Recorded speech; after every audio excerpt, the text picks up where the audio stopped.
and Wellness. Act with purpose. Live unstoppable. Join us free and online Sunday the 12th of July, 2 p.m. British Summer Time. Global Namaste. This is Wellbeing and Wellness. Act with purpose. Live unstoppable. Join us free and online Sunday the 12th of July, 2 p.m. British Summer Time. Global Namaste. This is Wellbeing and Wellness. Act with purpose. Live unstoppable. Join us free and online Sunday the 12th of July, 2 p.m. British Summer Time. Global Namaste. This is Wellbeing and Wellness. Act with purpose. Live unstoppable. Join us free and online Sunday the 12th of July, 2 p.m. British Summer Time. Global Namaste. This is Wellbeing and Wellness. Act with purpose. Live unstoppable. Join us free and online Sunday the 12th of July, 2 p.m. British Summer Time. Global Namaste. This is Wellbeing and Wellness. Act with purpose. Live unstoppable. Join us free and online Sunday the 12th of July, 2 p.m. British Summer Time. Global Namaste.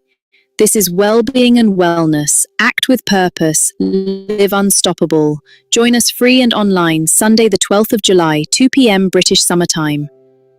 Global Namaste.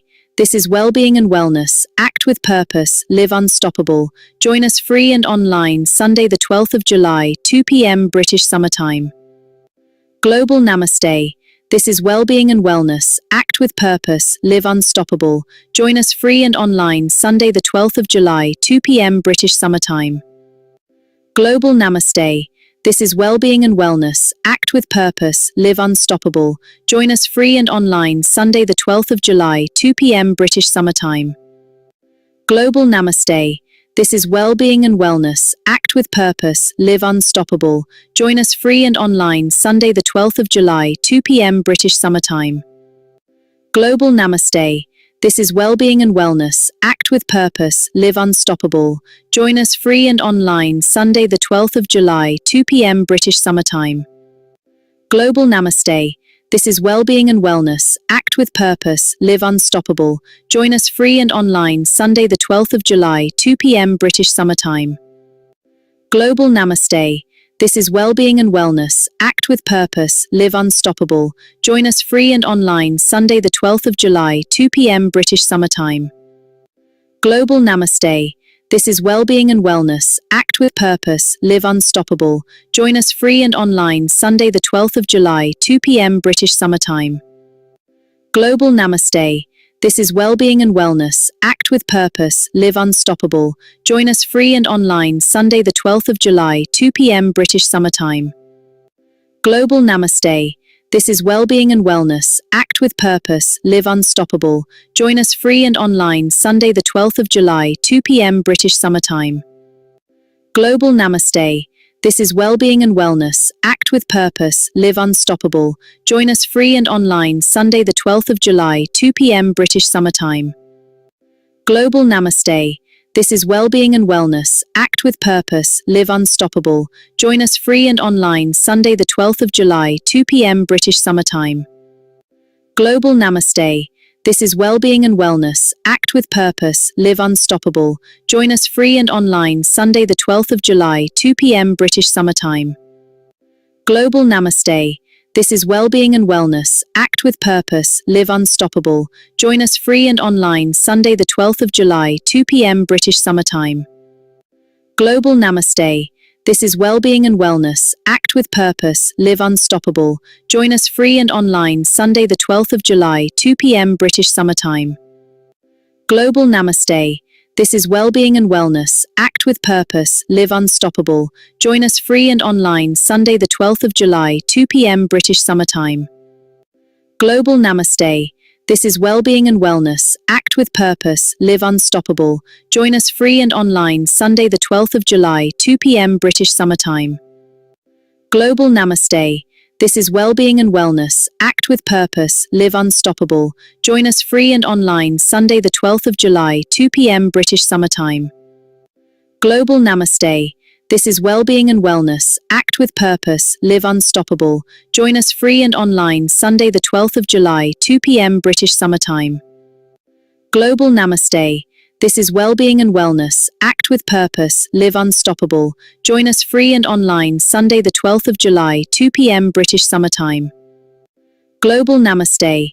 This is Wellbeing and Wellness. Act with purpose. Live unstoppable. Join us free and online Sunday the 12th of July, 2 p.m. British Summer Time. Global Namaste.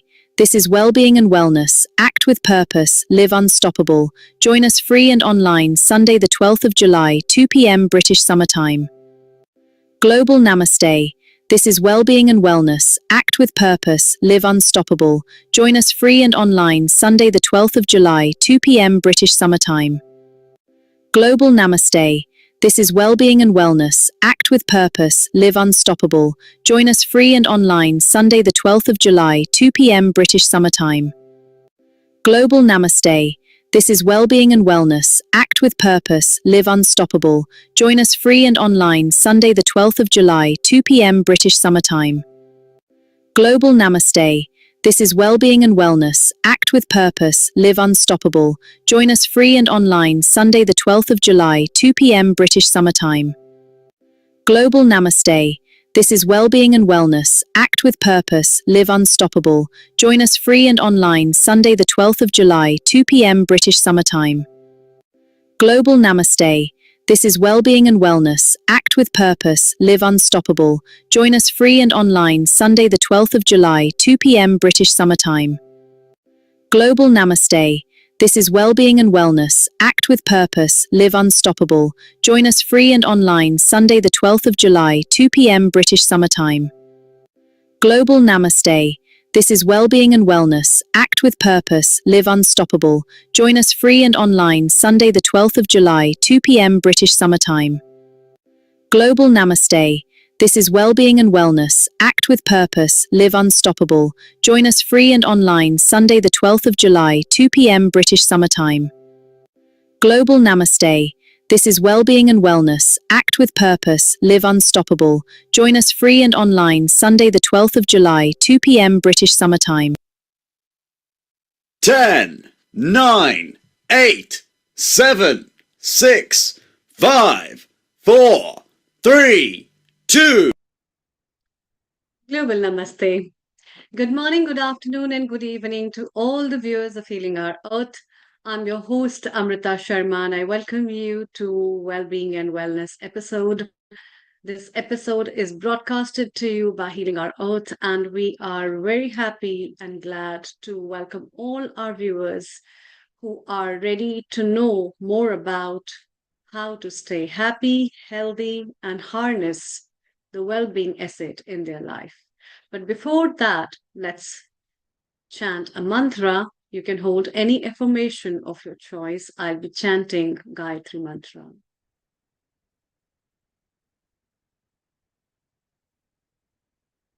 With a pause of silence within us, as we close our eyes, another word within opens.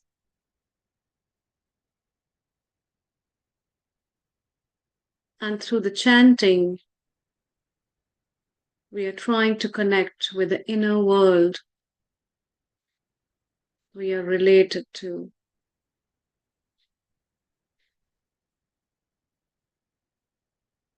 Om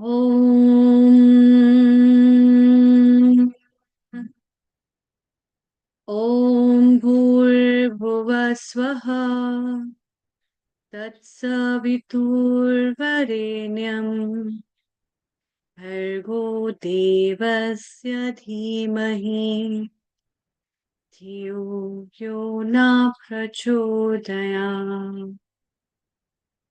Om Bhurbhuva Swaha Tatsaviturvarenyam Bhargo Devasya Dhimahi Dhiyo Yo Na Prachodayam. Om Bhurbhuva Swaha Tatsaviturvarenyam Bhargo Devasya Dhimahi Dhiyo Yo Na Prachodayam. Om Shanti. Shanti. Shanti.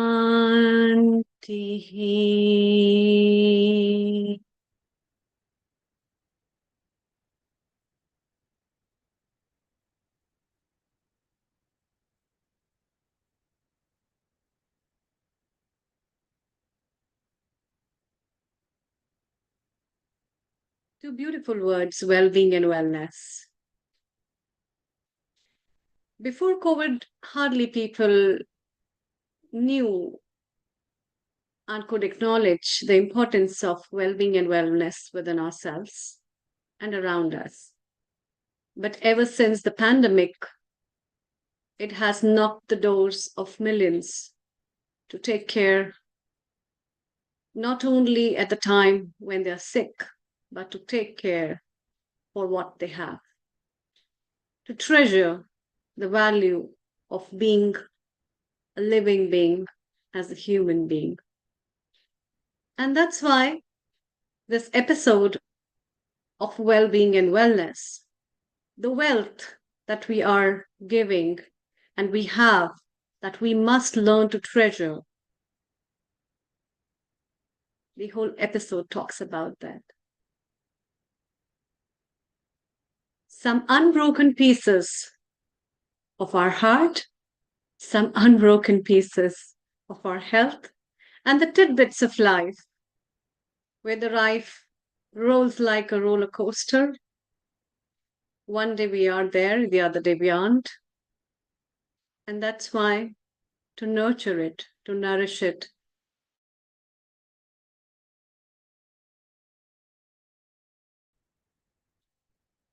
we value something when we lose something, actually. And therefore, now, as a gift of life, we must value what we have with us. And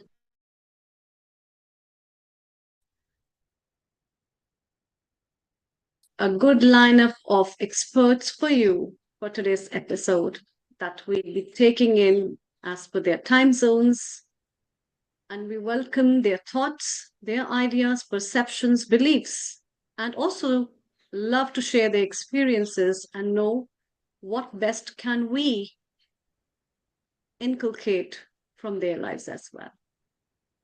I'm very happy to welcome our resident panelist, episode producer of various episodes, the smiling, cheering Dr. Kailash Parikji. Global Namaste and a very warm welcome. Good afternoon to you. Global Namaste, Amrita ji, and everyone on the panel today.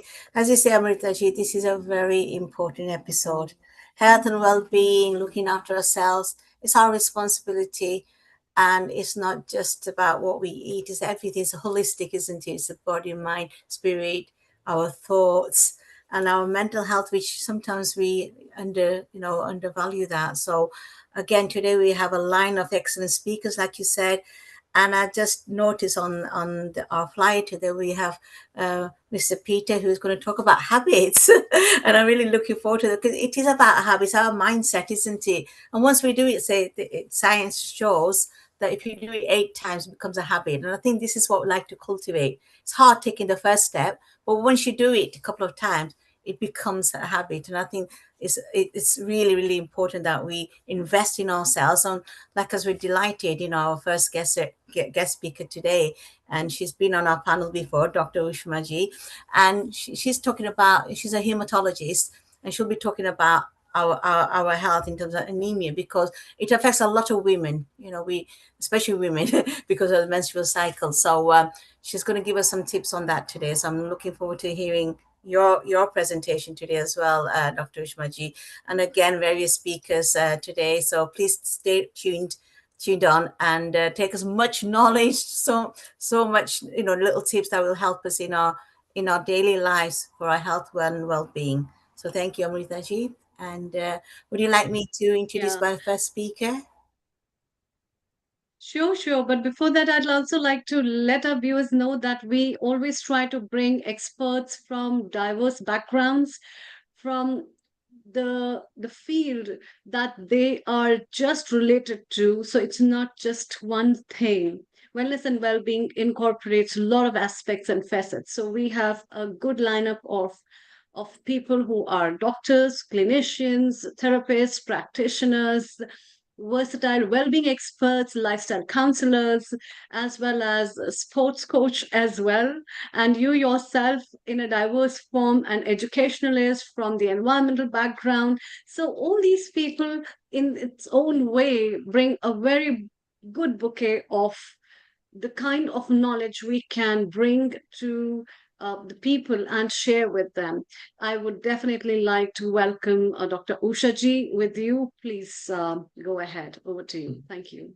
Thank you, Amrita ji. Absolutely. So I'm so delighted to welcome our guest speaker, Dr. Ushma ji, who is a hematologist and have topics on anemia. So over to you, Dr. Ushma ji. So thank you so much for kind introduction. Namaste. A very good afternoon to you. Very good afternoon, and thank you so much for giving me opportunity to talk about this anemia. The reason I wanted to talk about it is I do some anemia clinics, and I realized that iron deficiency, which is a very common thing, it's affecting so many people, and especially the females. And and usually females just carry on, oh, and especially when they are in early 40s, they carry on, oh, it's my menopausal brain and I'm heading towards menopause, and all the symptoms are taken for granted, and it has got a significant impact on their day-to-day life. So I wanted to kind of talk about iron deficiency and its impact, and what do we do so we can correct it. Now, first of all, simple thing, simple. What is role of iron actually? So iron is needed to make hemoglobin, and hemoglobin is required to carry oxygen. So for any function, whether it's a physical activity or doing sitting work or office work, we need some energy. So we need a good level of hemoglobin. Now, a lot of times we notice that when people are deficient in iron, or they have got an anemia related to iron deficiency, so there are two different things. Iron deficiency is just the low iron, and iron deficiency anemia is when they are anemic, where their hemoglobin is on a lower side. So it's kind of a more pronounced iron deficiency than a simple iron deficiency. So most of the people, they present with common symptoms like hair loss, restless legs. Actually, their partners, their husband or wife, they comment that in middle of night, normally they are very jittery actually. Tiredness, brain fog especially affects the people who are in a high powered job, or they have to do a lot of concentration, like who are who are working with computers, or more like an accountancy job. Dizziness, palpitation. Some people have noticed craving for a ice, or a craving for a ice cold water or ice cold drink. Um, and a cold hand, cold feet. So these are very common symptoms of iron deficiency actually. Now, what are the causes? The most common causes in a young female is a heavy period actually. So because of the heavy period, they lose quite a lot of blood every single month, and which is lead to iron deficiency. This again, in elderly people, the most common cause of iron deficiency would be, is there a blood loss within their gut? Is there any tumor? Is there any other causes like a polyp or a diverticulosis? Or are they on a blood thinning treatment which is causing blood loss? Third thing is when there is a problem with the absorption of iron. Now, nowadays, a lot of people undergo surgeries to reduce those words like bariatric surgeries. And because of that, there is a significant problem with the absorption of iron actually. So again, very common cause is a heavy menstrual blood loss in a females basically. Now, how do we diagnose the iron deficiency? So normally when someone visits a doctor, they would do a normal full blood count to start with, look at their hemoglobin, then they check their iron levels, which has got 3 or 4 different types of iron test. but the most common is ferritin. Now, if your ferritin is less than 30, by definition, your iron levels are on a lower side. And especially if you have those symptoms, then it's very likely that you need iron supplement. Now, in UK, every hospital has got a different range of their iron levels. Sometimes it could be 15 to 200, 20 to 300. So according to if your ferritin is 20, you could be normal according to the one lab, but you could be iron deficient according to the other lab. Similarly, in India as well, there are various places, the labs are different. So again, levels could be different. But if you have above mentioned symptoms, then clearly it shows that you are more likely iron deficient actually. So how do we get iron actually? So generally we always start with the first thing is to try and change our diet. What we could change in our diet which gives us more iron. Again, simple things, simple fruit and vegetables like broccoli, spinach are a very good sources actually. Similarly, lentils, bean, fortified cereals, they are again a good source. Beetroot, a very good source. However, despite having a good diet, some people do not absorb oral iron, and in that case, they need some people do not absorb enough iron from the diet, and what they need is an iron tablet actually. Uh, we get a lot of preparations in different type of preparation in India, and here in UK you have got like ferrous sulfate or a fumarate, which is a high iron content preparation. So if people have still symptoms, iron levels are on a lower side, they have tried their diet, then the next step would be to consider iron tablets. Sometimes hemoglobin and iron levels are so low that simple change in a diet would not actually increase the levels. Then the next step would be to try with our oral iron tablets. Depending on the iron content, it could take up to 4 to 6 weeks to see a real improvement in the symptoms, and a symptoms like a hair loss, they could take up to a year or so. But generally speaking, people start noticing some benefit in their improve symptoms, and full benefit you can get it by 4 to 6 weeks, and then we need around 3 months worth treatment to keep our levels elevated. The main problem with iron tablet and a lot of people struggle is diarrhea, constipation, stomach pain, nausea, and that does put people off taking it regularly. If people struggle with those, try with tablets on alternate day.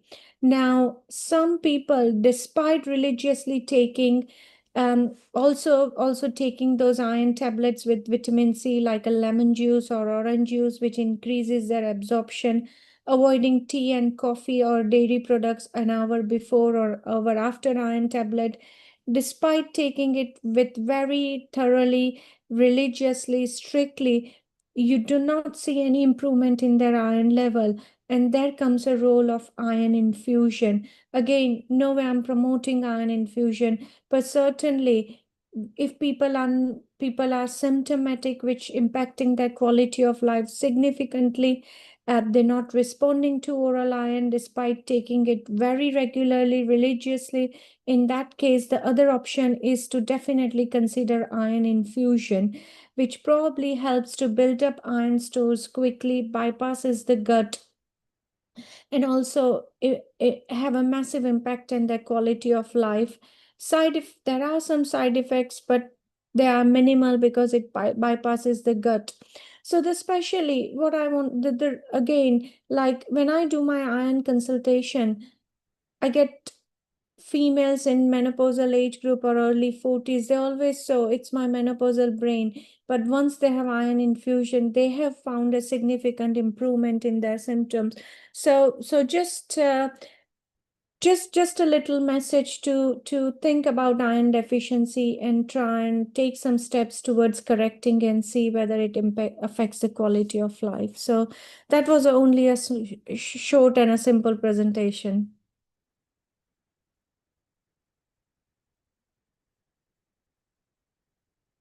Thank you so much, Dr. Ushmaji. That was very insightful. Just want to ask you a question, in terms of keeping our kind of iron checks. How often do you suggest that we should have our blood tested if we do have So in problems? terms of, first of all, we should start with baseline, what our levels are. So if our levels are fine and there is no obvious heavy periods or other blood loss, then ideally every yearly should be okay. If people iron levels are on a very lower side and if they have started iron tablets, they should recheck their levels in 3 months time to see whether they are optimized with the iron tablets or not, because a lot of people do not absorb iron tablet. So therefore and if you have iron infusion, then perhaps we check it after 6 months or so to see whether the levels are maintained or not. Yeah, absolutely crucial, isn't it? Because it does impact on many areas of our life, Yeah. and we often sweep it under the carpet, saying, "Oh, I'm just feeling tired. I'm just being," but Yeah. it's important to get it checked out. Yeah. Absolutely. But thank you so much. That was really, really helpful. And thank you for your time once again. It's always a pleasure to have you on our program. Thank you. So, Thank you. Over to you, Dr. Anukulji. Yeah, I just wanted to ask. It's a pleasure talking to hematologists because I don't get a chance of talking to hematologists most of the time. As an orthopedic and a spinal surgeon, obviously, it's not a normal communication. But what I wanted to ask was, do you think within our Western world over here, there is really a shortage of iron that people should show the deficiencies, or is it because of some of the other factors, including chelating agents, which may be contributing to their losses?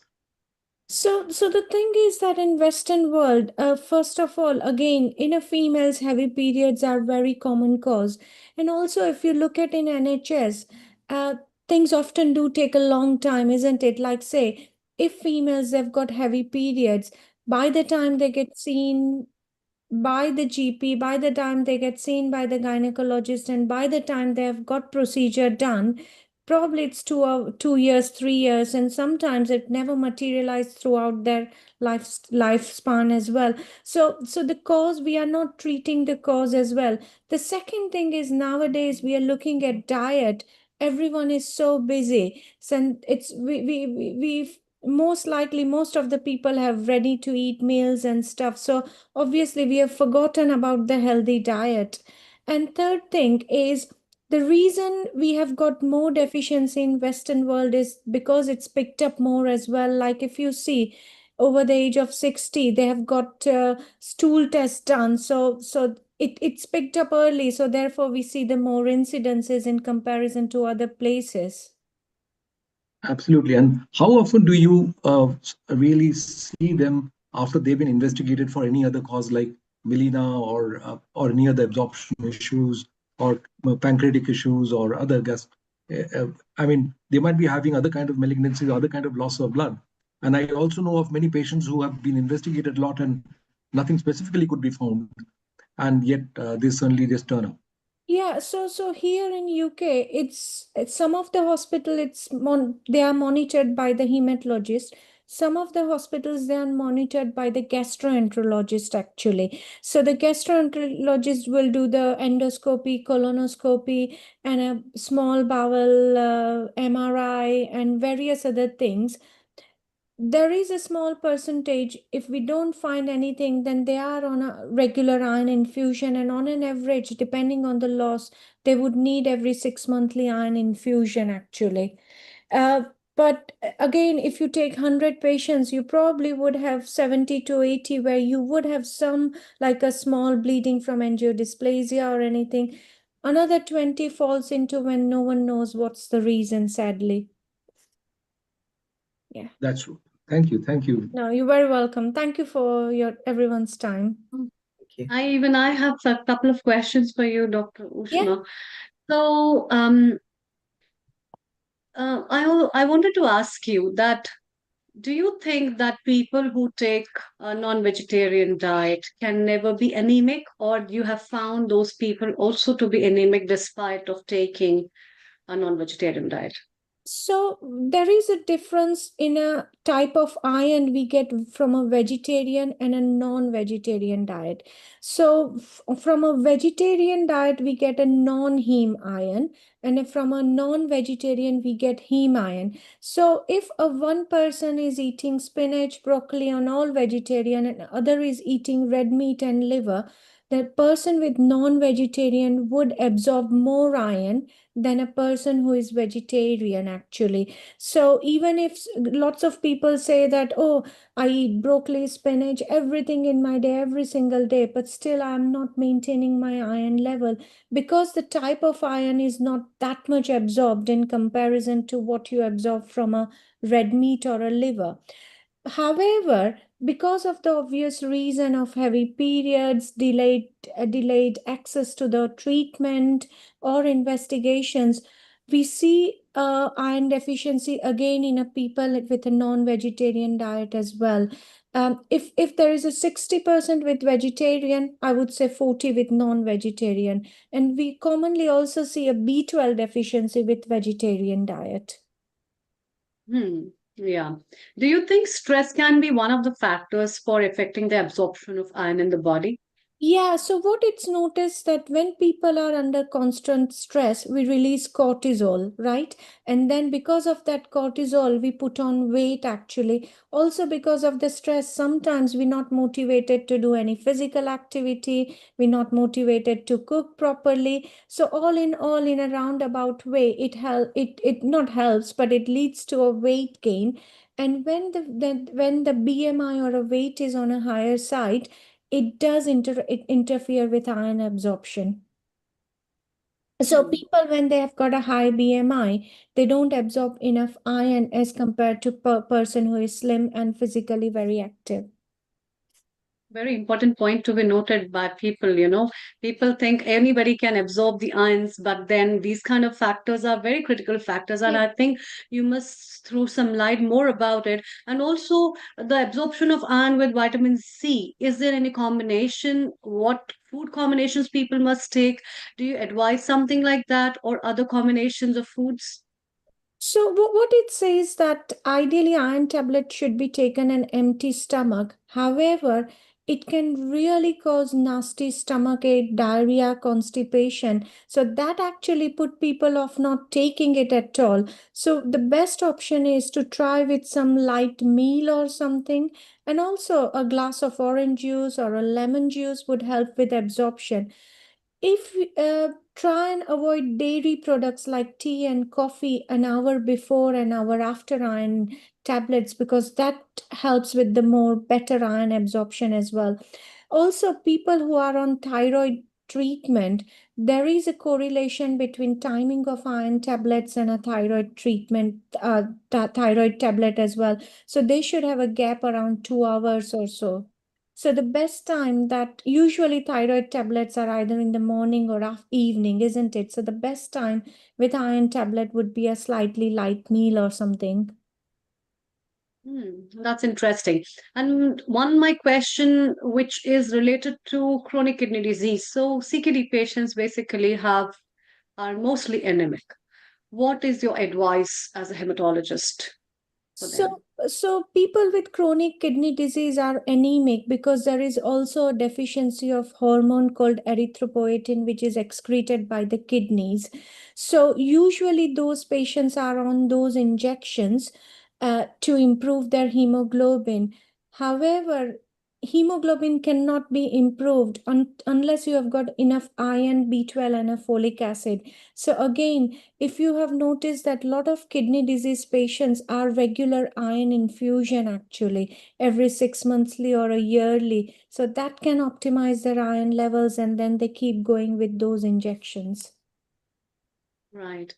And what is the key role of iron on mental health of individuals before we take up other questions? Yeah, so iron deficiency can cause brain fog, can cause fatigue, tiredness, restless legs, or so not proper good night's sleep. So if I'm not struggling with my job because of the brain fog, tiredness, then certainly it will have impact that I'm not performing well. Second thing, I won't be able to do, like, we all know that physical activity is so important for a mental health, but if I'm so tired, lethargic, I can't go to gym or I can't walk. So all in all, have got a it's all a vicious cycle and have a detrimental effect on a general being at the end of the day. Hmm. I'm Great, slightly thank you. We have with us Dr. Rajiv. Yes, Dr. I've Anupul, just please. one Go ahead. small question. Yeah. In the mountains, you always have hypoxia and a bit of and raised hemoglobin anyway. Uh-huh. Increased physical activity, I assume, because of the increased demand for oxygen in the tissues, there is likely to be increased what you call uh, erythropoietin formation and things Yeah. like that. Yeah. Now, I'm just wondering, but it just came as a philosophy. First of all, could physical activity be directly related to the increased hemoglobin level? Not increase, maintaining good hemoglobin level. And number two, what is the role of pranayama in all this? Because given the fact that breath is essential to life, and this breath oxygen is actually what is being transferred to the tissues, how much of do you think activities such as pranayama can be used for working on this particular issue? It is completely a question from nowhere. I probably, to be fair, definitely prana. So the more experts might be able to throw a little bit more light on this topic, actually. She Yeah, wanted to tell me that. Dr. Actually, Ushma. Global Namaste, Dr. Rajiv Kapoor. You're the best person who has integrated everything in that. And I think you can answer the question before we introduce you to our audience for that. Over to you. lovely. It was very, very useful talk, and I thought that it touched upon quite a few things which are of day-to-day practice, and as you mentioned about the iron loss. In terms of the question regarding the pranayama has some effect, but much more effect is oxygen carrying capacity, because during pranayama you're taking a deep breath in and then deep breath out. That increases your oxygenation of not only just the brain but all the body tissues, and it has been found that your total oxygen carrying capacity increase. So even if your iron or your hemoglobin is same, you would still be able to perform better because of increased oxygen carrying capacity and increased ATP, and people symptomatically feel much better. So that is one of the explanation I thought Yeah, I'll but add also I to. think Dr. Rajiv ji that practicing intense pranayamas like Kapalbhati and Bhastrika can be potentially very dangerous as well because they can also create hyperventilation and situations where there can be hypoxias because of that. What's your take on that? So if they have severe anemia and you are spending a lot of energy, then it causes depletion of ATP due to not enough uh, iron to carry the oxygen. So only those situations. So you're absolutely right. It can be quite dangerous if you are already having severe anemia, because what you are doing is, particularly Kapalbhati or something like that, you're burning the calorie very fast. And if your oxygen carrying capacity is not enough, at that point in time, then you can just collapse. So Exactly. So maybe Ujjayi pranayama, alternate nostril breathing, these kind of pranayamas, Brahmari, fine. wonderful. Thank you. Thank you, Dr. Ravi. Thank you, Dr. Ushma. Thank you very much for your contribution. We'll chat with you a bit later. Let's move on to Dr. Rajiv Gupta, whose spot it is now. And he's going to talk about science of yoga and Ayurveda. So, Dr. Rajiv Gupta, go ahead and share your tips and knowledge for the next 15 minutes, and then we'll do an open session with you. Thank you. Over to you. Global namaste to all, and I would like to thank Anil Kumar, Amrita, and all the team for doing this Healing Our Earth and particularly the health episode for such a long time. I have been very intensely connected to and hosting lots of episodes, but my apology, I have been engaged in so many other things recently. It's good to reconnect. And yoga and Ayurveda is so close to my heart because that is a natural way. I'm a medical doctor, a qualified consultant working in NHS for 30 years. But important bit is that there is no cure for every disease within the modern medicine or Western medicine, as we call. If you, example, have a chronic arthritis, you have diabetes, you have got asthma, you can have the treatment, particularly so if you go with the chronic pain, they'll give you painkillers. The pain is not going away, stronger painkiller is still even stronger painkillers. So sometimes cause side effect on the kidneys, it cause side effect, particularly if using morphine, pethidine or pregabalin. It does cause your decision-making capacity blunt. Clouding of consciousness happens. It's a known side effect. And same way is diabetes. As long as you take the medicine, you are okay. As long as you take the medicine for asthma. So the question is there any natural way? And that's what I have been working for nearly 11, 12 years now on connecting both the modern medicine, which is the main line and is going to be main line for several years, if not decades, but bolting where there is a weakness in the modern medicine to plug it with the other complementary or alternative medicine so that the patient gets the maximum benefit with minimum side effects. So yoga and Ayurveda, because I was born in India many years ago, and that's in my DNA or in my genes, and that is now surfacing up because yoga and Ayurveda, yoga originated in India, but if you think more British people are practicing yoga or more diligently, every gym in the UK has a yoga teacher and there is yoga classes. So that is beneficial and that's why it is being accepted. One of the problem is that people do not understand what yoga, how people are doing it wrong. People don't know how long to do it. And using the right technique is so important. So we'll try and touch some of these points. I know the time is not enough, but let's talk about chronic disease, how low cost and patient-centered approach complement the modern medicine with this.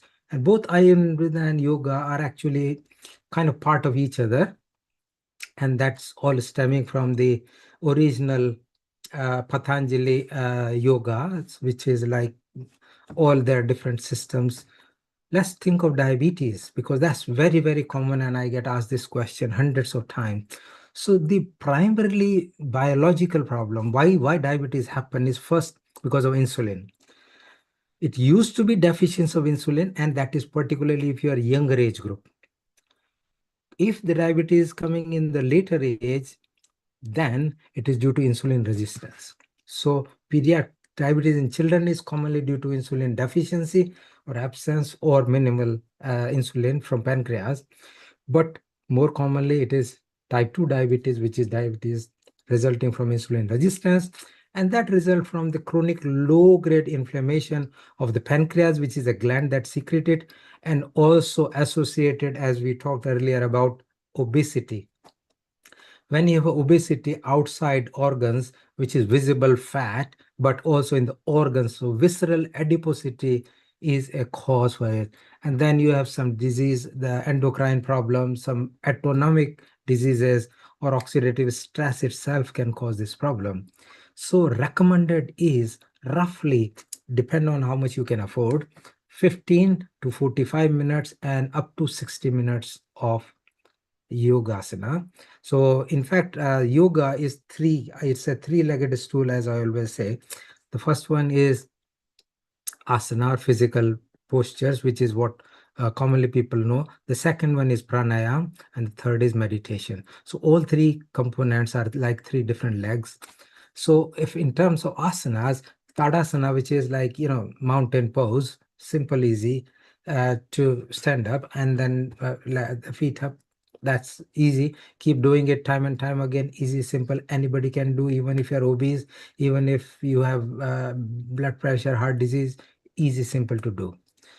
On the other hand, if you are really fit and good, on the other end of the spectrum is Surya Namaskar, which is quite aggressive, and I know it's quite difficult to do.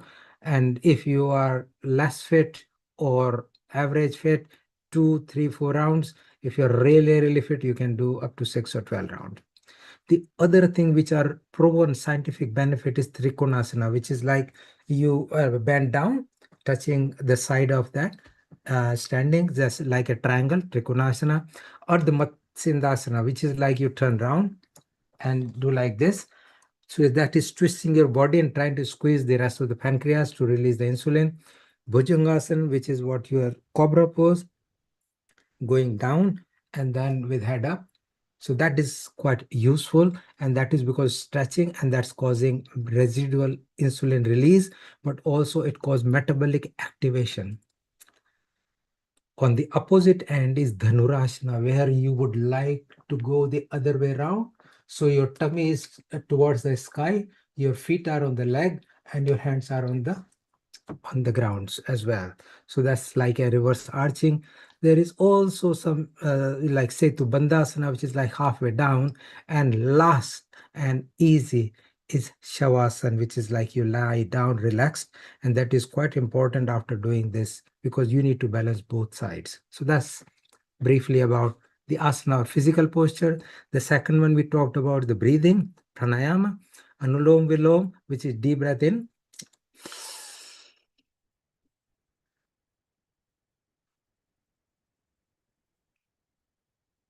If you just do for around 10 minutes. You can do a split, 5 minutes morning, 5 minutes evening. That's also acceptable. You can do 3 minutes, 3 minutes, something like that. Now, there is no fixed prescription. This is what over the years I found it quite useful and quite balanced in life. Then together with, as we were talking about Brahmari, which is again, what it helps is reverberating. So the diabetes is part of physical problem, part of the mental problem, because stress causes blood sugar to go high because of cortisol, but also the other counter-regulatory hormones are gone. HPA, which is hypothalamo-pituitary axis, is majorly disturbed. So Brahmari actually tend to balance that. And then Ujjayi breathing, which is like with the closed glottis, you are trying to breathe out. And that's quite good. A few rounds of it. There is, as much as we must remember, do it as much as you can tolerate. Each body is different. You know your body, do the way. And after that, do a meditation, silent meditation around 15 minutes a day, if you can afford to do it. A lot of people say, oh, it's too much time consuming, but really, how much disease is causing problem, and disease will cause a problem. That is something you need to be think about. Somebody is trying to call me. Untalk, sorry, Raviji.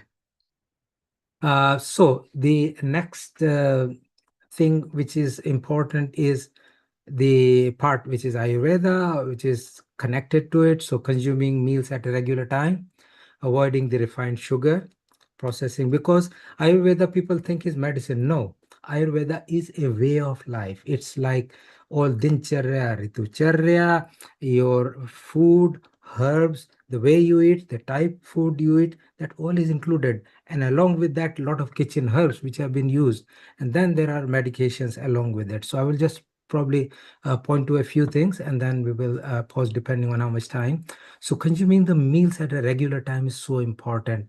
And as the world is modernizing, we find that people the meal times have gone, they have, long working hours, stress going here, there, actually is causing a lot of disturbance.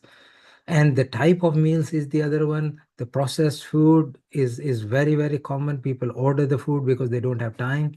So I think there is a significant rise. If you look in past 10 years, rise in all McDonald's, all fast food chains, Domino Pizza, all the sales have gone up, partly because not just they have increased population. In a country like UK, the population increase is minimal, but the increase in the sale is because people are shifting from homemade food to the processed food.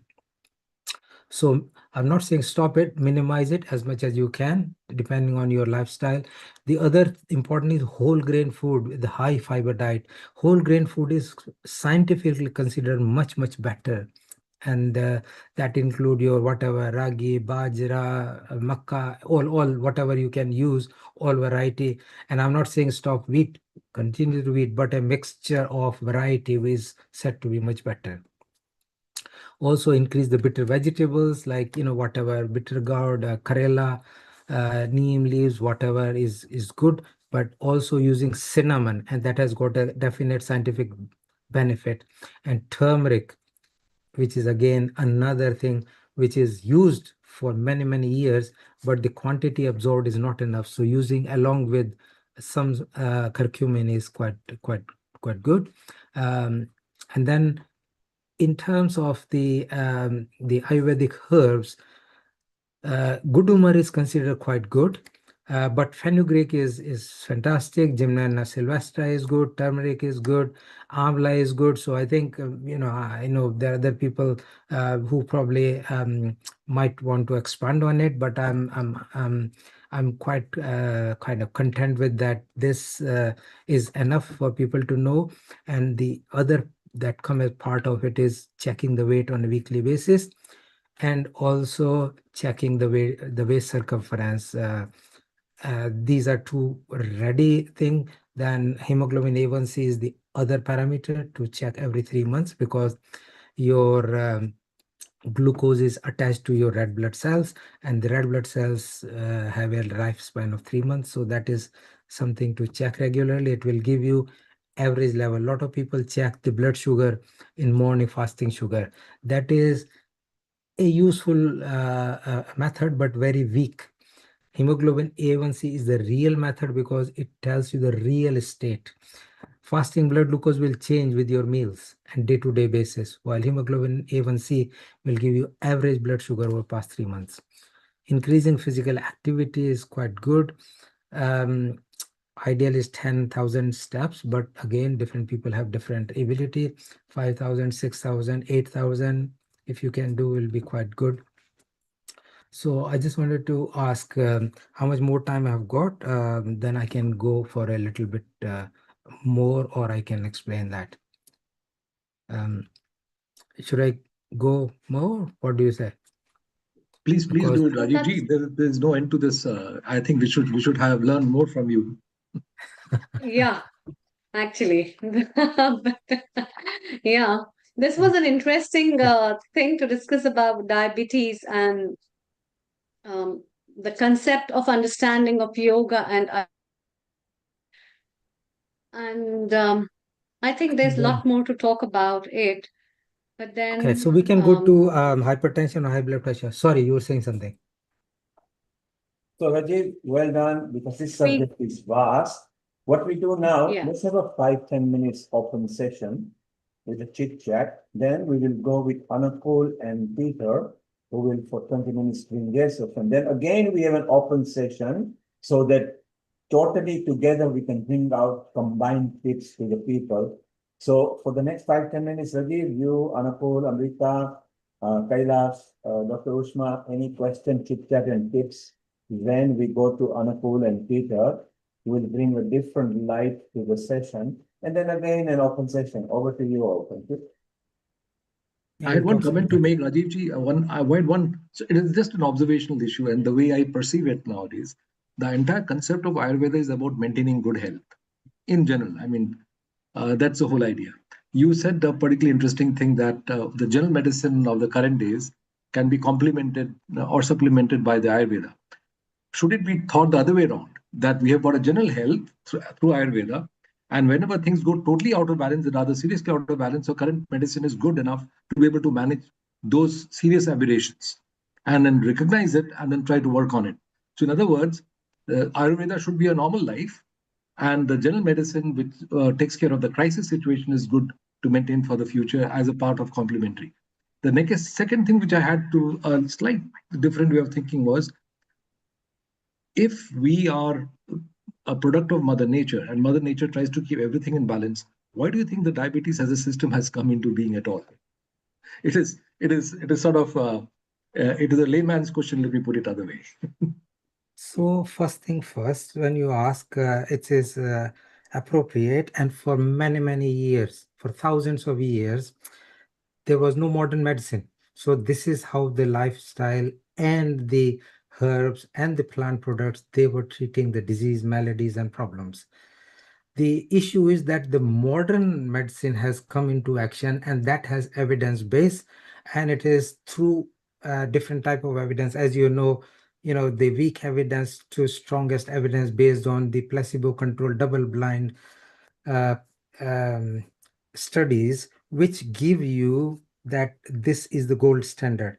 Now, unfortunately, those type of strong studies are not as much in Ayurveda, and therefore currently, whether you like it or not, modern medicine is number one, number two, number three, number four, and then other things come after.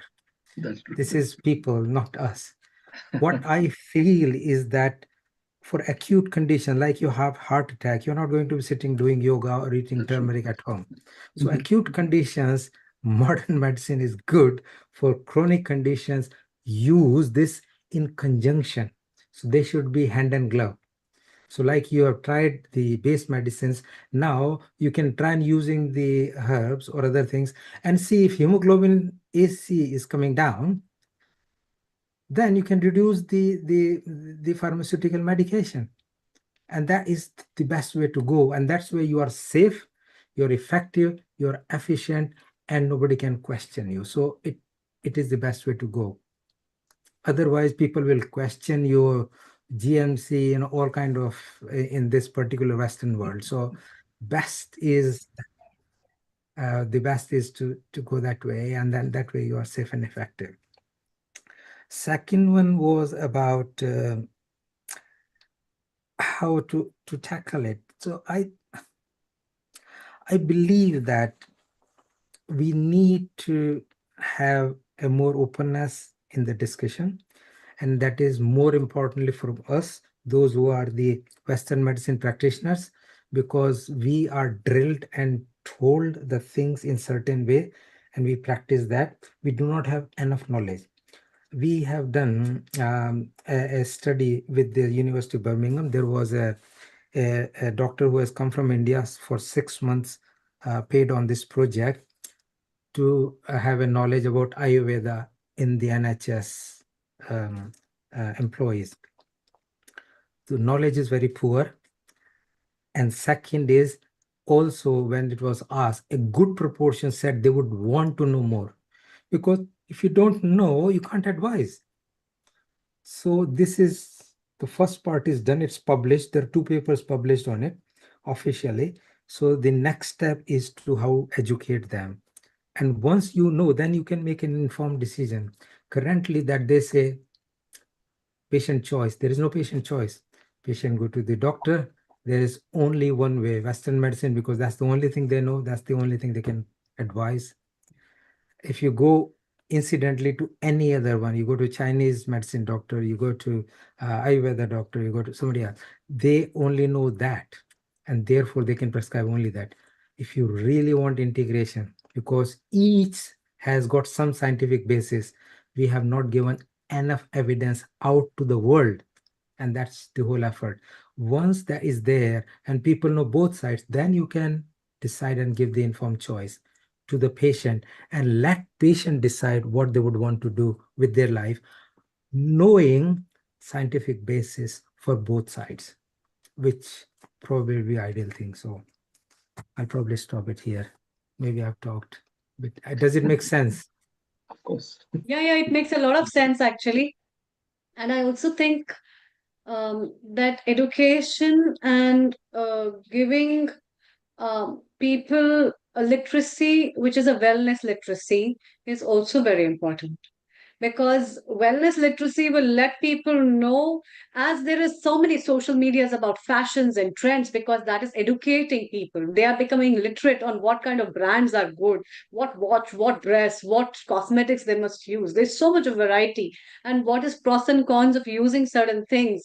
Same with the cooking, so many things. Same way, health literacy in that way also has a very broad perspective in terms of traditional medicines, or in terms of holistic healing therapies, in connection with the conventional medicine system, where people can opt and choose, okay, this is what I'm doing, this is can be better. Because I remember we had a startup with this at IIT in relation to the same thing where we discussed about it is just a last minute resort. Now I have diabetes, so I'll hunt and find what is better. Where should I go for yoga? Which meditation is teacher is fine? Oh, somebody recommended the Qigong. Should I start with that? How many poses? Then the dadi and nani, the grandparents will say, oh, why don't you do this thing? Some person will advise, start getting them in the morning, walk barefoot, cut down the sugar. So the whole family and everybody's after you, giving you those advices, which I don't think appropriately can work for an individual.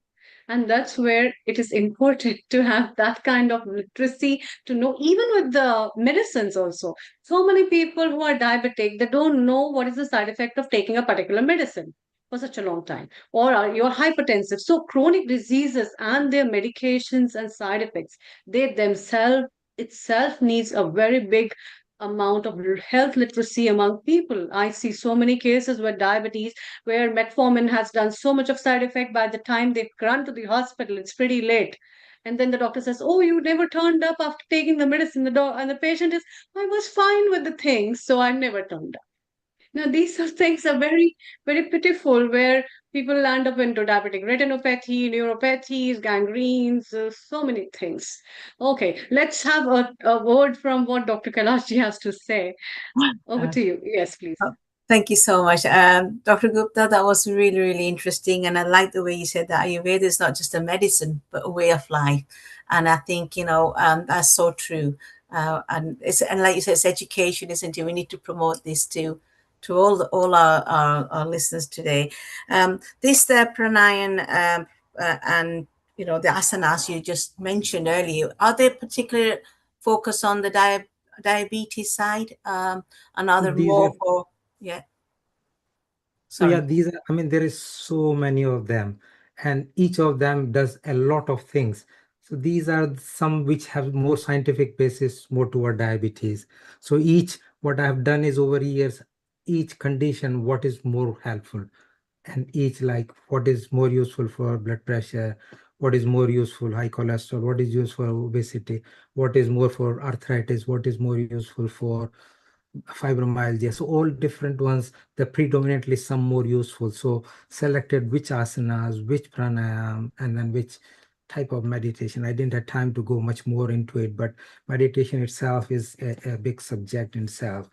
And you can have selective better improvement with certain ones, and that's the best way to go forward. So and just to follow up, thank you so much. And just a follow-up question, again, we touched on the diabetes, and I know you were going to talk about the hypertension, but obviously it's hopefully next time. The meditation side of this, would that help with the mental health side as well? Because I know definitely meditation is the least side effect, least expensive, and most effective therapy for anxiety, depression, and PTSD. All three of them. You know, there is more anxiety now than it was 5-10 years ago. Children are having anxiety. They are having depression. I cannot just believe it. A 10 or 14-year-old child having depression. So depression is on up, anxiety is on up. People are witnessing these things, whichever, these wars, photographs, pictures, all that abuse, physical, sexual grooming, all kind of these things are happening, whether you like it or not. And children are more vulnerable to these now than they were before. So I think it's our responsibility to effectively pass it on to them and educate them that use these rather than the drugs, medicines, which many of them are falling prey of by default. And today itself, I have learned, there was a guy who come to do service of my boiler, and he was telling that there is more addiction in the school boys and in the universities now, and he's a counselor in his other part-time than it was 2 years ago.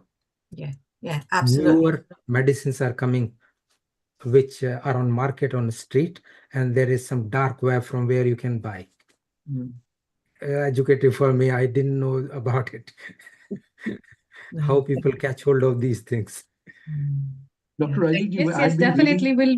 Yeah. Yeah, Sorry, please go ahead. Yeah, I was just talking also about, I've been reading quite a few books um, from various other Indian traditional books. One among them was the sequence of eating and how you can take acidic food, like you take rasam in South India, and how that can reduce the absorption of carbohydrates, and how the right type of fried stuff, and you take carbohydrate stuff like rice and thing at the very end. Then addition of ghee itself is another big component which tends to reduce the absorption of carbohydrate, and also the use of millets in controlling both what you call blood sugar rise, as well as managing the type of what you call carbohydrate that you're absorbing. And finally, the millets and how it can be used for correction of hemoglobin and various other conditions like dysmenorrhea and things like that. It's amazing amount of information that's otherwise available, and that should be a part of a normal life, but that's almost been forgotten. I just wondered. So you're right. This part of education is missing in our modern medicine. And this is so important that food is a medicine.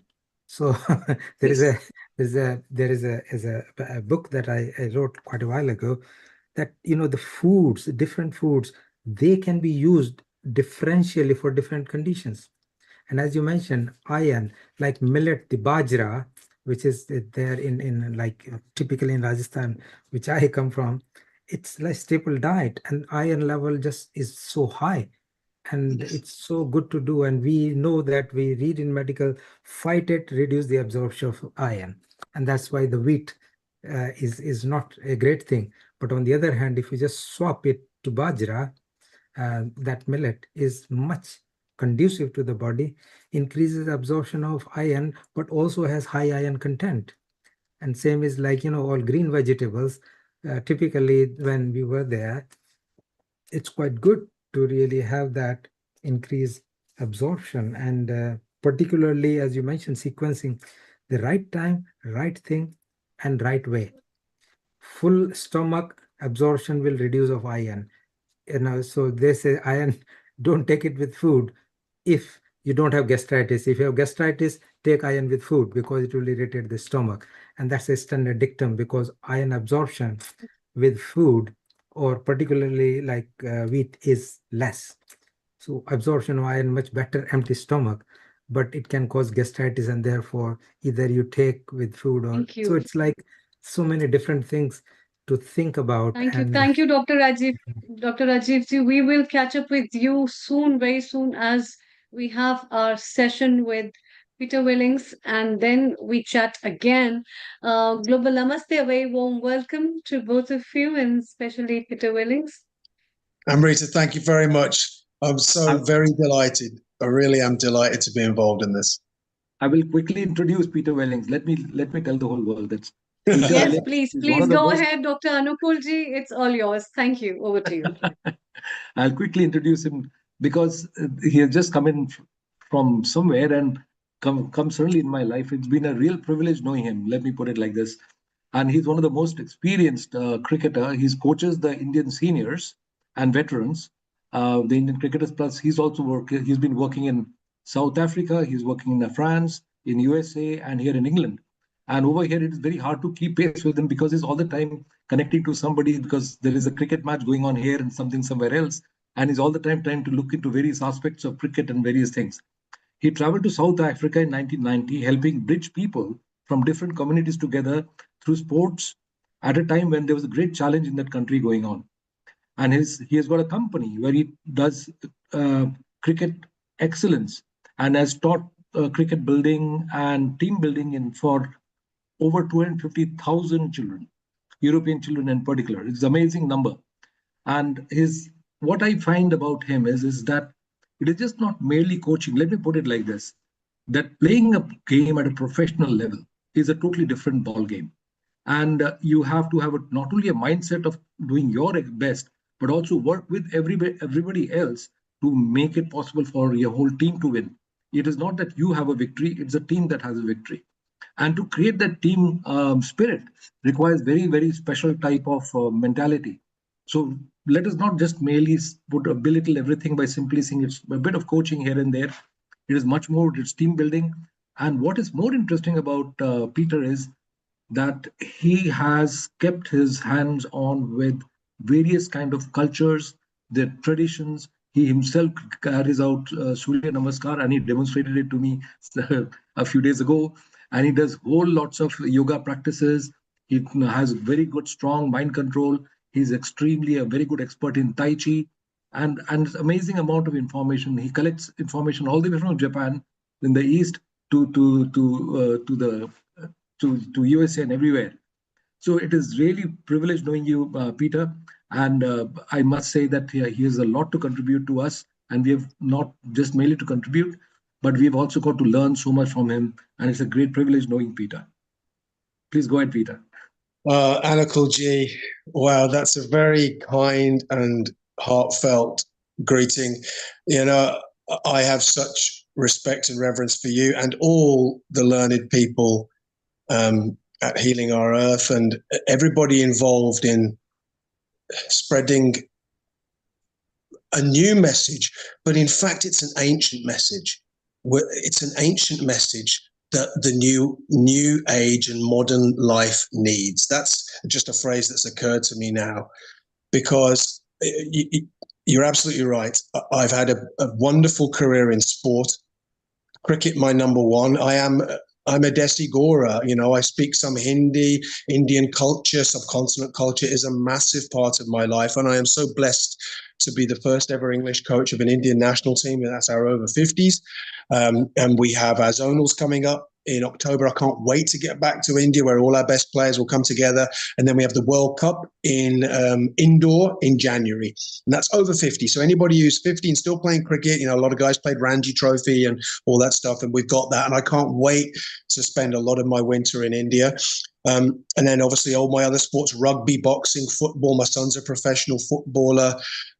Every sport, every aspect of movement and physical activity, I've probably been involved in at some stage of my life.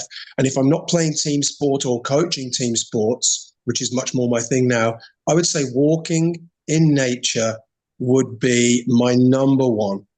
And I suspect that a lot of people on the call, that would resonate with them, because our species evolved doing that. And we've moved away from it, particularly in the last 20 to 30 years, maybe a little bit more. But the digitization of modern life, I think, has caused a lot of issues. And it is getting back to nature and the best of the ancient ways. And the ancient ways that have stood the test of time have done so because they work. And the holistic side of life has been, and wellness and well-being has been a part of my life. Sorry, not even a part of my life, a way of life for me for over 20 years now, within the balance of a Western life. So if I go out for an Indian meal, I'll have a pint of Cobra. I might have a glass of wine sometimes. We don't have to be monks in a cave. And I think that's very important. So my philosophy and my discussions on this topic are every day now. I'm finding people want to talk about wellness.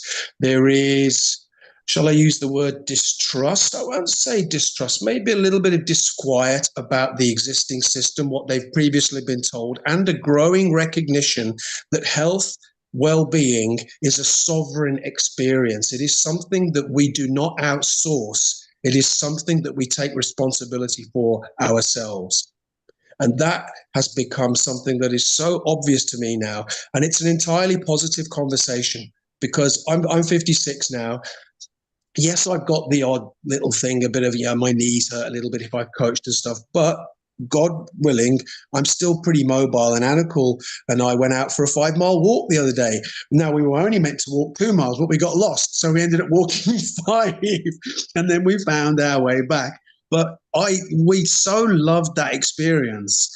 And it's, to me, our message, and I'm in touch with many people in this space with different organizations, and I generally find that people who are in this space, the holistic, functional, well-being space, have a more enlightened approach to life and perhaps a different definition of what success is. And I think the definition of a success when you get over 50 is to stay mobile, healthy, independent, free, where if somebody says, your grandchild or your child or your best mate says, I'd like to walk up that hill today and have a picnic, and you say, yes, I can still do that. I don't need to take the chairlift. I don't need a walking stick. Here's an interesting stat. It's a layman's stat, so I don't have the exact data, but roughly in America, by the age of 65, that is the average age that people can no longer have independent mobility. They need a scooter. They need a walking stick. They need something that is going to help them move. In Japan, it's 82. Okinawa has, from what I've seen, the longest life expectancy in the world. And it's nothing to do with any modern healthcare. It is a combination of factors which makes it the premier of the blue zones, whether it be walking, whether it be the diet, whether it be social connection. How important is that in modern life? We have a massive issue and responsibility at the moment, in my view, to encourage and enhance social connection. And I think more people are getting aware of it. We are in a bit of a matrix situation where you have the red pill and blue pill scenario. And some people will choose the blue pill, and the phone will continue to be the default in their life. And in fact, the tail is wagging the dog, and some people will never leave that.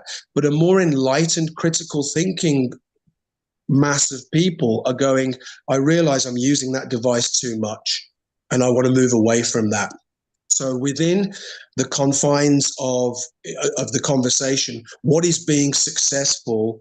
Well, material wealth, yes, it definitely helps, but it is one part of life. And if you said to most guys my age now, and I've got friends of mine having hip replacements, friends of mine who are on this tablet and that tablet, and they're asking me, how do I get my knees right? I can't run anymore. I can't walk. What can I do? And more people want to have these conversations. I pay great testament to the modern allopathic system in terms of its treatment of critical and urgent care.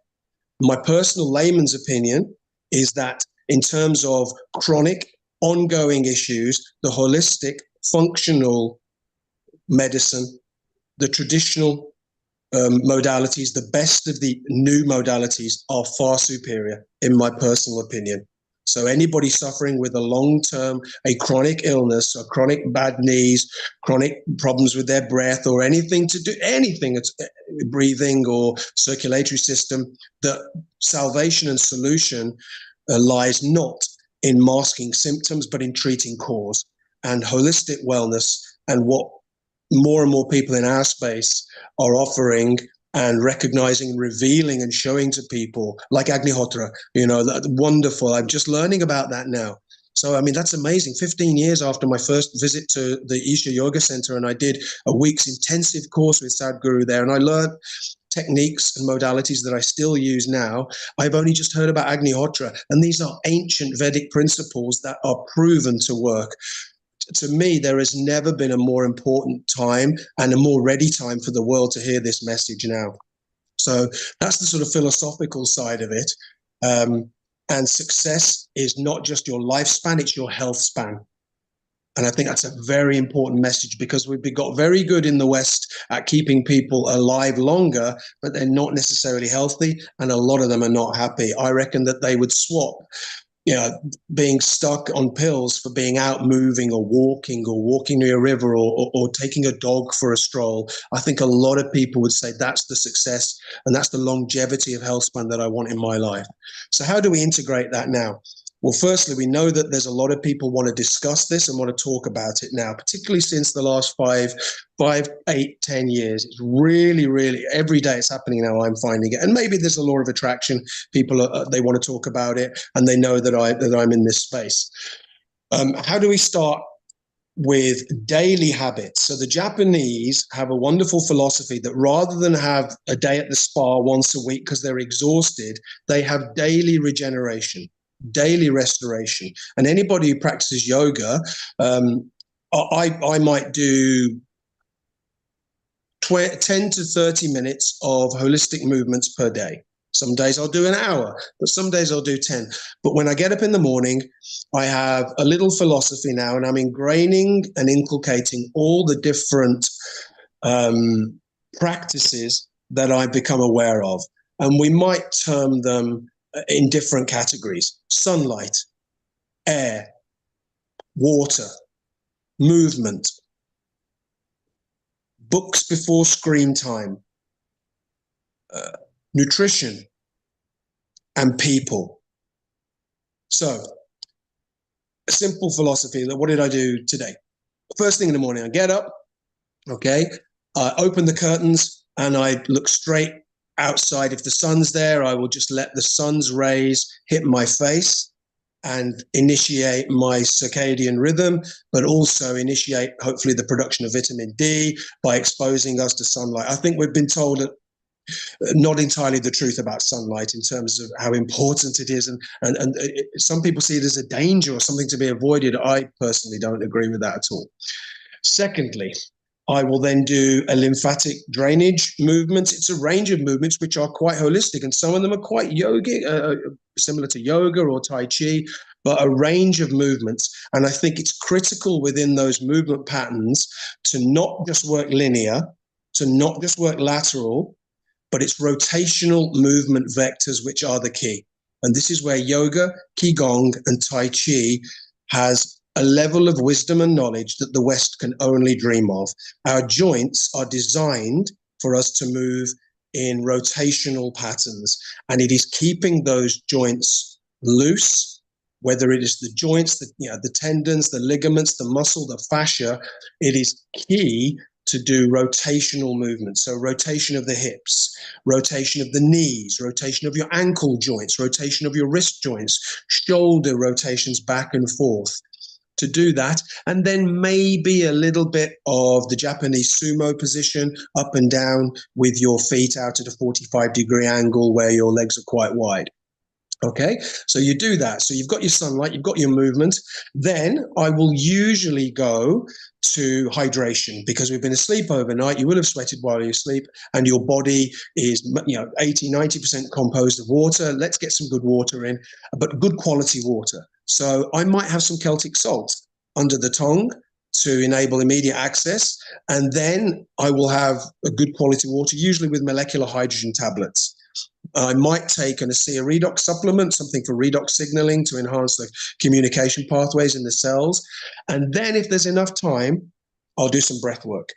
So I've got the Shambhavi, which is the breath work that I learned at the Isha Yoga Center with Sadhguru, or I've got a guy I see on YouTube called Breathe with Sandy, who specializes in intermittent hypoxia. And I absolutely love it. So I've got to the stage now where I can hold my breath after a good breathe up for 4 to 5 minutes. The feeling of calmness and bliss that you feel when you do intermittent hypoxia it is something that everybody should try, so long as medically they're able to, because when you finish and you do your final breathe out, you feel grounded, you feel present, and you start your day by stacking good habits that set you up for the whole day. So those are simple habits to start your day with. And if you can't start your day with it, you can integrate them during the day. So one of the key problems for older people is trips and falls, because they haven't got the muscular strength in their legs to fall over. We all know people who are 50 plus and older people who've fallen over, haven't got muscular strength. They have lost balance, and muscular strength can't compensate when they start to lose balance, and they may have more brittle bones and they break a femur, or there's a hip problem, or they break a wrist, and straight away they are fighting to recover and basically be mobile again. So one of the key strength positions that we can do is the Japanese sumo position. The name escapes me at the moment. I may recall it during the presentation, but we can be making a cup of tea, and instead of looking at our phone, we can do that for 30 seconds or 40 seconds or a minute. I did it here the other day with Anako, and I do it and I show people regularly. That is such a simple stability strength position to build leg strength in our glutes, in our quads, in our calves, in our groin as well. And it's something that we can do on a daily basis. Then, for instance, if we've had some food What the Japanese do is they will go for a walk immediately after. And obviously living in India, I see a lot of people do that as well. The evening walk, the family walk. That's another key thing. So can you integrate two things at the same time? If you're short of human connection and you need to be more mobile, well, that business meeting that you have, or you just want to have a brainstorm or catch up, let's do it while walking. We don't have to sit down and have a coffee. That's nice. But can we have a sit down? We can have a walk and a catch up. So there we've got the human factor, the people factor, and we've got the movement factor, and we're doing it outdoors. That's third. So we're getting fresh air as well as our breath work internally. We're doing it outdoors, so we're getting fresh air externally. And if we can do it in an area that has greenery, particularly trees, and pine trees are the best. If we're looking to change our mood, the phytoncides released by pine trees are the highest. So the Japanese have something called Shinrin-yoku, which is forest bathing, which is now a national pastime recommended by the government. And people will go for a 10 to 20-minute walk in an area of greenery, whether it's a park or somewhere out in the countryside, and they will look for forest areas and particularly pine trees. With the smell of pine trees is fantastic anyway, and they will get these wonderful benefits for their parasympathetic nervous system outdoors in nature. So though that simple act of going walking with a friend would tick 4 or 5 of the wellness categories just by doing that. And how difficult is it to go for a 10-minute walk? Well, it isn't. It's really a question of finding our why. What is our why? And when you get to my age, you know, in your 50s and, you know, in our 60s, more and more people say, do you know, I want to make sure I can still walk my dog. I still want to play football with my, with my grandchildren or my son. And the why, I think, will drive the behavioral change into looking at life differently, so people make more positive life decisions within the confines of a busy schedule where people need to earn a living, and also where time pressure is there and the roads are busier or whatever it is. But I think rather than having one restoration or regeneration day per week, if we make it a part of daily life, multiple high quality habits every day, constant sipping of good quality water, a Tai Chi exercise while you're waiting, taking the stairs rather than the lift, and then walking back down the stairs on the way down from going upstairs somewhere, because you'll work different muscle groups. These are not difficult things to do. More and more people want to do them. And I think that the group of us here and so many hundreds of thousands and millions of people around the world are ready to move into this. So all the stuff that's happened, and there is stuff going on in the world that we need to be concerned about. And I'm talking above the political stuff, which a lot of it I think is theatre. There are forces at work that potentially do not have the best interest of humanity at heart. I think salvation lies within us, and it lies as us seeing as our fellow men and women, our fellow humans, not as competitors in life, but as partners. And if we see each other like that, I think we can thrive. And yes, we can still have competitive sport with each other. So England, India, I'm watching that yesterday, the T20. I want England to win the cricket, but I also want to make sure we can shake hands at the end of it and, you know, have a coffee, a mango lassi, or maybe if it's been a really hot day, something stronger. So I think that covers a lot of question. I want to ask you one question. That in your training field, you have been getting people from so many other countries together and working them together. Now, this particular feature is not a very simple thing to do. And how do you get the people integrated and working for each other in a team? And how do you use the same principles, particularly when you're taking care of younger children, and you have also taken care of kids with disabilities and other kind of impairments, including mental impairment? How do you manage to instill your attitudes and behavior towards them in such a way that they can implement it in their life? Well, it's a great question. Firstly, when we're working with youngsters and in sport, in any aspect of life where we are passing on knowledge to them, and including bringing them into this space, I think one of my key philosophies for coaching is when a young person, regardless of physical ability, athletic attributes, when they finish a sporting event, a musical event, or anything that they are trying for the first time, they say, I really enjoyed that. I want to do it again. Once that seed is planted, we don't need to be anything but the enabler. The rest will take care of itself. So Sachin Tendulkar did not need his father to say, get down to Shivaji Park and go and have a net, go and hit some balls. He would take himself down there, and he wanted to play in as many games and get as many bowlers bowling to him as possible. My son's a professional footballer as well, kicking balls against the wall, running with the ball. He wants to do it himself. So we can do that. And there is also the aspect of breaking down barriers and groups by just mixing people up in team sports. And myself and my business partner, Gags Karana, who I coached when he was a young boy, he's now a wonderful young man. We have our business coaching cricket excellence, and we've coached over 250,000 French, German, and Dutch children. That's just those European students, never mind the kids in India, America, and the UK. We're talking hundreds of thousands, and they love it. They love being active. And I will always say at the start, and I'll make a bit of a joke of it, you know, we're going to be running, we're going to be competing, there's going to be some catching competitions, and, you know, we've got an addiction. And I'll say this in French. So I've learned to be able to coach competently in several languages, including Hindi and Afrikaans and also French. And I'll say, nous avons une addiction. We have an addiction. And I'll go tick-tock, tick-tock, tick-tock. And they all start laughing because they know, do you know what? I'm looking at my phone too much, and I recognize that. So that's another seed planted. But it doesn't mean I'm going to shout at them for it.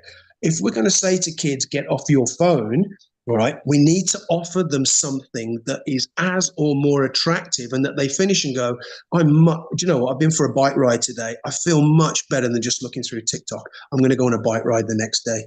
So it's offering an alternative which will resonate with them once they've done it. That's excellent. Yes. Does that make sense? Absolutely, it does. And how do you maintain the integrity of the team itself? You know, that one is at an individual level, and how do you get the team grouped up in such a way that they're working for each other? All right, great question. So within our space in the holistic wellness, let's say, if we want people to try yoga or try breath work, they're in the participation phase. Have a go. We make it as easy as possible, easy access, ease of entrance to having a go. Then, if they then say, I really enjoyed that, I'm going to take that up and I'm going to continue doing it, fantastic. If you go to higher level performance in sport, the higher the level you go, winning is important. You know, obviously as a cricketer, Australia have been the most successful cricket nation. It pains me to say that, but it's true. They are the most successful cricket nation.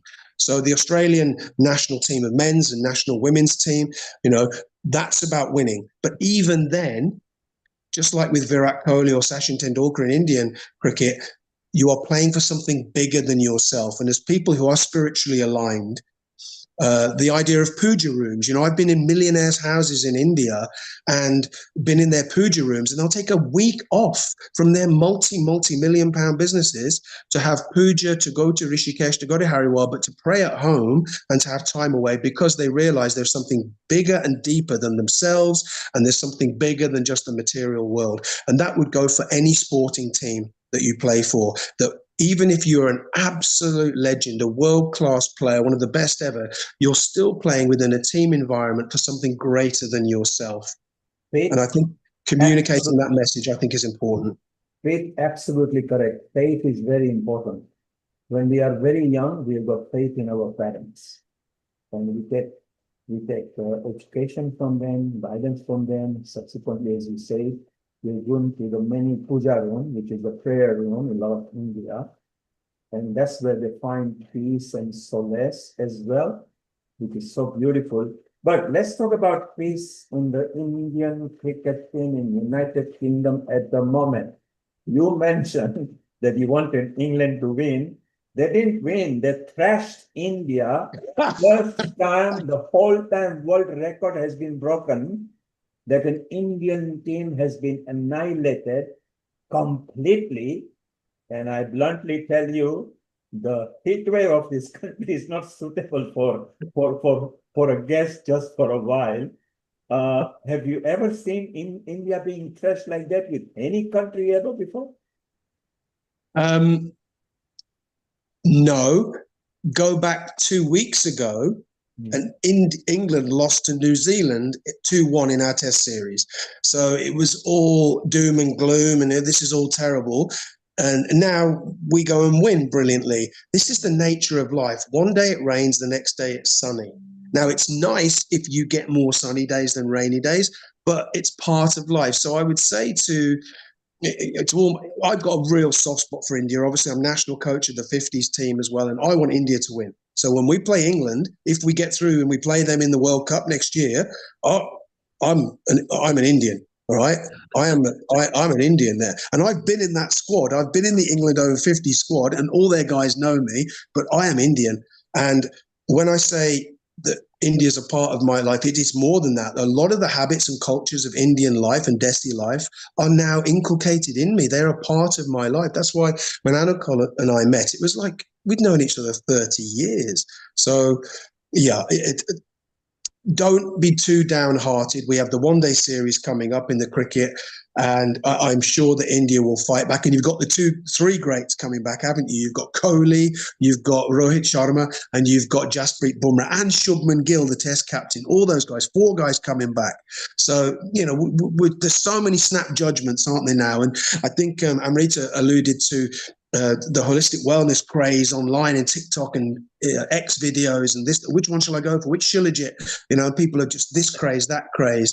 Do you know that's the modern mentality of instant judgment, instant fascination, and then forgetting about it the next day. Indian cricket remains stronger than ever, and if you can pick a 15-year-old kid to play in your men's team, I think it says that you're doing pretty well as a country. So, Pete, there is a quandary for you, because this is not a knee-jerk reaction. There is a consistency of a 5 T20s annihilation. No country of that standard, because India is the top standard in the world and the most exciting thing to visit and play. Suddenly, if they call you and say, Pete, come on, Don, the wellness, well-being and mentor of India, what tip would you give to them, Pete? Okay, so I tell you one thing. This is very important, Neil. The IPL, I think it's great, but it's made it too easy for your batters. And basically, now that's the same as a practice, isn't it? Like a wellness practice. If we've got a practice that's really easy and it's not really challenging you, and you're doing a yoga pose it's a bit half-hearted, when you get tested, then you are not prepared for something a little bit more arduous. A long walk, for instance. If you only walk a mile on flat, you're not going to be able to do 10 miles up a hill very, very easily. And I would say the same. The IPL has become too batter friendly. It's making superstars out of guys who are whacking the ball of bowlers who are basically bowling machine cannon fodder. Here, England have said, okay, we're going to change the wickets are going to be quicker. We're going to bowl short and fast at your guys. Let's see what they've got. And a lot of them have been found wanting. Doesn't mean they're bad players, but I don't think the IPL is giving a true reflection of what it is like to face 2 international bowlers who are bowling at 90 miles an hour and are 6'5" tall, which England have got with Jofra Archer and particularly Josh Tongue. And the ICC are in a quandary as well, because IPL is such a success that it cannot be scrapped. So how can they merge with getting exciting T20, 50s, test matches? And that we will discuss in one of the episodes we'll bring on Healing Our Earth, where we will bring sports, sport injury, physiotherapists, etc. Pete, it has been very exciting. You brought some out-of-box thinking. So you are now part of the family of Healing Our Earth permanently, and you can pop in any time in any episode. Most episodes are very exciting. It's beautiful, and shortly we'll be going to Dr. Seema, who has got her understanding of what well-being and wellness is. Amrita, your last comment to Pete before we temporarily say goodbye to him. Thank you, Neil Kumar. Thank you, Pete. It was lovely listening to you. Wonderful insight and a fabulous tips. And I would also say you are what you believe, and that's very important. I think not only just from a sports background, but you yourself are one rare one among those who believes in practicing what you're saying. And that ultimately, I think, is very important for maintaining the fitness routines. And another very beautiful thing which I like when you were talking was about making few things as a habit of our life. The way thoughts are the habits of our life, and we keep thinking without thinking. Same way, I think if wellness and the tips that we get from the traditional knowledge, whichever globe's place we are in, we have so many traditional therapies that have wonders of gems to give us in terms of healing and wellness. And if we incorporate them, we really will be treasuring a big mine of wealth. Yes, Dr. Anukulji. I have one simple comment for Peter, and that is we all are working for our own selves in one way or the other. It's all about me, I, and a whole lot of things. It's only when other people come to you, so say that, can I learn something from you? Can I acquire some information from you? Can I acquire some sort of skill from you? That is when you're actually a guru. And to that extent, Peter has reached that particular point. Well, everybody's saying, please teach me, keep training me. And that includes the holistic system. That's diet, energy, exercise, and all put together. And Peter is already there. That's a big achievement. Thank you, Anakul. Absolutely, absolutely. Thank you, Anakul. Thank you, Amrita. Rajiv, a 30-second comment from you, and then we move on to Dr. Seema, and then we'll have open session. Over to you, Rajiv. Thank you. I think what I liked, Peter, congratulations for being an honorary Indian, because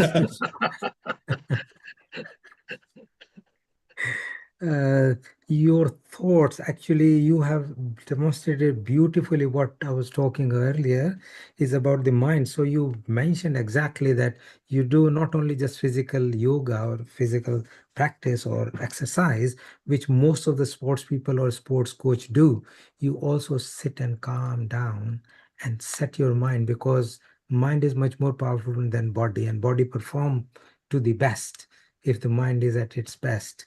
So I think it is really good, and I would probably love to talk to you at some more time, because we are now incorporating other specialties, not just health, because there are other things which affect the health. Dr. Rajiv, could I just say this? I think we all of us will have been through testing times in our lives, and they are not to be avoided. They are actually the mental gym for us. Now, I've had a testing time in my life in the last 2 or 3 years, and many people have, whether it's health or finances or relationship or whatever it is. These experiences will always be part of life. It's how we deal with them, how we respond to them, and how we view them. So they can be they can consume us with bitterness, or they can be our greatest teachers and an absolute blessing. And I think it's important that we recognize that. And then the second thing is, growing up in the West, you see the films, you see this, and you see us doing this, that, and the other. Let me tell you this. If you want to know who needs who at the moment, I can guarantee the West needs the wisdom of the East. It needs the wisdom of India, the wisdom of China, the wisdom of Japan. It needs these. The East has so much to teach the West. And I'm not just saying that because this is a predominantly subcontinent base here, and that, our group in this video meeting.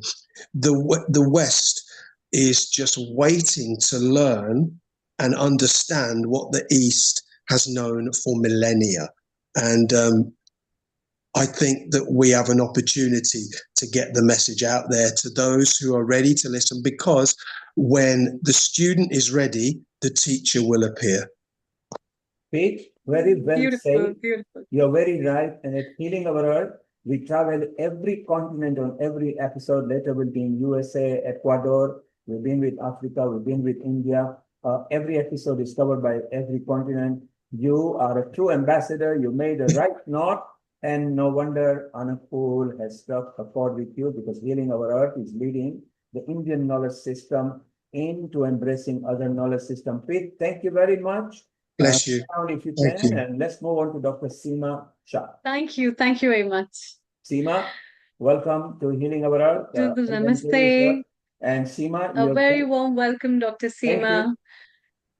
Thank you, Amrita. so Seema, much. welcome. You've got 16 minutes for your presentation so that we can outro you later as well. Amrita, go ahead, introduce her, and let's move on.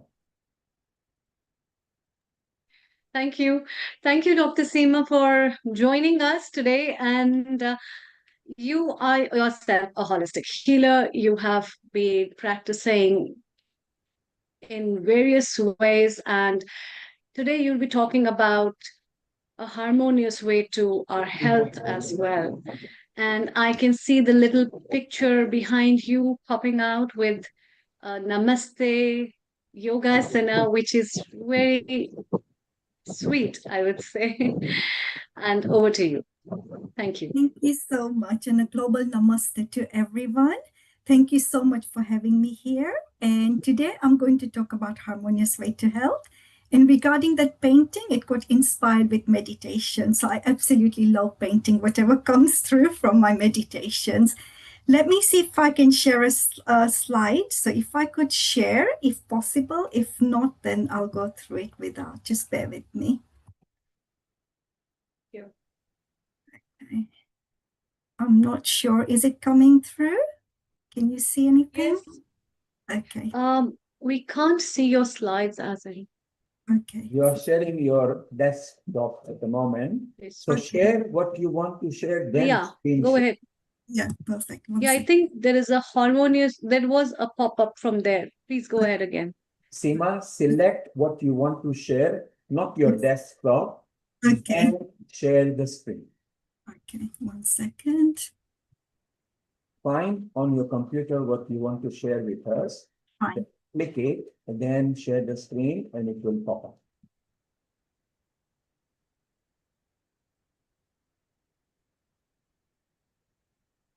Okay.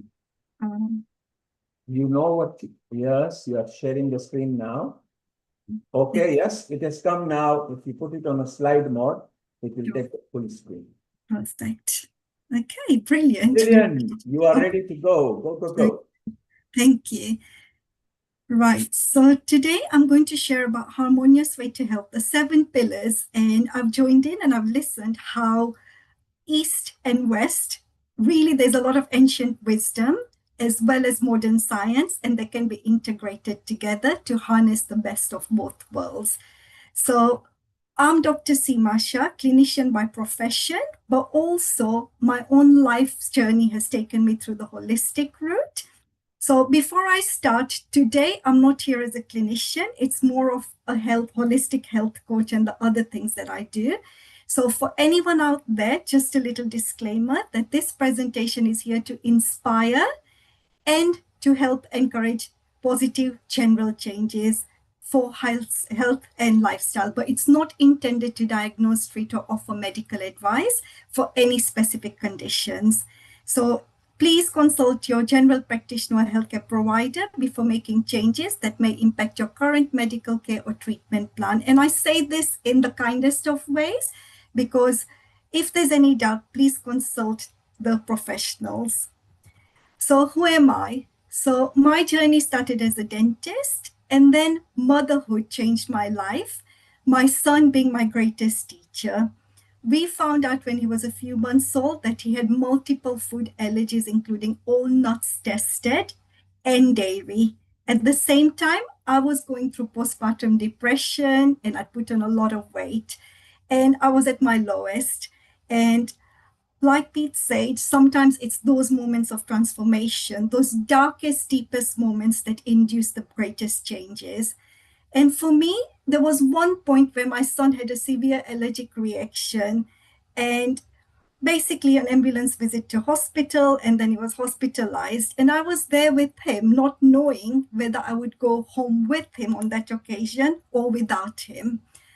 And that was a life transforming moment because all I wanted to do was make a change, take responsibility for my own health, that of my family, and for others. And that pain transformed into purpose.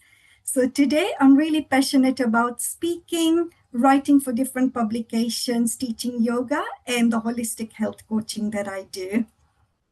So what is the harmonious way to health?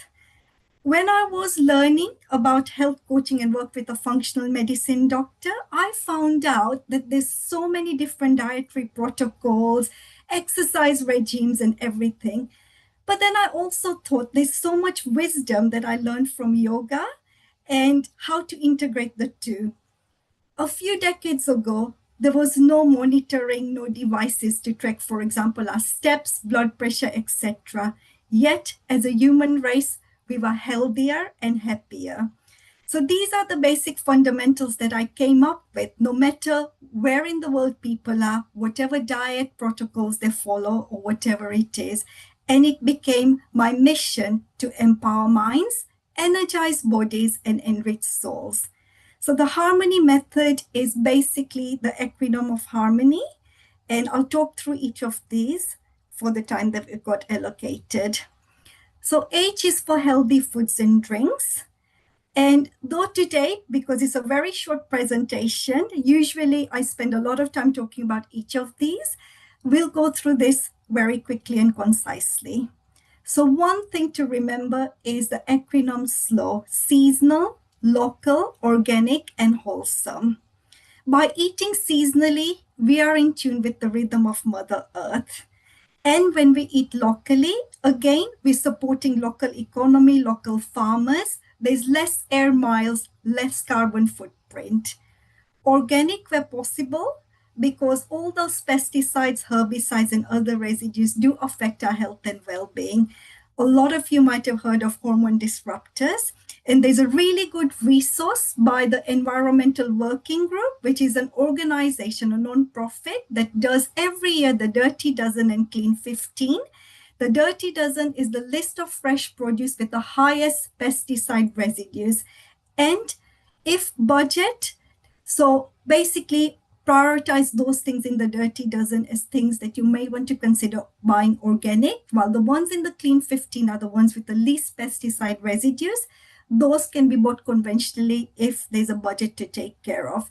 So if you don't have that list, how do you know what is what? Generally, the things we put out and they rot quickly or go off quickly would be in the Dirty Dozen, the highly sprayed things.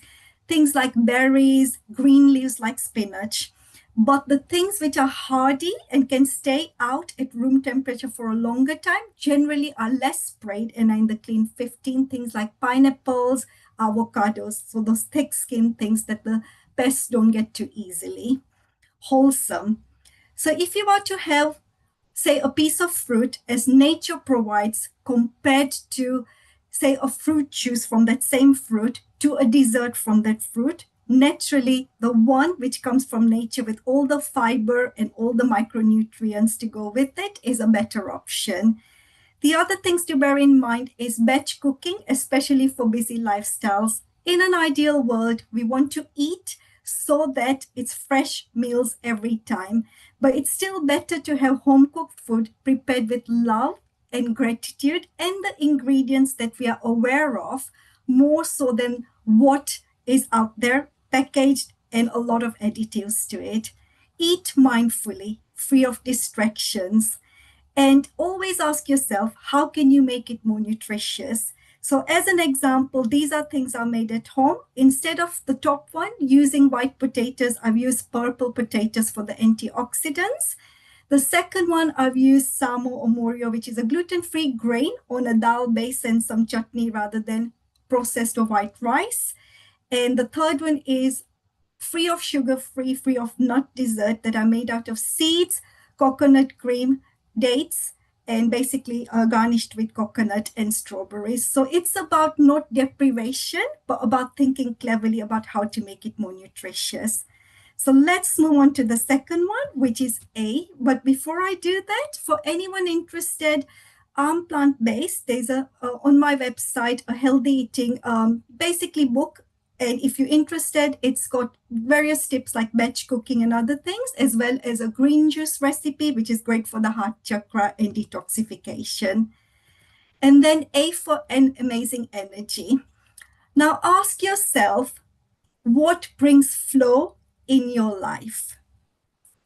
Those are the things that add energy. Usually people, places, activities, hobbies, things like that. And a lot of the time, our life purpose is linked to those things that add energy and bring the zest in our life. Self-care is not selfish. It's a priority. I always refer to the analogy of the aeroplanes asking you to replenish yourself should there be an emergency with those oxygen masks.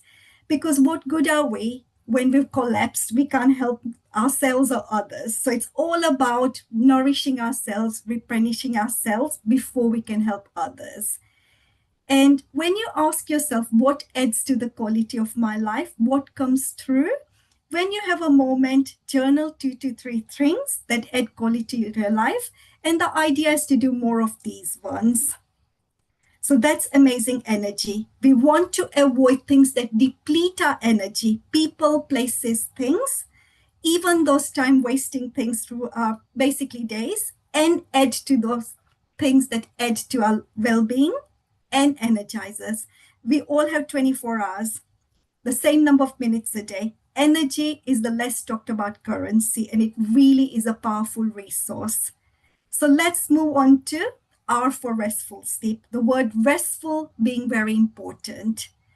As humans, we designed to have a quarter to a third of our life to rest and sleep. And there's a good reason for that. That is engineered into us.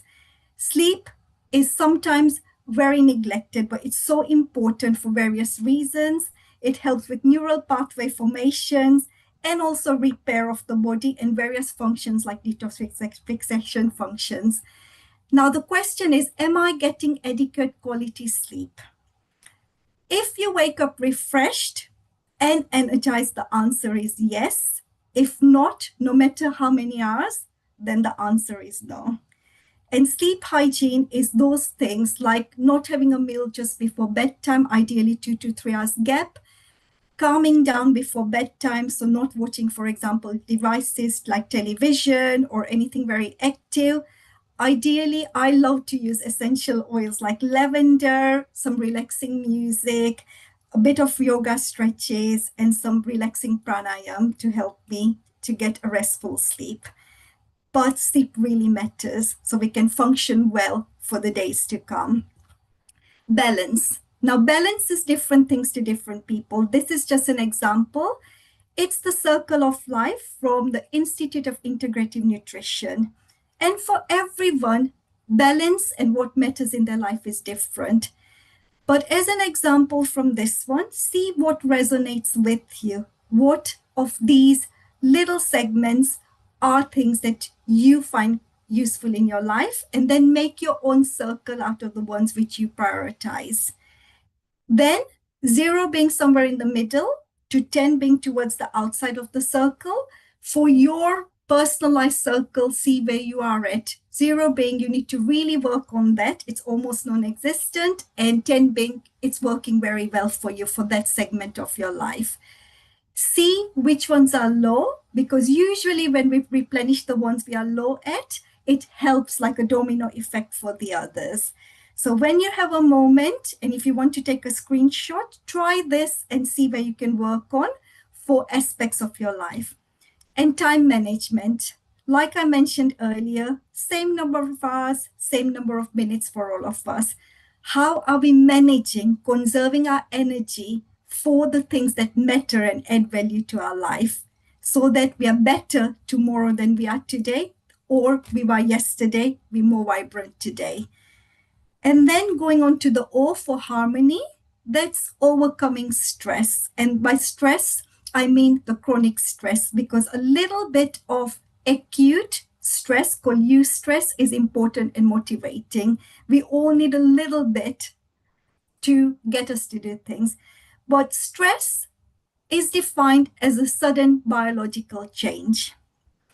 And when that change becomes so chronic and overwhelming, that then becomes harmful physically, mentally, emotionally, and even for our spiritual pursuits or the greater purpose in life. Think about 3 things that helps you relax. And the idea is to do more of those ones. And let's still take a moment to just close our eyes and just take a nice, slow, deep breath in. with a smile on our face, spine upright if possible, and then slow, conscious breath out.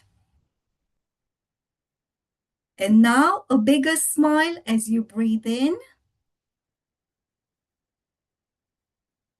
And once again, a slow, conscious breath out. So deep breathing engages the vagus nerve, which is part of our parasympathetic nervous system, to do with our calming part of our nervous system. This is one breathing technique you can do, even if you're driving or you're out and about or in a social situation. Just slow, calm, deep breaths in and out. And there are other breathing techniques, but because of time, we'll do that on another occasion. Right, so nurturing relationships is the end of harmony. Nurturing being important. Now, if I were to ask you a question, who is the most important person in your life? What would you say? What would your answer be? For a lot of people, they would name somebody other than themselves. But the truth is, we are with ourselves from our first breath to our last. So the most important person needs to be ourselves. And that's not selfish, because a lot of the time I work with women and they're like, but I can't prioritize myself because I've got family to look after, kids to look after. And I always say, but if you don't nurture yourself, how much have you got to give to others around you? So prioritize yourself and then ask yourself what matters in your relationships. There are certain core values that matter to each and every one of us, and nurture those relationships where your values match each other, be it your relationship with yourself so you're more authentic, or with others professionally, personally, or otherwise. And it all starts with us. Unconditional love and forgiveness for ourselves, then for others, really goes a long way to nurturing ourselves and others around us. And then finally, the why for harmony is yielding exercises. Again, the word yielding chosen with care. Now we know exercise has a lot of benefits, and there's a lot of scientific evidence, and there are lots of type of exercises. For me, going to the gym is something I enjoy, but yoga was where real changes happened for me, because what I needed when I was the most stressed and at my lowest in life was nervous system regulation. So find the type of exercise that resonates with you, your lifestyle, something you enjoy so it's consistent for you, and something that gives you the results that you need and aspire for. Accountability is very important. If you're self-motivated, you can hold yourself accountable. But for most people, communities, so for example, if it's group gym sessions, which are group sessions, or yoga classes, where I find a lot of people help each other, cheer each other on, or even having a friend or a family member hold you accountable is really important. So that's the harmony, healthy eating and drinking, amazing energy, and then the restful sleep, the managing our time and balancing our time. And then we've got the overcoming stress, nurturing relationships, and yielding exercises. And I'd like to thank you all so much for having me here on Healing Our Earth, and a global namaste to all of you. And if you got any questions, please reach out to me. Here are my details. Thank you so much. Thank you, Dr. Seema. That was pretty nice, versatile. Can you stop sharing the screen and so we can see each other? Perfect. Lovely. As lovely is your name, same way you have shared the harmonious ways of health. And I think Peter Wellings pretty much resonates with us. Dr. Anukulji is smiling, and as we move to Germany with Dr. Ulrich, we'll have some tips. Your comments, Dr. Anukulji and Pete, if you have. I can just Dr. comment one Senior. small thing that Peter was here noting down everything that he could manage. And he was taking some screenshots as well. So I must confess that we really enjoyed your talk and it was really very, very helpful. And I think it has taken into account all aspects of life in a very integrated way. And that's a great thing to have done. And I've also visited your website and I think it contains almost everything. That's great. Thank you. Thank you. And I would say there's the theoretical side of holistic wellness and there's the practical, and you need to know some of why you're doing it and what it's about. But having tips and having practices that you can apply in your daily life, as you've shown there, is the key. And that allows people to take that first step into it. So I think it's beautifully done and very succinct as well. We've got a few more notes to take, haven't we? Oh, yeah, we will take, of course. Take a few more. Thank you so much. And please reach out. It would be lovely to connect with like-minded people. Thank you. And that's what he said. I'm going to contact her. Yeah, did you? Go ahead. Thank you. Thank you very much. Thank you, Dr. Seema. As we move from United Kingdoms to Germany, Dr. Ulrich, your comments for Dr. Seema before we have your talk.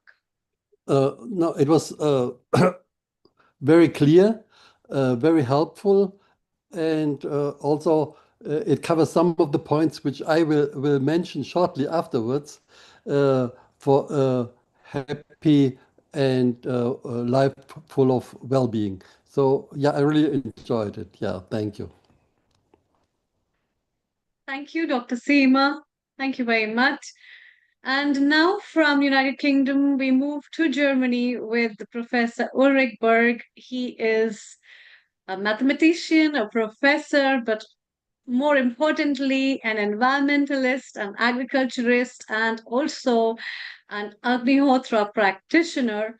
And I'm very happy that the way he incorporates the practices of Agnihotra with wellness and the practices of Agnihotra with sustainability, environment, and sustainable practices of cultivation of plants and biodiversity. And not only that, from the verge of planting a sapling to cancer healing, there's a tremendous research and the talk that we'd like to hear from Professor Ulrich. Over to you. Namaste. Okay. Namaste again, and thank you for inviting me here to this episode on wellness and well-being.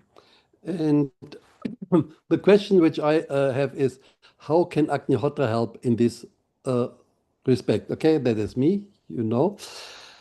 So let us talk about happiness, because happiness is the ultimate goal. And we all want to be happy, but still very few people are happy all the time. But actually, happiness should be the normal state of human beings. It should not be something extraordinary. It should be the normal state. And see, small children, whenever they're fed and they get new pampers, they are just happy. Yeah, they don't need more. With adults, it's a little bit more difficult. So let us see, what are the factors which take us away from this normal state of happiness? And some factor is tension on body and mind. Regarding the body, of course, if we are sick, it is difficult to be happy. So in order to keep the body healthy, good to keep the body hydrated, to eat healthy food, organic, possible, to have some exercises as daily routine, like walking, Tai Chi, yoga, and so on. These are the points which Dr. Seema now talked about more in detail. I just mentioned them. Then also, it is very helpful to perform regular sunrise, sunset Agnihotra, as this helps to purify our environment, the air we breathe, the water we drink, and the food we eat. This was discussed in detail in earlier episodes on healing our earth, so I will now concentrate on our mind. Actually, happiness is a state of the mind. If there are tensions in the body, this affects our mind. In addition to that, there are tensions on our there is thought pollution. Negative thoughts and emotions are all around us in the atmosphere. And normally we do not see them, but we are affected. Just think of you go to a room where people were quarreling before. People have left. You don't even know what happened. You go to the room and you feel some kind of uneasiness. On the other side, if you go to a room where there was some meditation, mantra chanting, people had left again, but still you feel some quietness, some stillness in the atmosphere. So these thoughts are kept in the room and they have an effect. And Agnihotra not only purifies our atmosphere from biological, chemical, and physical pollution, but Agnihotra also purifies the atmosphere on a more subtle level, the level of thoughts and emotions.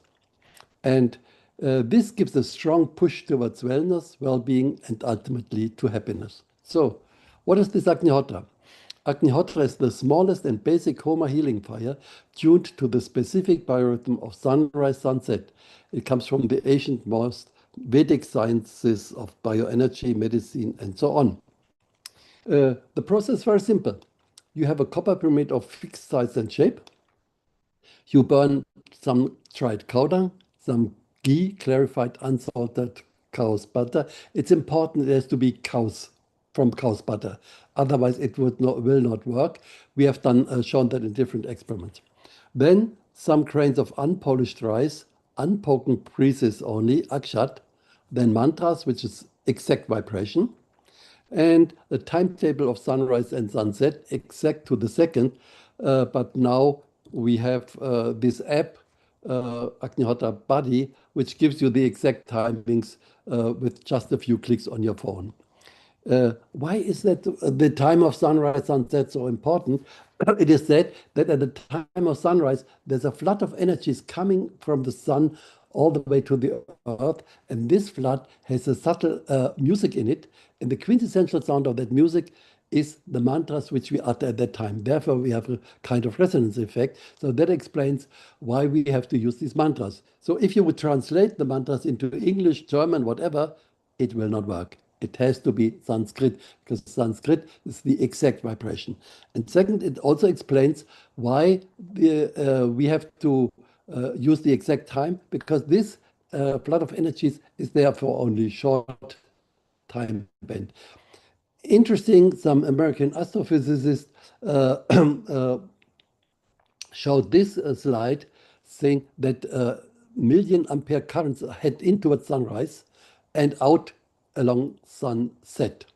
So that was a confirmation of this traditional Vedic knowledge of sunrise, sunset by modern science. Now what happens is, it is said that a channel is created throughout all the atmosphere, and prana energy, life energy, comes down through this channel and creates an aura energy field around all plants. Plants get healthy, get nutrition, and when the flame dies, all this energy comes back and is collected in the Agnihotra ash. Therefore, this ash has healing properties. And what are the effects of Agnihotra? First is prevention. It helps to remove risk factors of environmental pollution. And we know environmental pollution is responsible for approximately 20 to 25% of all deaths nowadays, as studies have shown.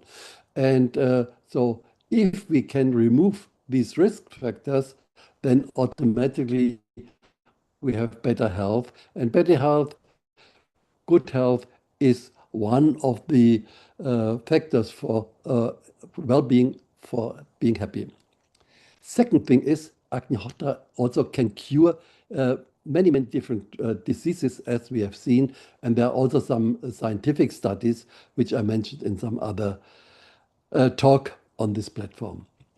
Now let us concentrate on the effect of Agnihotra to heal mind and spirit. The aim of yoga is still the mind. And if the mind is still, then happiness automatically comes up.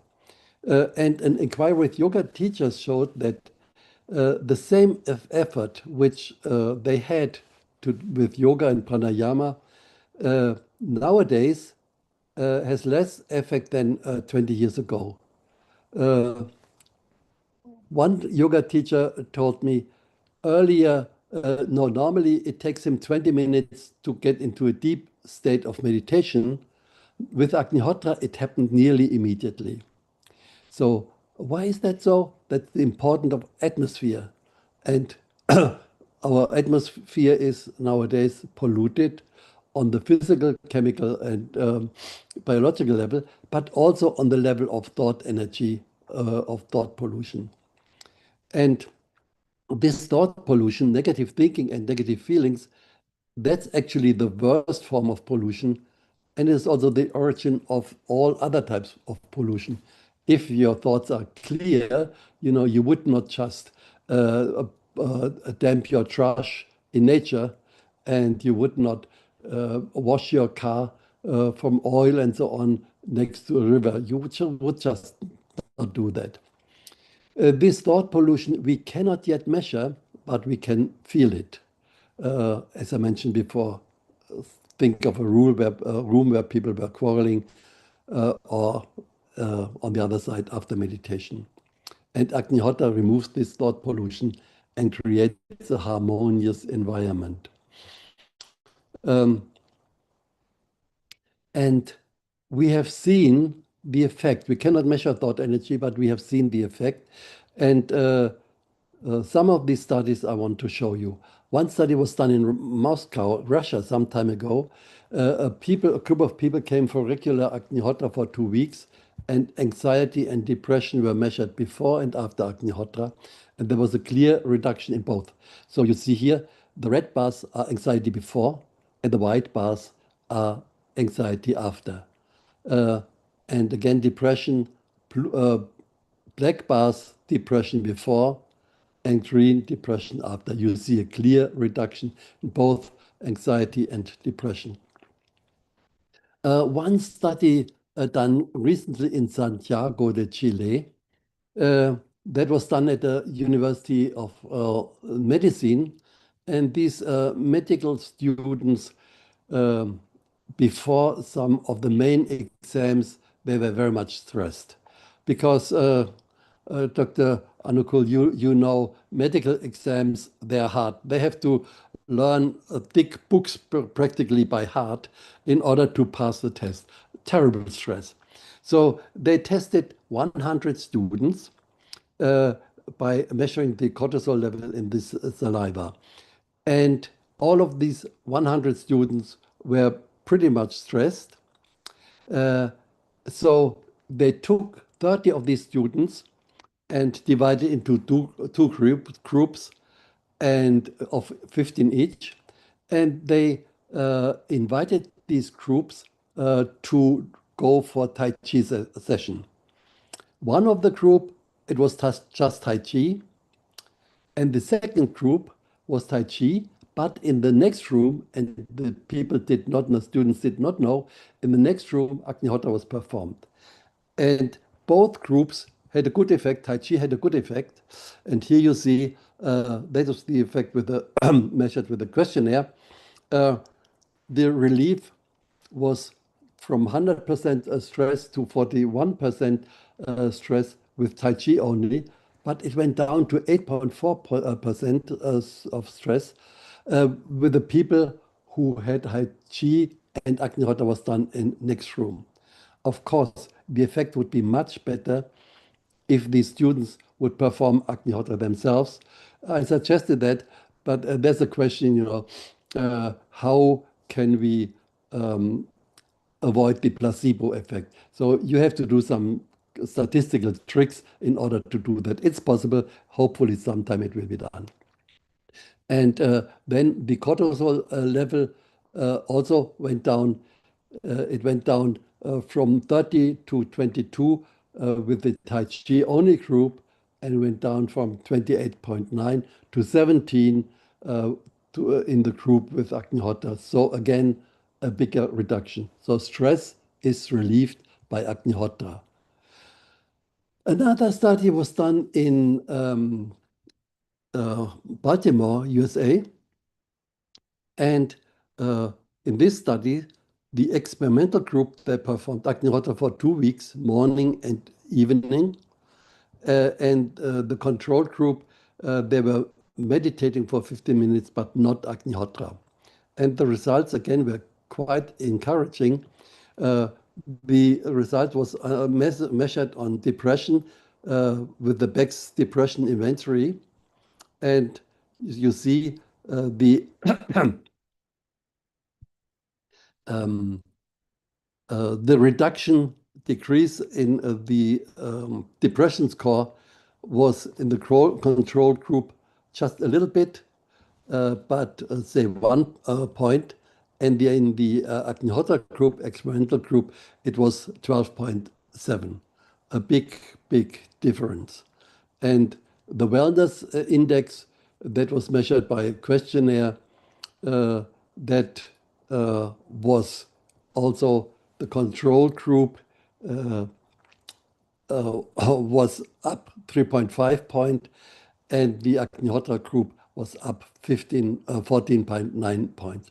So you see the increase in wellness score was 4.2 times greater than in the control group. Again, a big positive effect. So now, what is the modus operandi? How does that work? How does Agnihotra lead to these effects? With homotherapy, Agnihotra homotherapy, we purify our atmosphere, our environment. And it is stated that by inducing a change in the atmosphere, you bring about a change in functioning of prana, life energy, and this has very beneficial effects on our mind, as prana and mind are connected like two sides of the same coin. Prana, you affect prana, immediately you have an effect on mind, and vice versa. And what controls the flow of prana? That is the atmosphere.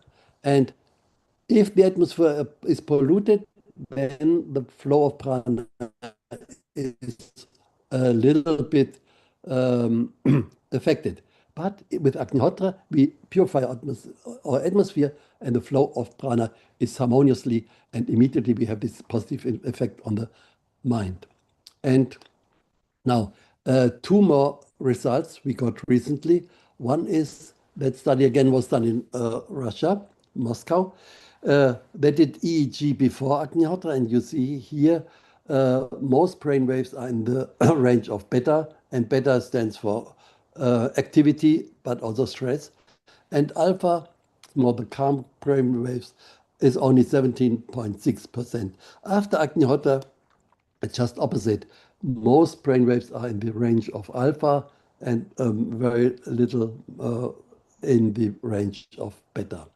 That was just after 1 Agnihotra only. So we have to see how is it if we do it continuously, say for 2 weeks.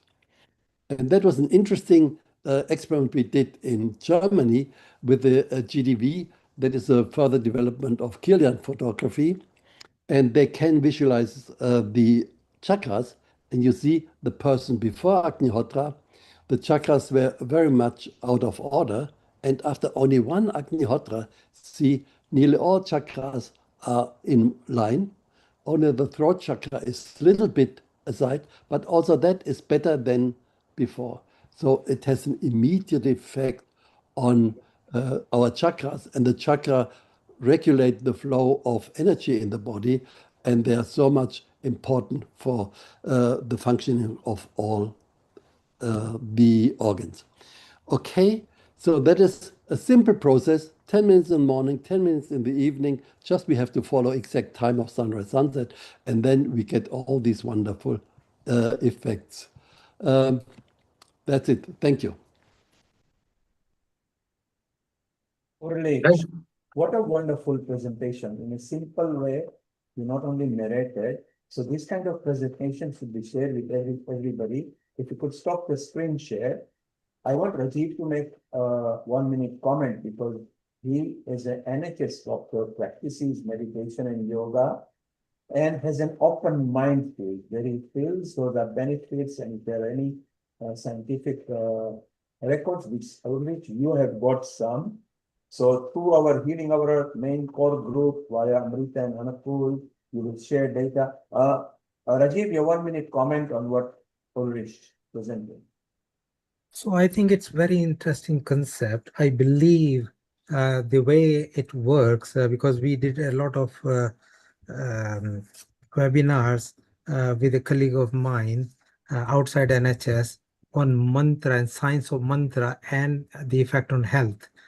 And the way, and I've done a lot of digging into it, the way it works, which partly is correct, which is on cortisol, but there's a lot more than cortisol. Just by mantras, one part is when it happens, just by pronunciation in a rhythmic way, it connects to the fluid, and vibration in the fluid itself sucks away the energy release. And therefore, there is improvement in the way. And second is so right from Muladhara chakra to the crown chakra, that all is disrupted in current life, which you have beautifully demonstrated. And so I would like to know, was it each cases, or it was kind of moving in that way? That was it each case, or it was just one picture which was flickering? And how did you capture the energy of these chakras? Because the energy of the chakras is correct and theoretically demonstrable, but from energy and the NHS point of view, in the Western medicine, energy is ATP, ADP, that cycle. This type of the energy doesn't exist and is not acceptable. So in order to build that part, because that bridge is missing, we need to understand the language, and we will be able to translate that language in a language that the Western medicine or modern medicine understand. So if we can understand, we can explain it to others. And that is the best way to enter. And again, as I mentioned earlier, it is integration. So keeping what is there, but adding this in order to maximize the benefit and improve the journey, keeping the wellness. So preserve the wellness and prevent the departure from wellness, and bring back from the departed disease position back into wellness.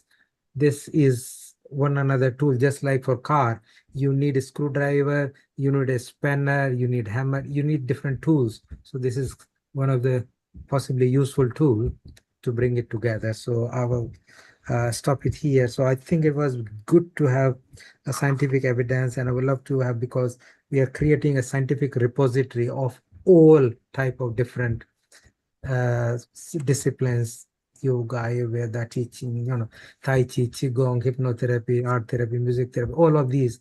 So if we have collection of these and we build on it and we try and find out where the gaps are, and then we fill the gap, then we will probably have a smoother flow. So thank you, Dr. Rajiv. Offline, you can keep in touch with Ulrich and Anakul and everybody. Yes, I would be happy to do that. Anakul and everybody are together anyway on Monday, so we will share that with you. Ulrich, your quick comment, and we need to move to Anjali, the next sessions. No, thanks, Dr. Rajiv, for this comment. And yes, I would be happy to discuss more, to go on with such experiments. And I'm happy also to hear you did experiments on the effects of mantra on different parameters. So yes, if you can get together, that will be great. Thank you. Thank Amazing. you, Dr. Ulrich and Dr. Rajiv and Anakul and everybody. Anakul will bring you after Anjali or during whatever you like. Go ahead. Amrita, introduce our resident contributor, Anjali. And Anjali, for the next 10-15 minutes is all yours. And over to you, Amrita. Thank you. Thank you. Thank you, Nirup Kumar. Thank you, Dr. Professor Ulrich. It was again a wonderful presentation from your side, and we'll have you again for more chit chats. It's time to move from Germany to India, where we have Dr. Anjali Agrawal, who is again a holistic healer, a physiotherapist, a practitioner who believes in it's about the wholeness of the practices that makes it really versatile, and that's what works.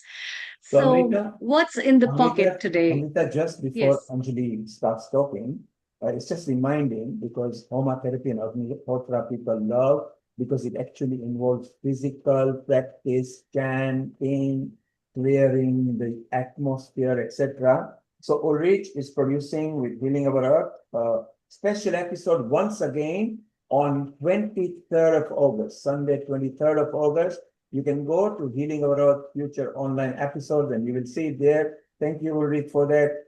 Amrita, over to you and Anjali. Thank you. Over to you, Dr. Anjali, for today's thoughts on wellness and well-being. Thank you. Hi, good evening, good morning, good afternoon to everyone here, and very happy Sunday to everyone from Healing Our Earth. Nice to see Dr. Anukul, Dr. Rajiv, Dr. Amrita, and Neil Kumarji. So very good morning to all of you. Good afternoon to all of you. So today I'm talking about PMOS and the tips. Now the PCOS term got changed into PMS. So I think we all know that everything around Earth is now based on how we move, how we eat, as we said, prana, right? So I'll be taking you through but basic, sweet and short, just basic for everybody who is watching also to gather some inputs as to what we can do as women to manage PCOS, which is now PMOS. Now, why we say the word PMOS is called as polyendocrine metabolic disorder.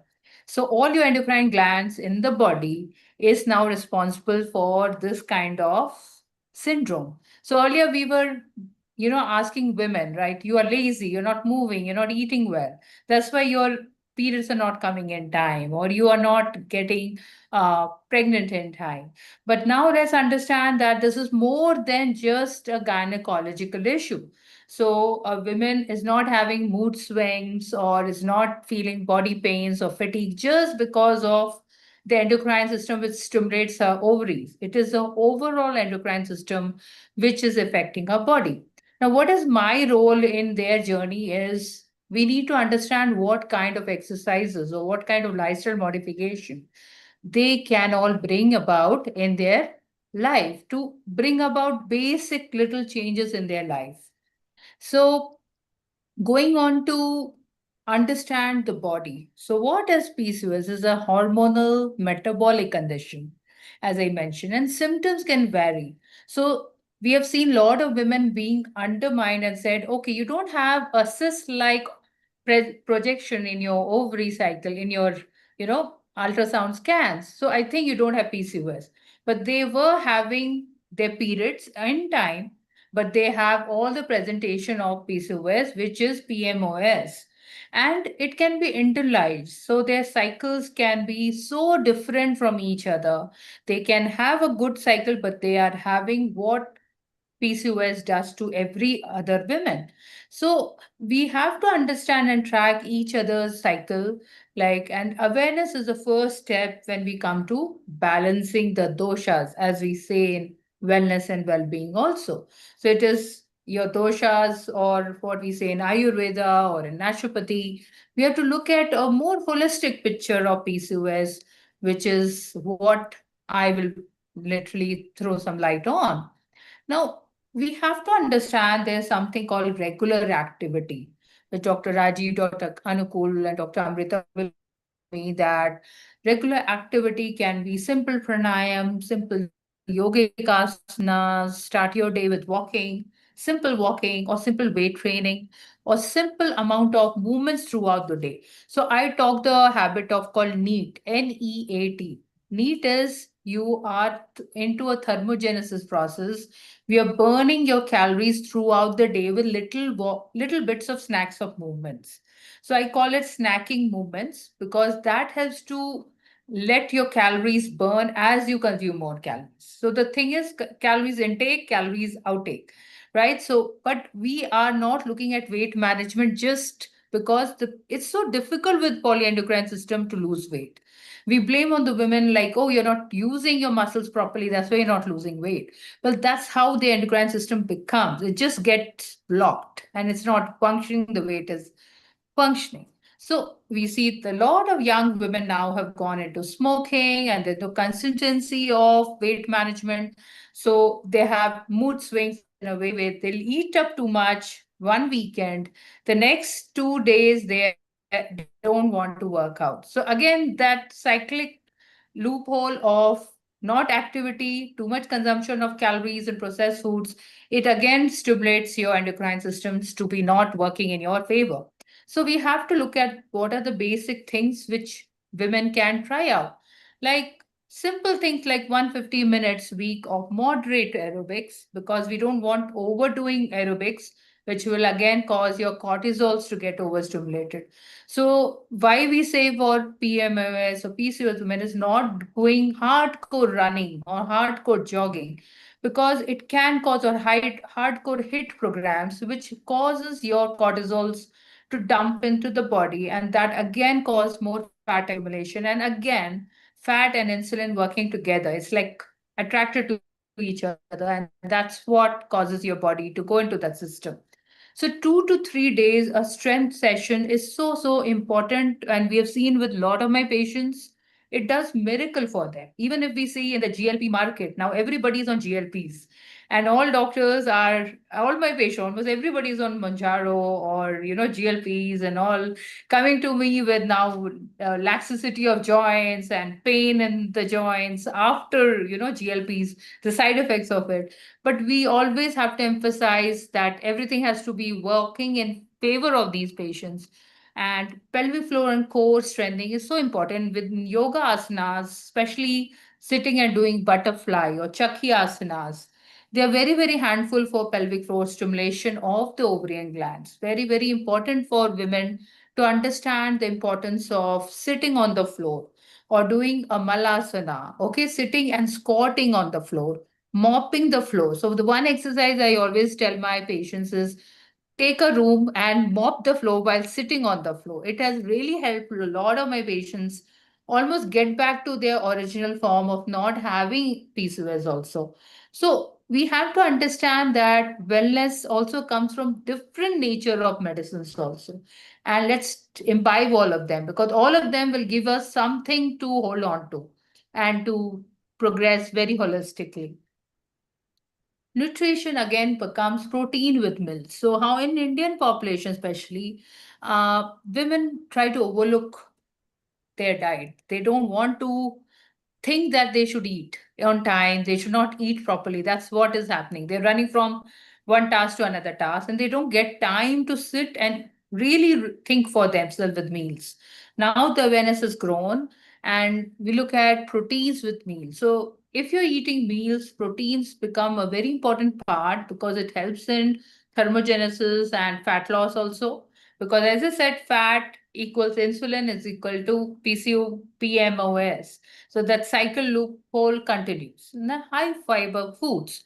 It could be start your day with every meal with a little bit of protein and a salad, which can be, any amount of salad you can eat, which helps to not let your insulin cells become too attracted to the sugar molecule. We have craving at 3 p.m. During work hours or something after lunch, we'll have a craving to eat a sweet snack. That is first indicator your body is not able to utilize insulin well. And limit the ultra processed food or don't at all have them, because we can't even say what food is pure coming in our house. So first, when you go shopping, look at what you're buying for your groceries. Best is as pure as possible, if possible, within your reach. And hydrate at least 6 to 7 to 8 glasses of water. Hydration becomes very important for your sugar cells to metabolize the insulin well. So it's important that the more dehydrated you are, your chances of getting into PMOS increases a lot. And 7 to 9 hours of sleep is so important, because we see now what we see is the non-alcoholic fatty liver disease, which is coming in the young population. In the population between 25 to 35 years, I am seeing in my IT population patients where They don't eat, they don't drink alcohol, but they are getting non-fatty liver disease, which again is leading into insulin resistance, which is also leading into PMOs. So stress reduction, doing mindful practices, as we say, Agnihotra, yoga, pranayama, it becomes very, very mandatory for all of us. So everybody's having stress, everybody needs to sleep on time, but even for sleeping, they are having, some people are running startups, some people are doing, late night shifts. They're not able to get the night sleep, which we say, the circadian rhythm. So rise up with the sun and eat your dinner as early as sunset. That concept has to be brought in, but the kind of lifestyle and work life balance which we have is not coming for women in our country as of now. So, very short and sweet. So, work with somebody who can just not concentrate on persistent irregular period. Look at severe pain. So, sometimes PMS patients can have chronic pain, fatigue in the body, they'll have mood swings, and they can be fertility concerns. But working with a very holistic healthcare teams helps you tap into every zone which needs help, which can be Ayurveda, yoga science, naturopathy, gynecologists, obstetrician, endocrinologists, physicians, orthopedics, physiotherapists, dietitian, nutritionists, and the list goes on so forever. So always seek help at the right time because you get the right advice and you can really, and I always say the setting stone is your younghood, which is your childhood. A obese child will have PMS by 13 or 14. So make sure every child from the young age is made to do some running, jogging, some kind of activity, which is very important. And also look at what kind of food they're eating or what kind of screen time they're happening, how much time they are sitting. I always tell my patients is as much as possible do squats in between your, even for doctors, we tell them squat in between your one patient to another patient. So you are looking at need, burning your calories, how much calories you take, how much calories you're burning. So this really helps the whole cycle of managing your endocrine system. And for a smooth running endocrine system, it's important that we think mindfully because if our thoughts are less stressful, we can manage our cortisols well and an insulin well. Thank you, everyone. Thank you very much, Dr. Anjali. It was a very nice thing because I've been what you call wondering on this particular issue for quite some time. And I asked myself this funny, rather awkward way of looking at it. And that was about why is it Mother Nature telling this lady not to have a baby at this time? After all, the hormones, we have got a physical body and we have got a mental body. But in between, what is connecting are the neural structures as well as the endocrines. And somewhere between these two is the what a disconnected link. And I feel, and usually then it is from this point I start going into the psychological basis of what's going on in the mind. And I go into hypothalamic studies and a bit of subconscious studies and what's going on there. And very interestingly, I find that many of these patients complain of issues that have occurred very early in their lives, a certain amount of stresses. It could be some kind of abuse or something like that. Because I see the patient at the very chronic end with the chronic back pain and things like that. And interestingly, when I deliberately ask them how much is the brain fog, what is the PCOS, and how long have you had problems with related to periods and things like that. And very interestingly, I at least in about 50% times I'll find a significant connection between all two. And very interestingly, I don't. I usually ask them, "You have this, you have this." You say, "Yes, I have this, I have this, I have this." So I once I get the chain, and then I just put this words and says, "Yes, I have it. I expect that." So, but many of them say, "No, no, I don't have that." So putting together, I just wondering if we have to consider the natural process in the body. Fundamentally, I remember our professor of anatomy says that the uterus is being prepared to receive the baby. And why is it not doing so? Obviously, the mother nature is in the brain is saying, I'm not prepared for it. It could be fear of having a child. It could be fear of intimate relationship. It could be various other kind of things. But the reality is there's an underlying fear which is governing the whole process. So I go into slightly in a reverse way of trying to see why is it happening that way. But that is my way of looking at it, not necessarily completely evidence-based, but that's the way I look at it. Thank you, Dr. Anukul. Thank you, Dr. The Anukul. presentation was so good as Beautiful. usual. Can you go directly to Nishit rather than the team? Because the PowerPoints are not presented on our social media. So go straight to Nishit from now. Get this put up on the social media. Yes. So they will actually help people and we can tag people as well. Anjali, stay around. In about 35-40 minutes, we'll come back with an open session to you. We need to move on to our next slot over here with our Rotarian Lal. Go ahead. So Amrita, if you could, just before you introduce, can you tell people what is happening in the next few episodes? The people are asking, and we refer them to the future online episodes. So let's start what's happening the following week from now.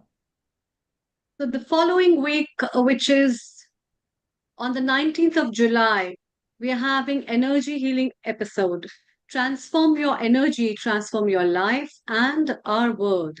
It's will be broadcasted from 2 p.m. British Summer Time onwards. And this is exciting because it is co-produced by Hiral Merchant from Mumbai and Acharya Sri Shivam, originally brought by Rotarian Lal Goyal, who is now a full-time healing a member. And they have produced this episode. So it's going to bring lots and lots of healing energy. And following week.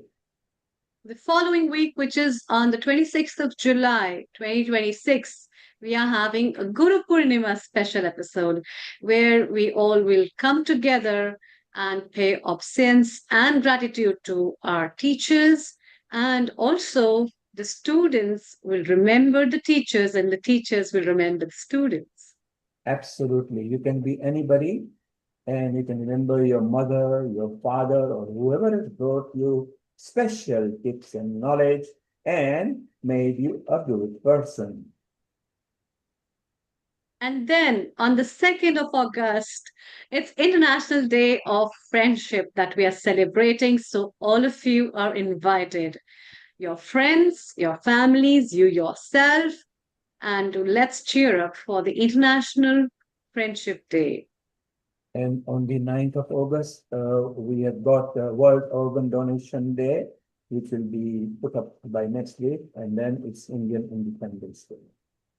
Yes, as in by the 15th August passes, so we are celebrating on 16th of August, we bring to you Indian Independence Day, where we unite, empower and celebrate the independence of our country, India. And today, India in almost every sector is in top 10, leading the world. And you heard what Pete said today. It is not necessarily that the East or the Indian knowledge system needs West. Maybe it is the other way around, and it's time we heed that because we will only improve our wellness, well-being by resetting ourselves. And following week. And the following week, which is on the 23rd of August 2026, we are broadcasting Agnihotra special episode, Healing Our Earth Through Body, Mind and Spirit through Agnihotra. Superb. So there we are. And now it's time to go to Rotarian Lal Goyal for his tips. And he has got Acharya Sri Shivan and Mehak will be coming soon. Let's get the tips first from Rotarian Lal Goyal. Introduce him, Amrita, and over to you. Thank you, Neil Kumar. Thank you, Dr. Anjali, for such a wonderful presentation. It's time to welcome Rotarian Lal Goyal ji. Global Namaste. Rotarian Lal Goyal ji is a founder and charter president of Rotary Club of Organ Donation International and also the chairman of Organ Donation India Foundation and Gyan. And today, as a regular contributor, he will be spreading his message through organ donation, wellness, and well-being. Over to you. Thank you. Kindly unmute yourself, Rotarian Lal Goyal ji.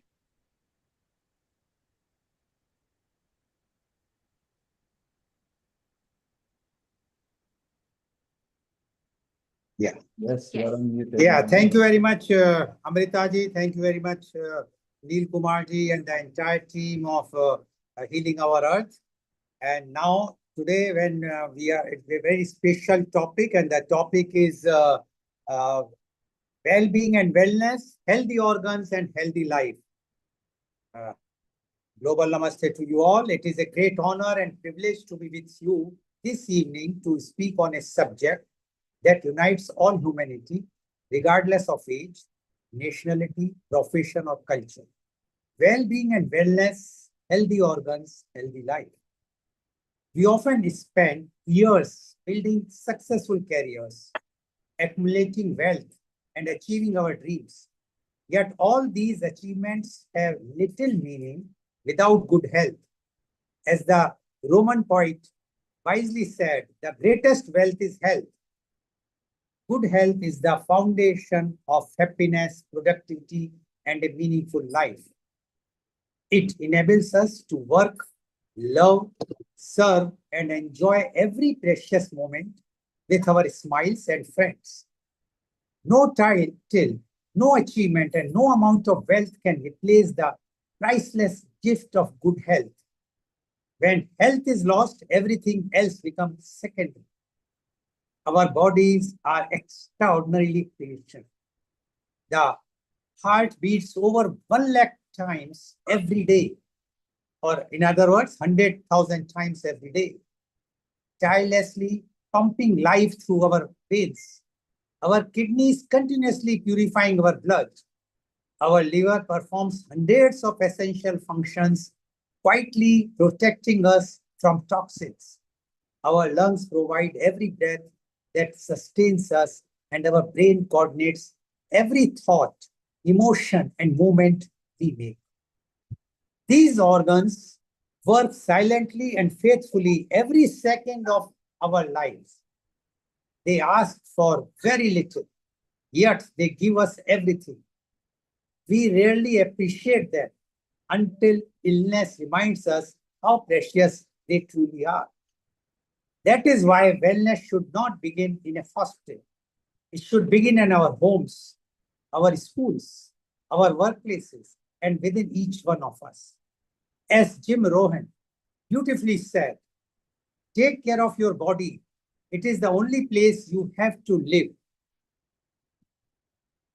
The path to healthy organ is neither complicated nor expensive. It is built on simple, consistent habits. Eat a balanced and nutritious diet, exercise regularly, maintain a healthy body weight. I was just listening Dr. Anjali before that, and she was mentioning about the use of Monjaro. I am on Monjaro for last 1 year, and I am exercising every day, brisk walk for about 60 to 70 minutes, and maintaining a healthy body weight and have no complications. Although now it's a maintenance dose of Ozempic, which I am taking. Earlier it was high dose of Monjaro. So it all depends how you take your treatment seriously and follow what doctor says. But it has required, because medicines cannot cure, you require, along with the medicines, you require healthy lifestyle. Drink plenty of water, get adequate sleep, avoid tobacco, and limit alcohol. Manage stress through yoga, meditation, prayer, or other healthy practices. Have regular medical checkups. Healthy living is not about perfection. It is about consistency. Small daily choices, repeated over time, become lifelong health. None of these habits demand wealth or privilege. Only awareness, discipline, and the willingness to begin. Unfortunately, modern lifestyles have brought new challenges across the world. We are witnessing an alarming rise in obesity, diabetes, hypertension, heart disease, fatty liver diseases, kidney disease, and certain cancers. Many of these illnesses are closely linked to the way we live, our diets, our sedentary routine, our unmanaged stress, and our late nights. I would like to add here, as doctor was mentioning earlier, about 20-25% young people are suffering. There was a survey done in Bangalore, which is a IT hub or Silicon Valley of India. There they found that the 20% organs of youth up to the age of 35 are showing the symptoms of failure because of all those things that their lifestyle, stress level, the late night work, etc., etc. So we have to take care of that. Otherwise, it will affect our organs very badly. But the encouraging news is that many of these conditions are preventable. Prevention is not only less costly than treatment, it is also far more effective. As Benjamin Franklin wisely reminded us, an ounce of prevention is worth a pound of cure. Well-being is not only physical. A healthy mind is equally important. Stress, anxiety, loneliness, and depression can affect every organ in our body. Emotional well-being, strong relationships, a sense of purpose, and kindness towards others all contribute to a healthier and happier life. Health is a balance of body, mind, and spirit. When one suffers, the others inevitably follow. There is another aspect of healthy organs that deserves our attention. Despite remarkable advances in medicine, thousands of people around the world develop irreversible organ failure due to disease, birth defects, or unexpected accidents. For many of them, an organ transplant is the only chance to live. Every day, patients wait with hope for the phone call that could change their lives. Sadly, many never receive it in time. This is why organ donation is one of the humanity's greatest gifts. It transforms tragedy into hope and loss into life. As someone deeply committed to organ donation awareness, I have witnessed remarkable stories. Children returning to school after a successful transplant, parents watching their sons and daughters recover, and families finding comfort in knowing that their loved ones' final act gave others a second chance at life. One organ donor can save up to 9 lives and improve the lives of many more through tissue donation. Few acts of kindness leave such a lasting legacy. I often say, healthy organs give you the freedom to live. Donated organs give someone else the chance to live. If you believe in helping others, I encourage you to discuss organ donation with your family and make your wishes known. It is a conversation that takes only a few minutes, yet it can create a legacy that lasts for generations. But before we think about donating our organs one day, let us first commit ourselves to protecting them every day. Every healthy meal, every morning walk, every good night's sleep, every moment of exercise, and every positive choice is an investment in a healthier future for ourselves and for those who love us. Wellness is not a program. It is not a New Year's resolution. It is a lifelong commitment. As Ralph Waldo Emerson said, the first wealth is health. Let's inspire our children to embrace healthy habits from an early age. Let's encourage our workplace to promote wellness, our communities to support preventive healthcare, and our institutions to make awareness a priority rather than an afterthought. If each of us improve our health together, we improve the health of our families, our communities, our nations, and ultimately our world. I would like to conclude with a thought that reflects body's theme. Healthy organs create healthy lives. Healthy lives build healthy families. Healthy families build healthier communities, and healthier communities create a healthier world. And let me leave with one final thought. Wellness is not a destination. It is a journey we choose every single day. Every healthy choice you make today is a gift to your future self and to people who love you. Thank you. Stay healthy, stay active, stay compassionate. And together, let us build a world where healthy organs truly means a healthy life and where the noble gift of organ donation continues to give others a second chance at life. Now, I would like to bring. Rotarian, Yeah, please. Rotarian, what a wonderful message. If Thank you your very much. organs happy, then the life will follow with happiness. So pay attention to your organs. And who better than you, who is a dynamic soul, that every week travels to different city in India promoting organ donations. So I want to introduce you to Pete. 2-3 months down the line, if you make him one of the senior ambassadors in organ donation, his influence will be very useful. Currently, he's still the mentor and coach of the senior cricketers of India and worldwide. And he's also a mentor, well-being and wellness, very influential person. Peter, say hello to Rotarian Lal Gohel.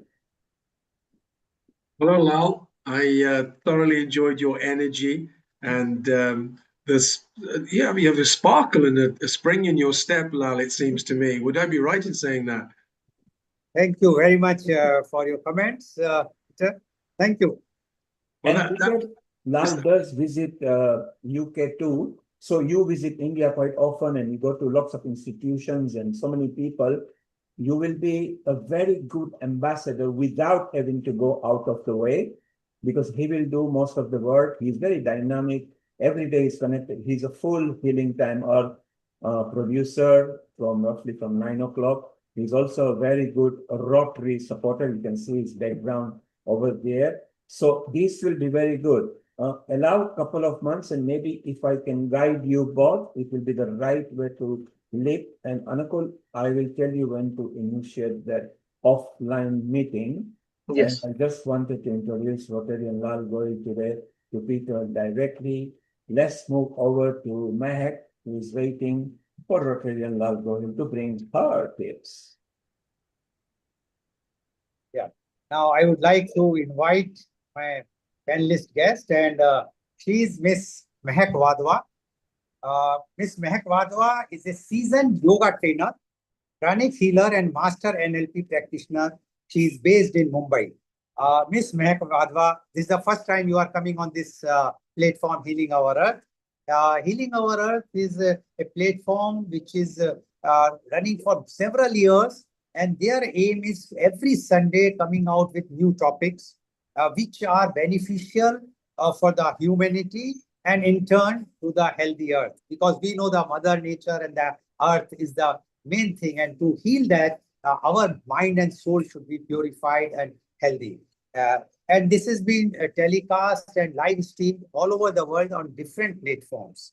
So Ms. Wadhwa, we would like to hear from you on the today's topic, which is very important. And I was told that you are very good. I have not met you in person, but yes, I have heard lots of things about you. So for well-being and wellness, your views, Ms. Mehak Wadhwa, please. Yeah. Thank you, Rotarian Lal Goyal ji. Very good afternoon, good evening to each one present here, and a wonderful platform. I heard Dr. Anjali Agarwal also, and yeah, what she said, I rightly agree with that, being a yoga trainer as well. So, for me, I would demonstrate small tips and techniques which will give us an idea how we can maintain our health just by, something as simple as correcting our posture. Nowadays, due to sedentary lifestyle or so much gadget use, sometimes we unconsciously we droop our shoulders forward, neck is looking down, head is bent. So a simple thing like rolling our shoulders back, relaxing them, opens up more of lung area. The lung capacity improves, and that itself will have help us inhale more oxygen.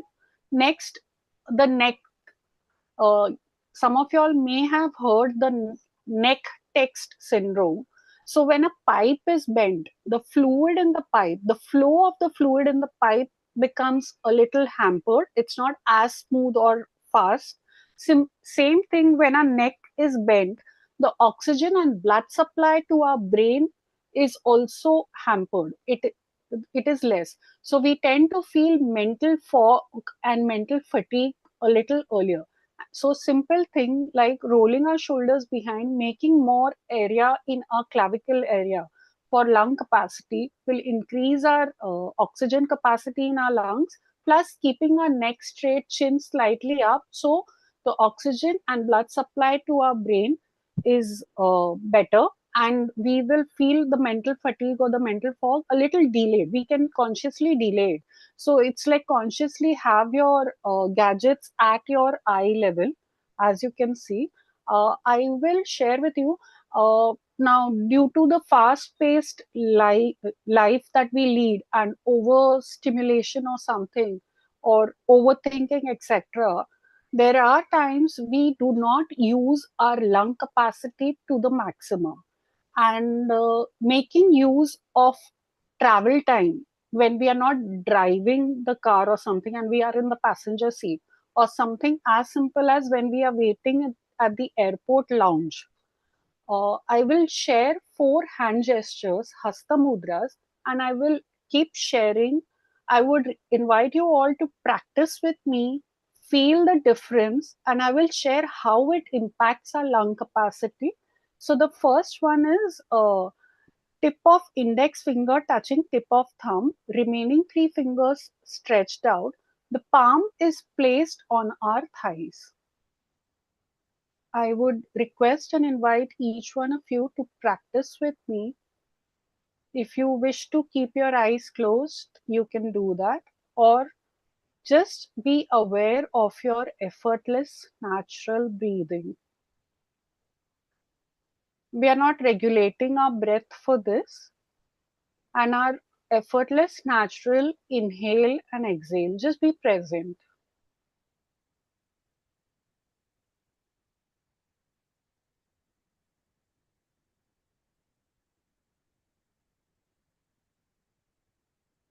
You will realize as you slowly, gently just be present, there is a particular area of the thoracic region which is automatically more engaged with this hasta mudra. It helps us stay grounded. Along with that, we are activating and stimulating automatically due to this hasta mudra. Our diaphragm muscle is engaged.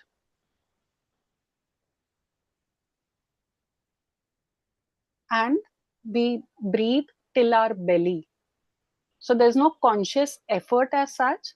Simple thing of hasta mudra. It's like how a circuit, when the electric circuit is complete, the switch is on, the light bulb goes on. Similarly, with this chinna mudra, we activate and stimulate our diaphragm muscles. The next one is same tip of index finger touching tip of thumb. The remaining 3 fingers curl towards your palm. Again, the palm part rested on your thighs. Just observe your effortless natural inhale and exhale. The reason and how closing our eyes benefit us is, one, when we close our eyes, we are not distracted by what is in front of our eyes, and we are deeply automatically connected with our breath internally. And as we are connected internally with our breath, it becomes deeper on its own. And as you observe your effortless natural breath with this hasta mudra, the name of this hasta mudra is Chinmaya or Chinmayi mudra. Our intercostal muscles are getting engaged more and more.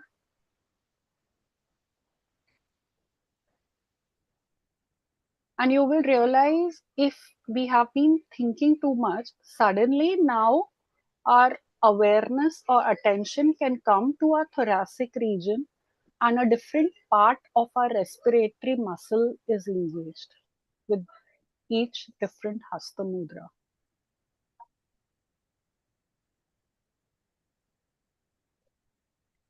Moving on to the third Hasta Mudra. The thumb is curled towards the palm. The remaining four fingers cover the thumb. Again, this part, palm facing down, is rested on our thighs. Same. If you can keep your eyes closed, just be present, aware, observe your effortless, natural inhale and exhale. The name of this Hasta Mudra is Adi Mudra, and with this particular Hasta Mudra, our clavicle muscles are activated, stimulated, engaged.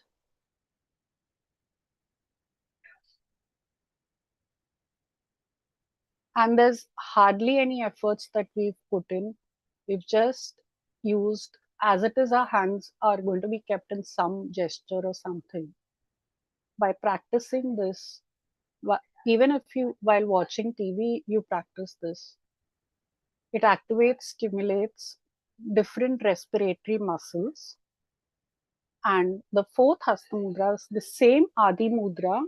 The base of the palm, the knuckles, side of the knuckles touch each other. Again, the back of the palms can be rested on the thighs. With this particular Hasta Mudra, our entire lungs are activated and stimulated. For those of you who are practicing with me, you may have realized or noticed a shift in your energy levels. And I think it's barely 5 or 7 minutes that I started showing these Hasta Mudras.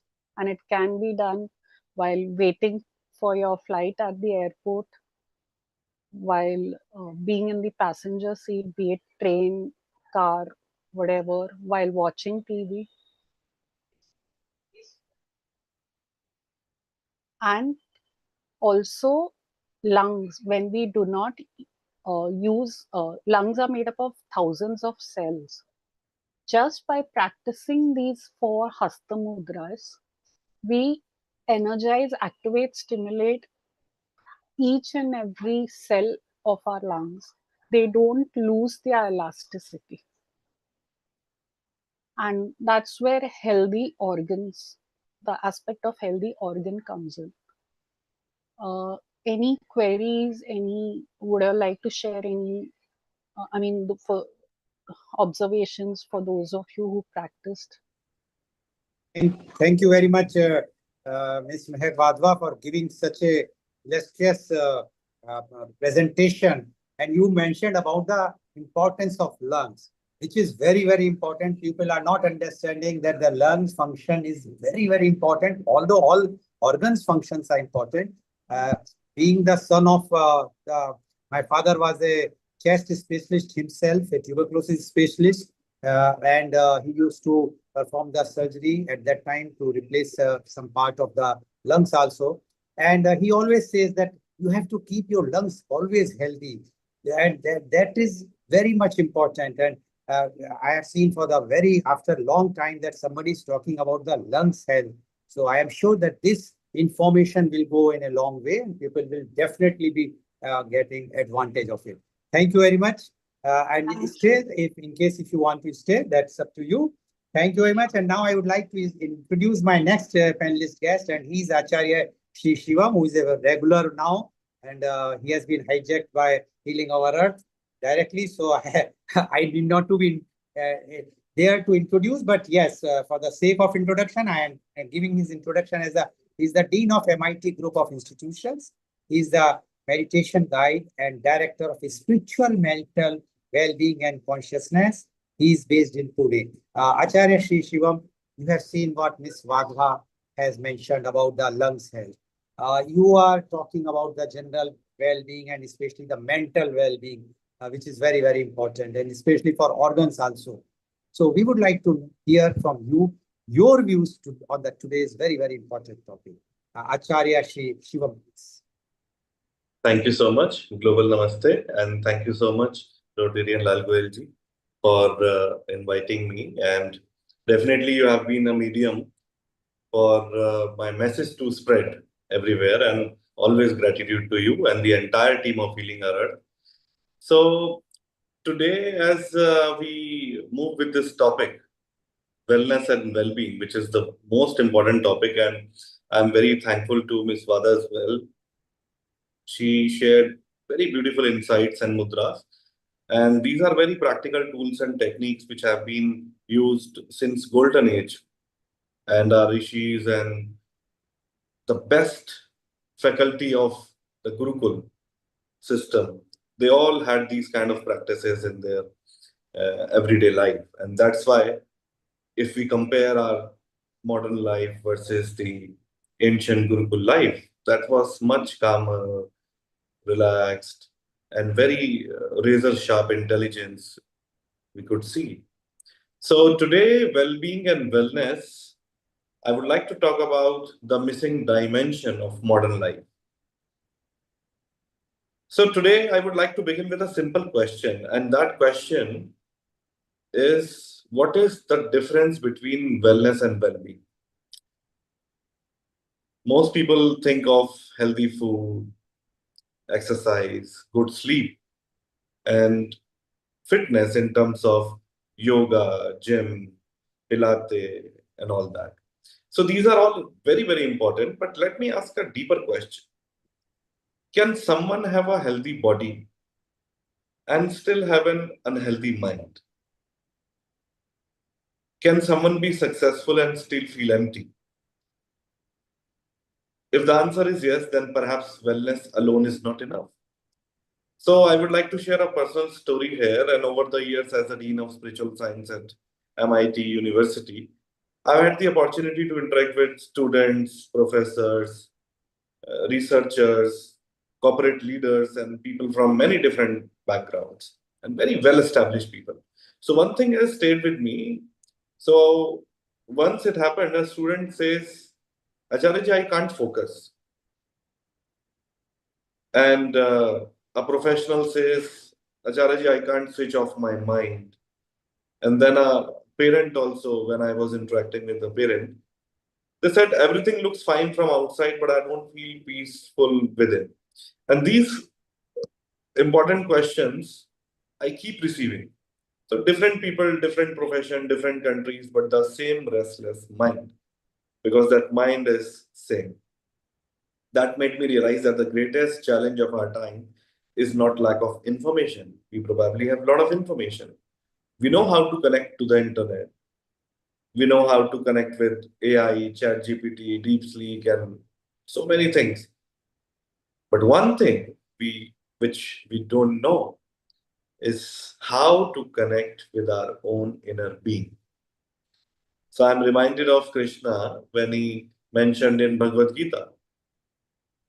And he's talking from a practical experience. And exactly same I have also experienced in my life in probably past a decade or so. So he says, Dukhe vanudikmana sukheshu vigatas prata vitaraga bhayo krodha istitadhir manuchyate. One whose mind remains undisturbed in sorrow, unattached in pleasure, and free from fear, anger, and all sort of attachment is called Sthit Prajna. Let us understand once more. One whose mind remains undisturbed in sorrow. What happens usually when we are in such situation in which there is so much stress, anxiety, complexity? We feel disturbed and we want someone with whom we can share our disturbance. And when we say, I'm feeling very disturbed, it means something is bothering. And when we experience pleasure, then what is the state of our inner being? What is the state of our mind? What is the state of our chitta? So immediately we shift from sorrow to pleasure, from undisturbed mind to, a quality where there is so much lot of disturbance going on. And then fear in any tough situation. And when someone is not doing anything according to us, we get angry very easily. And all these attachments are the root of sorrow. So whose mind remained undisturbed in all these qualities, that state of consciousness is called Sthit Prajna. And this is exactly in the battlefield, Krishna is saying this to Arjuna. It sounds very strange. In the battlefield, what is the need to explain so much to Arjuna? But probably it is true, because meditation is not about escaping life. It is about discovering the awareness that remains peaceful even when life changes. So if I may ask, what is something which never changes? The journey is from known to unknown. And that unknown is which remains peaceful even when life changes. Even in Mandukya Upanishad, when they talk about the three qualities, the three states, waking, dreaming, and deep sleep, the rishis are pointing toward the fourth level of consciousness, which is beyond all that. So that which is unknown, unexplored, the modern research associates meditation with improved attention, emotional regulation, resilience, sleep quality, and reduced stress. But when we go back to our golden age, ancient yogis discovered this through direct experience. And that's how all these Vedas, these Upanishads came into the picture. There was no one who told them, write this, write that. That time there was no chat GPT and no internet and no Google. But how did they manage all that? Because of that inner dimension, which is unexplored. But they might have explored that. And that's why there is a term called Aham Brahmasmi. I am that, I am Brahman. I am the supreme universe. And the whole universe is inside me. And I am part of that universe. So if we go with that philosophy, we can discover the unknown dimension through direct experience. And today I would like to share some simple practice. So let us be in this moment totally and gently close your eyes. And I invite you all to participate into this. Take a pause from everything and allow your mind to just be in this moment. Whether any negative thoughts, any baggage, anything you feel is disturbing you. For next few seconds, just drop it and just be in the now. We have seen pause button in our remote control when we operate TV. But what about the inner pause? Just click that pause button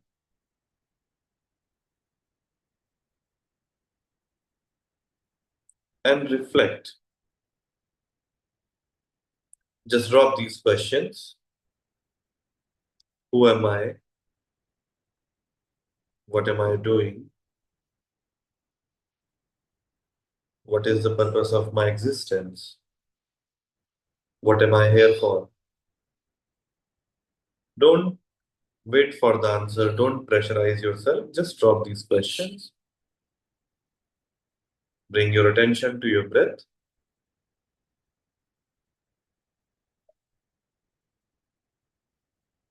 Just follow the natural rhythm and be aware of your breath. Watch it going in. Watch it coming out. And with every breath, allow your body to be more and more relaxed.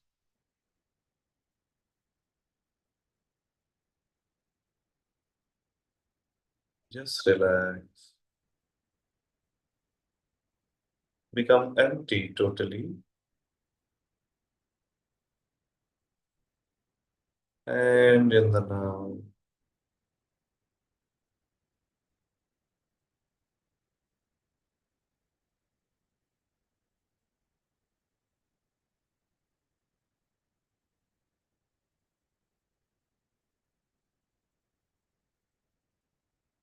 Rub your both the palms. Put it on your face. Feel the energy, feel the vibrations. Bring a very gentle smile and come back. So this is very powerful and simple technique which you all can practice in everyday life. So what we have done is P stands for pause, R stands for reflect, what is happening within me right now, and B stands for breathe. Take conscious breaths. So this technique is called PRP technique. This I share with everyone when I interact with, and it is really very powerful. It sounds very simple, but simple things are very beautiful. And we must remember that thoughts are like clouds and awareness is like the sky. So when we see the sky, there are so many clouds.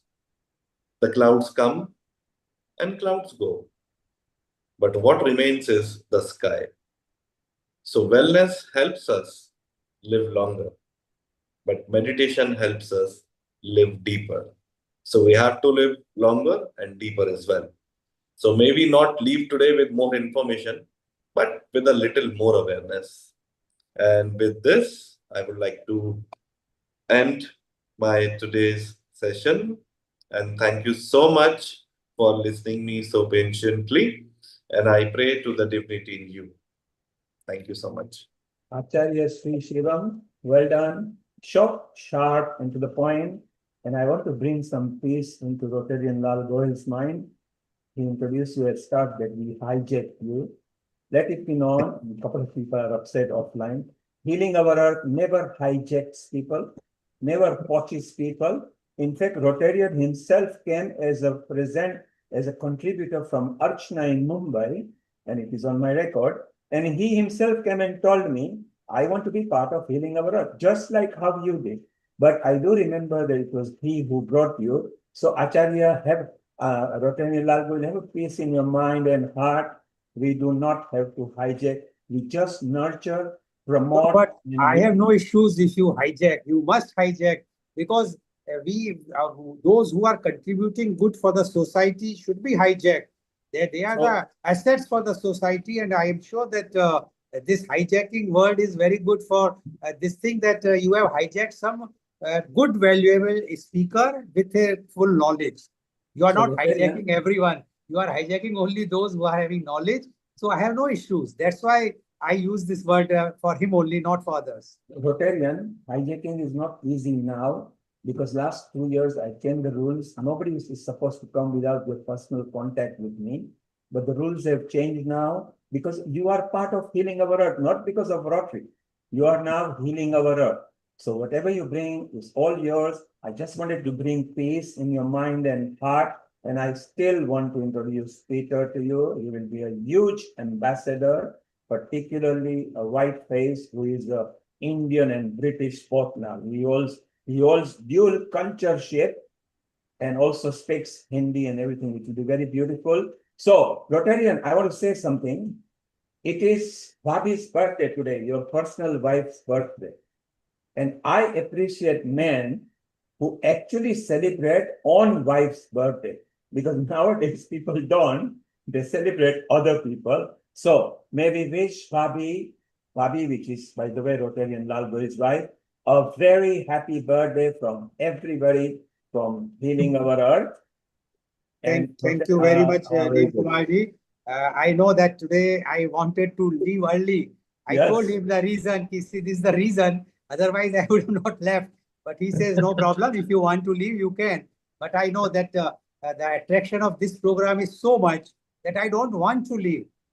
Next week, I'm traveling. Otherwise, I would have done that program also. And I want to do all the programs. But many times it happens that I have to travel and to go for this organ donation work, definitely, not for my personal work. Rotarian, you're always there producing at least an hour, and you bring so many exciting people from different states, different country. So Anakul and Amrita will now join differently. Your own friend Sudhir, I believe originally Sudhir came in one of your episode, who is a full-time healing now and also leading 2-3 projects at healing. So it's of you. In fact, some of the people that you are connected with, when you and Peter and Anakul meet in person, maybe somewhere in India, you can now leverage yourself globally and internationally. And that's what healing lives. Mentioning about wife and birthday and living early, common rule. Whatever wife says, yes. And if you say yes to everything, life is beautiful. Just say yes to her and say, okay, fine, chalo.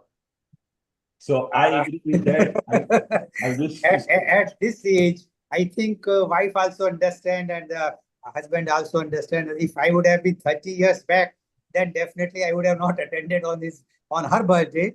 But now it makes hardly any difference at the age of 73 because she also understand. We have celebrated so many birthdays together. Still, we are celebrating. And that's why it's celebrated early morning with the breakfast with my grandchildren. What an example you are. You yourself was semi-written off. You self-healed yourself. And today, you are also involved in the government of India, trying to change rules, regulation, enhancing people's knowledge on how to share organ, how to liaise with the organ donations. Not only that, you are trying to redress the balance where women are more keen to share as opposed to men. So you are a very fine example. Acharya Sri Sharon, one sloka for Bhabhi's birthday, please. So today, I think just one word, celebration. When life is a celebration, then everything is beautiful. We only see celebration around. So celebration inside out. Thank you very much. I They're the think best we slogan. all have to celebrate every day because if your mental health is good, if you are celebrating in your own mind, means everything will be perfectly all right. And that's what I always tell in my lectures also. Please keep yourself cool, stress free, and that's why it is worrying that the new generation, which is as our Dr. Anjali also mentioned earlier, and everyone says that is very, very much worrying. What is going to happen because the stress level is too high for them. I'm sure that in our some of our episode we must take this problem about the youth, how to keep them calm, because to tell them about yoga or meditation, they think that it's a quite orthodox thing and they do not want to follow unless they come to an age or once they start suffering. So that's, I think, is also very important. So thank you very much, Neil Kumarji, and thank you very much, Acharji. And Thank you so much. Thank you so much. yeah.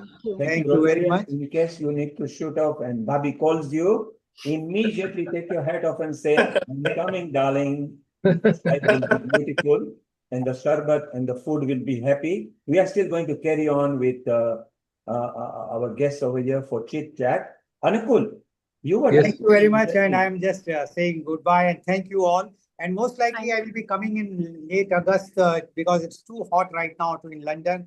So I deferred my visit. Otherwise, we would have visited July. Very wise idea. You saw that the Indian cricket team who loves the hot weather, they were annihilated and trashed. Never, ever at top level in any country, because England is now at the top, trashing India. This heat wave is not easy. It's a humidity factor that we are not used to living. The UV level is same as India. The pollen count is so high. So those suffering from breathing and everything, they're all suffering. Rotarian, we wish you all the best. Thank you very much. Thank you very much. And global namaste to you all. Global namaste. So that was Rotarian Love really produces every Indian time at 9 o'clock, whether it's summer or winter. So, Anukul, you were listening to Sri Shivam. You're a close friend. Just about 4 weeks back, you all met up in IIT Mandi in India at a short notice, together with Rajiv and Pranay and Amrita, all from Healing. Absolutely. So how was the experience when you met up? He's such a young person, just about 30 plus VAT. Okay. That's why he's called Acharya. And we have to take the achar from him as to how he sort of behaves and how he works. And the greatest fun was his steadfastness in doing something. If he got his head stuck with something, he did it without fail. So we stayed in the same room for about 3 or 4 days or something like that. And I had seen him getting up in the morning, doing his yoga, and I kept him awake till about 4 o'clock in the morning, till 4 o'clock in the morning every day. And yet he would get up in the right time, do his yoga and meditation. It was fantastic. I learned a lot, Acharyaji. Absolutely amazing. I've learned so many things from you.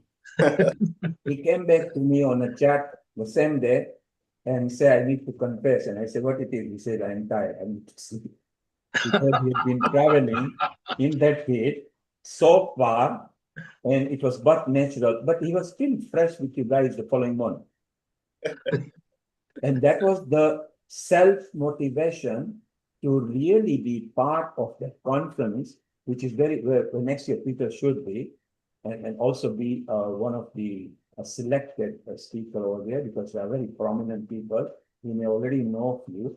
So it will be there. Seema, while you were away, they referenced what you were talking, and particularly Anjali and Amrita and youth and everything. What are your comments on general episodes so far? Thank you so much, and a global namaste to all those who joined. It's been amazing. It's really inspiring to hear everyone and how all these nuggets of wisdom are like a jigsaw puzzle fitting together. And it's what people resonate with. Everyone takes on board what resonates at this particular moment in time. And that's the beauty of these episodes. Thank you, Neil Kumarji, and the rest of the team for this platform. Really appreciate being part of this family. So as a general, I'm not referring to any gender, what are a cool well-being wellness tips? I'll start with mindset, with healthy, what I'm looking for. Breathe daily, because one thing you can't live without on the earth is not more than 2 minutes without oxygen. You can live without food for 30 days, without water for 14 days. These are all historical data available. There is nobody at the rational body DNA who can survive more than 2 minutes without oxygen. We know how many people died during COVID just because of oxygen. So breathe daily, walk daily, do not harbor any hatred, anger with anybody else, because they may not be, you are getting hurt with that, okay? So they're my tips for wellness, well-being. Seema, what are your tips? Yeah, thank you very much. So a while ago, I heard a really interesting talk about breath, how our life starts with our first breath, ends with our own breath. And like I talked about earlier, how we should be our own best friend and nurture our relationship with ourselves first, so we have more to give out to others. And I also mentioned how energy is the less talked about resource, because we all have the same number of hours per day and minutes per day. But when we feel vibrant, we have more to give out to the world, live a purposeful life. So my tips would be authentic, be yourself. And my greatest power only came when I embraced myself for the flaws that I have, for the gifts that I have, and acknowledging that there is also power in those transformative moments. And that is powerful when one accepts oneself as they are. So I'd say just be authentic. Unconditional love and forgiveness for oneself is generally a great part to health and well-being, physically, mentally, emotionally, and then spiritually, to lead to a path which is higher, not just for ourselves, but everyone around us. The other thing is smile. It's a universal language, changes our physiology straight away.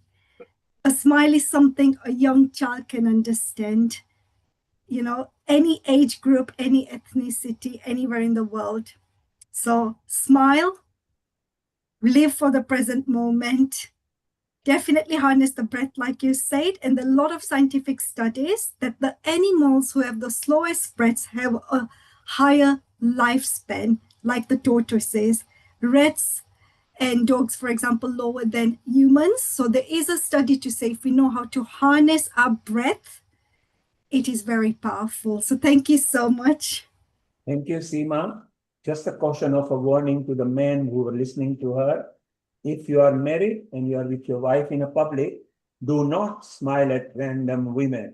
When you go home, the drama begins. Otherwise, you can smile whenever you feel like, and if you're a child, you can always smile. No culture, no record, no many data or newspaper readings ever has come out on a 0 to 12-month child smiling and parents smacking them until they are disturbed.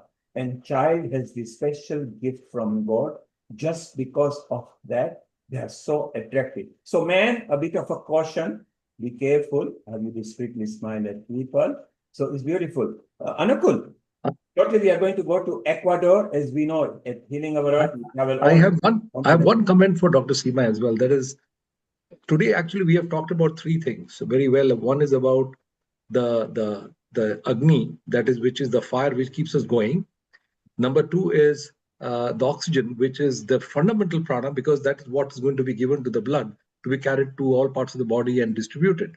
And this two connection between Agni and prana is very, very vital. So I just want to ask that when you're doing the various kind of pranayama or various kind of yoga system, how important is it to visualize the lungs and the functioning of the lungs to help actually that process to continue further? Because there is certain amount of neuroplasticity, there's amount of various neural structures which can often be accelerated and function in much more in conjunction and coherence, as we call it. The scientific word is coherence. So getting the coherence is likely to help this particular process further. So do you normally advise people to focus on their breath, which means both hot and cold, the different type of sensation in the nose, and also try to visualize the lungs and how they work? Seema, a very short comment, please, because we need to move on with others. Just a short comment. Over to you, Seema. So for beginners, yes, connecting the body and mind, especially physiology with what people are doing, very important. But the more advanced one gets, you can anchor other things. Oh, yes. Like, other awareness, other things. Yes. Thank you. Thank you. Your 1 minute comment of what you've heard so far. Was that for me, Neil? Yes, 1 minute comment from you. Over to you. Yes. So I think Dr. Seema said there are nuggets of information in a webinar like this when we're talking with each other and bouncing ideas around. There is no Yoda who knows everything in this space. It is hearing all these different ideas, and those that resonate will be ones that usually will take on. But also, knowledge that is not shared is a book that's not opened, and you never get to read it. So here, by sharing these ideas, I've made a few notes here, and also not just people to contact here, but also that's an idea. I'll look at that. So when I first heard of Agnihotra, like I'd never heard of it, and this is a pretty big part of my life, like the spiritual side, and then healing and the ancient wisdoms and stuff. I've not heard of it. I thought, this is interesting. And then I went away and actually watched some of the videos from previously. And I thought, this is special because this heals both people and the planet. And that connectivity between us and not being separate from the field and the quantum field and the spiritual field is one and the same in my view, that it's all connected. We're all connected. And once we realize that holistic view of life, if you get something like that can heal every part of it, there's incredible power in this.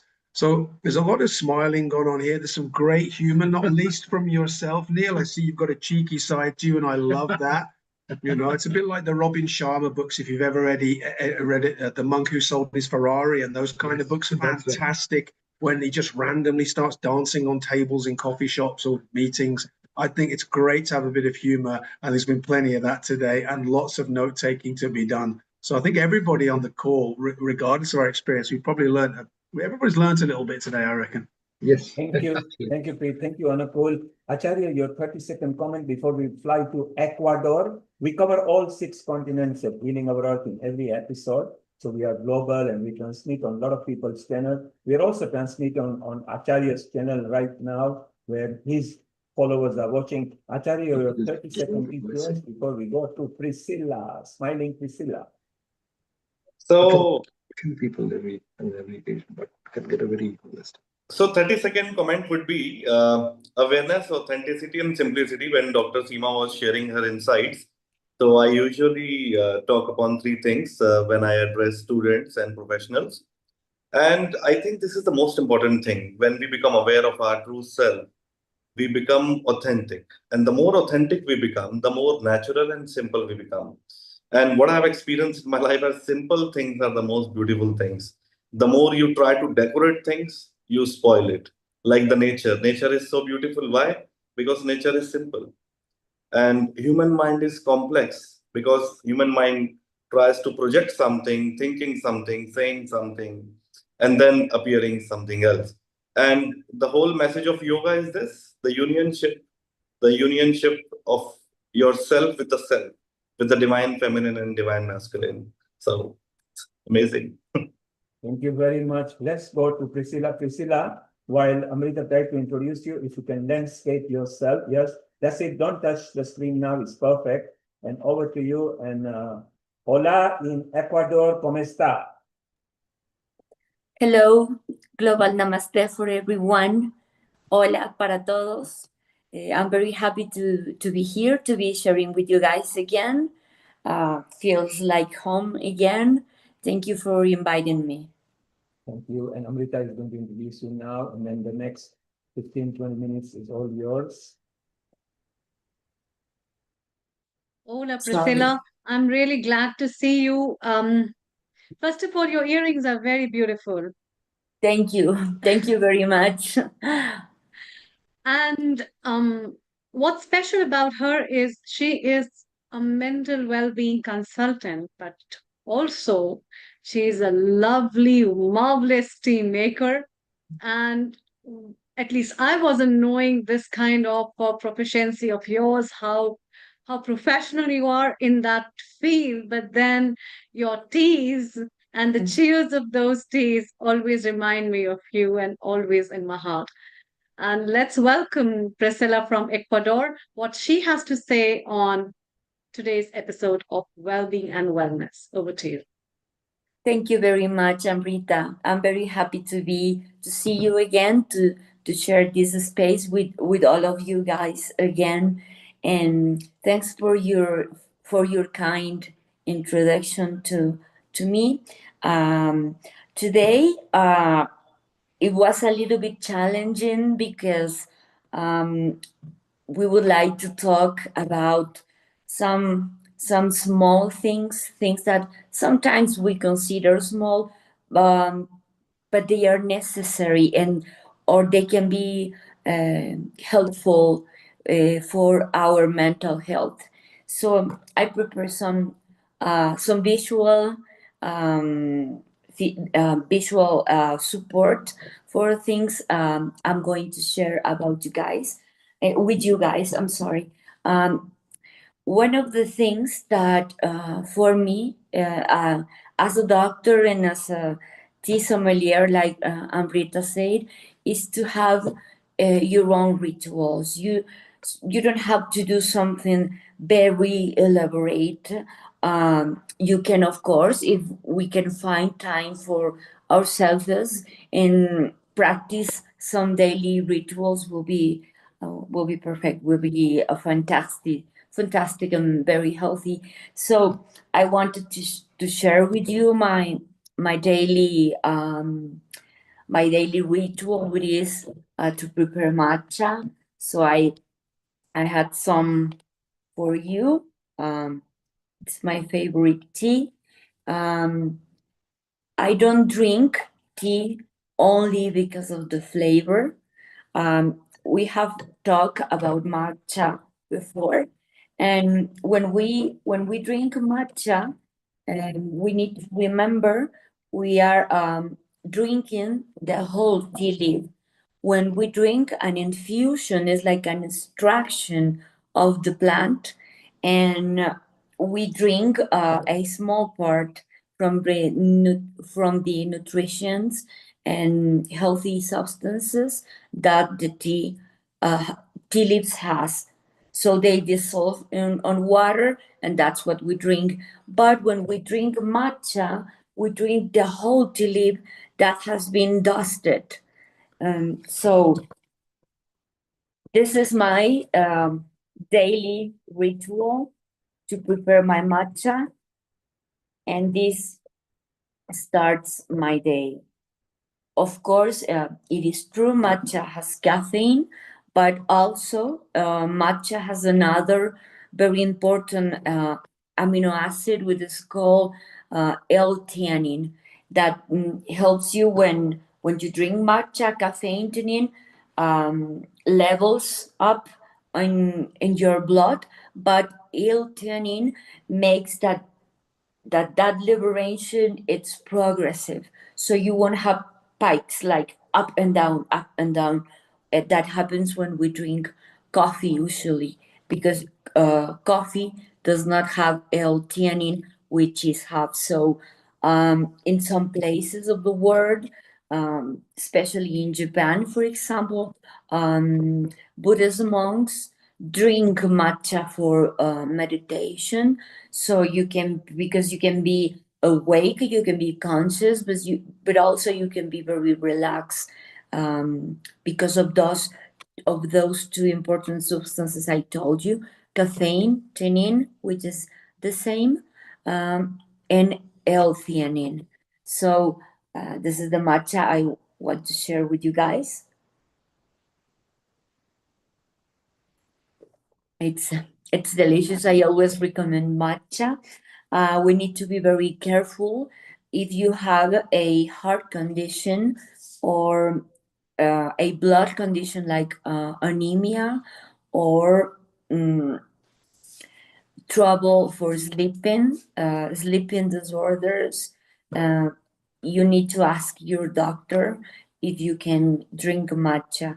I recommend drinking not that stronger, lighter, less quantity, and not drink it probably later than 6 in the afternoon, because you can have trouble for sleeping.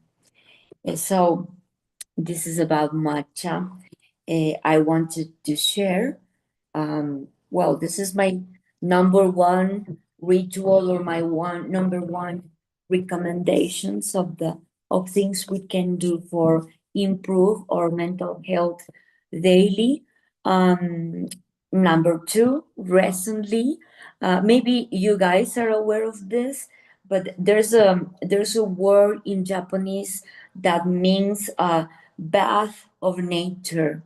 And they say that word when it has not an exact translation in Occidental languages, but the closer will be nature bath, which means that if you are tired, or if you are stressed, or if you are overwhelmed, or if you need some rest, you can go to the woods or to the ocean, or any place surrounded by nature. And there are many medical studies that proves that mental health improves when you have those kind of visits to nature. So the inspiration that comes from those nature baths, which we can have in city, they are called museum baths, and they talk about that as good as nature bath can do on you, a museum, a place where you can find very beautiful things, aesthetical things, can calm ourselves too. So, in representation of a museum, but I had some art pieces. This piece belongs to a friend of mine. Her name is Claudia Puentes. She is from Cuba. She lives here in Ecuador, and this is a draw that she made.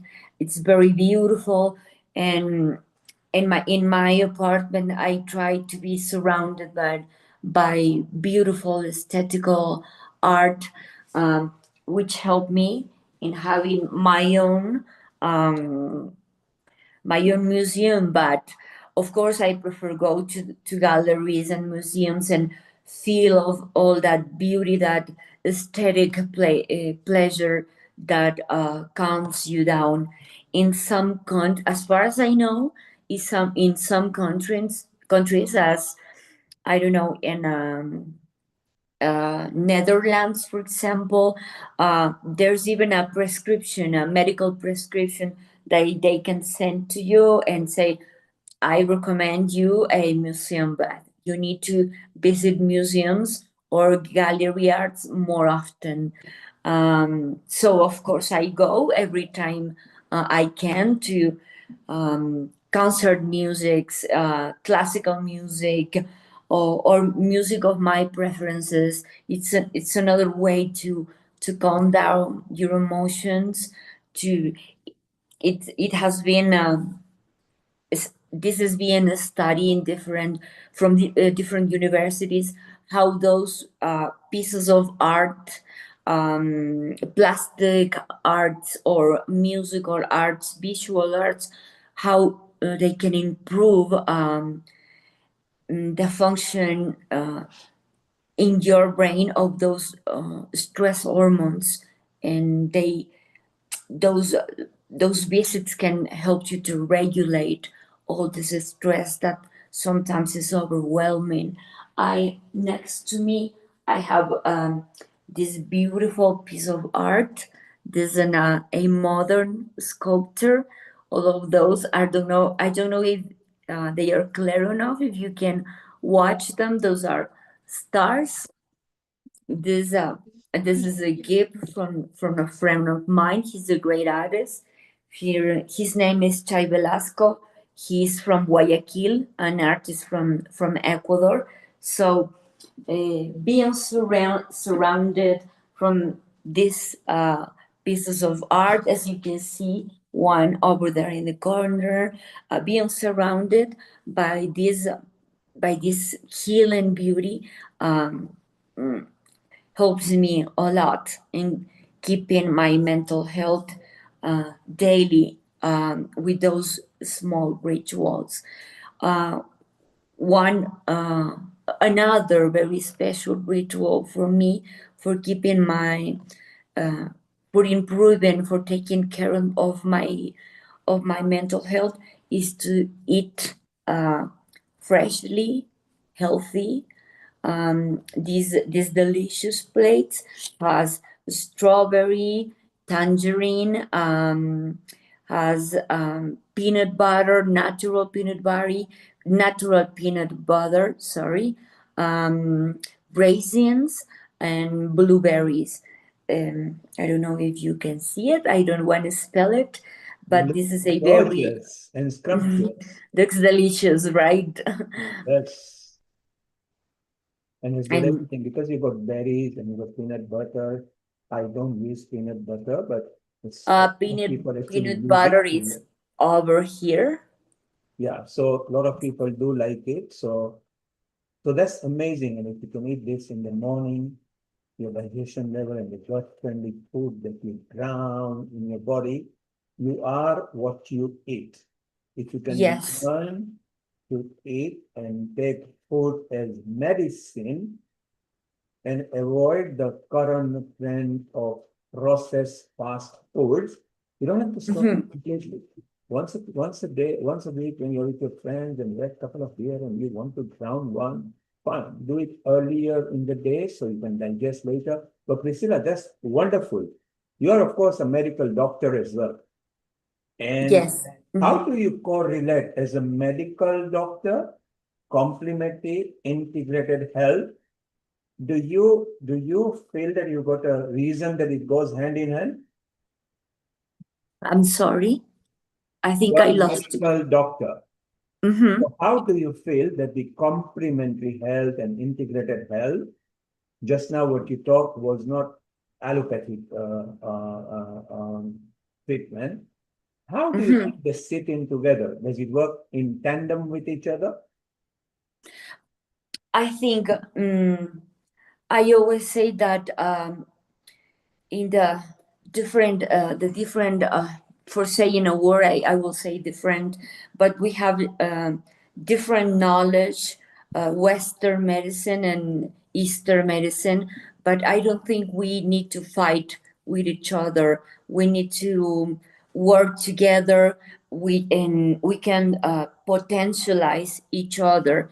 I studied allopathic medicine and I'm a psychiatrist, but I cannot deny that all those things I have shared with you are beneficial. It will be disrespectful and not very smart to deny that all those things improve our body health and mental health. So um, you can people can think that those are small practice and they are not. They are things that we do day by day, and that's why day by day our mental health improves. If you have a personal ritual, a something that is for you that disconnect you from outside, some minutes for drinking your favorite drink, or for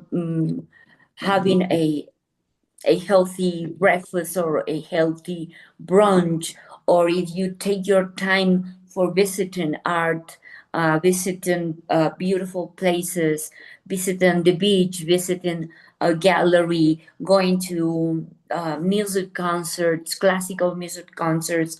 Um, even now there are starting to appear to be revealed some medical experiments that proves that those practices improve our brain plasticity, and they calm our alarm systems, cortisol, and all those stress hormones. They reduce meaningfully Yes. when you sorry, English is not my You're native doing well. You're doing language. very well. Thank you. But with these practices we can reduce stress hormones in our system, so we can learn better, we can rest better, and we can even be more creative, so it grows for good. Thank you. That's some tips and knowledge from South America. Peter, last week we had Ellie and Ghazala Jabin on women wellness matter, and they were very clear that if your great grandmother or their grandmother, if the food that is trusted on the table is not what they would have done, it is not real food. What are your comments on that? Neil, can you just repeat that? I think your sound was not very clear. Okay. Ellie and Ghazala were on Healing Our Earth last week, and they said what is being trusted on the table nowadays or in the school is not what our grandparents or great grandparents put on our table. Effectively, they are referring to fast food and processed food and all this malarkey that's going on. What are your comments on that, Peter? Is that to me, is it, Neil? Yeah, Peter, yes. So that's a very, very interesting question. At the moment, there is a tremendously diverse debate between people who are pro-meat, people who are pro-vegetarian, the vegan, all that. Ultimately, I'm going to reserve judgment on that, apart from saying processed, stay away, raw has to be best. So if you are eating the most unfiltered version of the food, if you're eating the berry that's picked from the tree, if you're having a bread that has the minimal additives, I tell you what, I've started having a lot of kefir, which I've always kind of liked that yogurt, but I started it in Dubai when I lived last year. And I add pomegranates to it and sometimes sunflower seeds. And if you have pumpkin seeds, are extremely good for men for prostate health. So you can add these, you can add a fruit and a nut. So you've got fats, proteins, and then you've got the fiber from the pomegranates and other things. If you add that into a kefir, you've got a really good raw shake there that ticks a lot of boxes. That has to be the way to go. And I'll finish with this. The ghee and the pharmaceutical big food. So interesting that when Western corporations moved into India, they told mums and housewives and people who were cooking and grandmas, no, get away from ghee, get into polyunsaturated margarines and stuff like that. It turned out to be complete nonsense, and that ghee is really good for you. So people going back to what originally worked and worked for hundreds of years. If you offered me a sandwich with polyunsaturated margarine on, or you offered me one with ghee on, I'll take the ghee, thank you. Thank you, Peter. Of course. Wonderful. Mhm. You are very clear as to what you want. You mentioned kefir, you mentioned pumpkin seeds. But let's give recipe to the people. If in the morning, you can add that. Overnight, put some chia seeds. Let it be soft. Put pumpkin seeds. Even you don't have to put fresh one. Let them even be soft. The more the food is soft, the easier for the tummy to digest. You can alternate between pumpkin seeds to sunflower seeds. Pumpkin seeds are equally good to male and female, both for different reasons. So they're very good. Sunflower seeds are also brilliant. And then throw in a few berries or pear. Pear is a very good fruit to eat. Apple is a very good fruit to eat. You don't have to have exotic fruit. Don't put citric fruit. That doesn't go well with either yogurt or kefir or a low-fat Greek style yogurt. If you don't find kefir, just go to Lidl, which are all over the world. Now, if you can take this as a medicine, you will love it. Your body will start loving it, and there will be a bit of roughage and a fiber in it as well. So, Peter, well done. Anukul, you've got a comment. Yeah, I was just trying to respond to that question that you had raised about that being an allopathic doctor, how do you support the use of these various methods of trying to manage a mental condition or any medical condition? Frankly speaking, I think in the traditional Indian system, we have got that something called pratyaksha praman. That means your real evidence, which is physical. That could be one, but there is no replacement for experiential, experiential type of evidence. If somebody says I feel good about it, there's no reason for me to argue about it. This works, yeah. And that is exactly what the issue is, that how we tend to convert the first-hand experience of a person into a third-hand evidence in statistics and mathematics. They don't really correlate. And so if a person says that I'm really having pain over here and I'm not able to explain it where the pain is coming from, I have no reason to say you don't have the pain. You have it. So that experience is central to our acknowledging that either we don't know or there is something which is going which I am not able to understand. Amrita, you love Ayurveda, but you also love other subjects. And since you are at Healing Our Earth, you met so many experts. How important it is to respect both the kind of medicine, because if you've got a condition, you have but no choice to go to health expert. But if you've got a chronic matter, or if you've got a matter that can be balanced by Ayurveda, homeopathy, spices, herbs, how important it is to you now at this age where there are more researches that both helps each other? Well, I think from the patient perspective, when I am sick, everybody needs a healing. And where that healing comes from, that makes no difference. And that's why sometimes the healing might just come from what just Priscilla said, a small change in my life, looking into my own introspection to see what was wrong. I think these kind of small insights also can give you a very nice path to understand and heal yourself, and the recovery starts. And also, what Pete said about the way you are seeing the life, you take the path along with that. And when you see the life in a particular way, you find the modalities that helps you in bringing change in you. And in that way, I think that he also mentioned about right decision making. And a couple of people also talk about it. So I think these kind of things, whether it comes from Tai Chi, or it comes from Ayurveda, or it comes from my own mental well being, mindfulness, or I take a herb, everything is a combination provided you understand those things better. And the other thing which I find, dependency on drugs and pharmaceutical companies showcasing one thing and one aspect, that this is the pill and that's the solution. Apart from this, I have been globally working on birth control pills, where I literate to so many women and girls for the wise use of birth control pills, because they are not the solution for every problem. But it is very important to see why you have to take a particular drug. So taking a medicine, whether it is Ayurveda, whether it is allopathy, where it is a homeopathy, or any other herb anywhere, is not a solution actually. It's very important to first find yourself what is an issue, and then choose the right person who can guide you better in a non-pharmacological way. And then if required, the pharmacology definitely would be helpful. Absolutely. That's wonderful. I And like what it. lovely meal.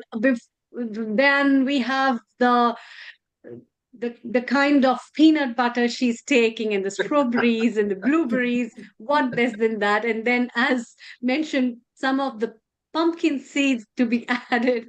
So I think that makes the best. There is so much food that can be eaten as medicine. And again, it can be seasonal. Follow the season of your country where you reside, and eat the Absolutely. fruits and vegetables that your nature country provides for you. You will find you will be more healthier, happier, and better. Amrita, we had birthday with Lord Rami Ranger this week, Maureen Edwardson in Canada, Yes. so many other people birthday. Meena, who is the personal wife of our technical director, Nishit, he's actually gone out to Mamta ji. celebrate. Rotarian Lal Gohil, again, he has gone with his own personal wife to celebrate. It's lovely when men go to with their own wives to go and celebrate birthday. I love what they do. So, Meena, maybe you can sing for Mamta, who is not here, but if you can sing happy birthday to Mamta. Yes, definitely. Global namaste to everybody. I would be here for a while now, and I really missed it actually. So this is a great opportunity for me to come and sing a couple of songs for Mamtaji's birthday today. So let me just sing a few lines of this song. तुम्हें और क्या दूँ मैं दिल के सिवा, तुमको हमारी उम्र लग जाए. तुम्हें और क्या दूँ मैं दिल के सिवा, तुमको हमारी उम्र लग जाए, तुमको हमारी उम्र लग जाए. तुम्हें और क्या दूँ मैं दिल के सिवाय, तुमको हमारी उम्र लग जाए, तुमको हमारी उम्र लग जाए. मुरादें हो पूरी सजे हर तमन्ना, मोहब्बत की दुनिया के तुम चांद बनना.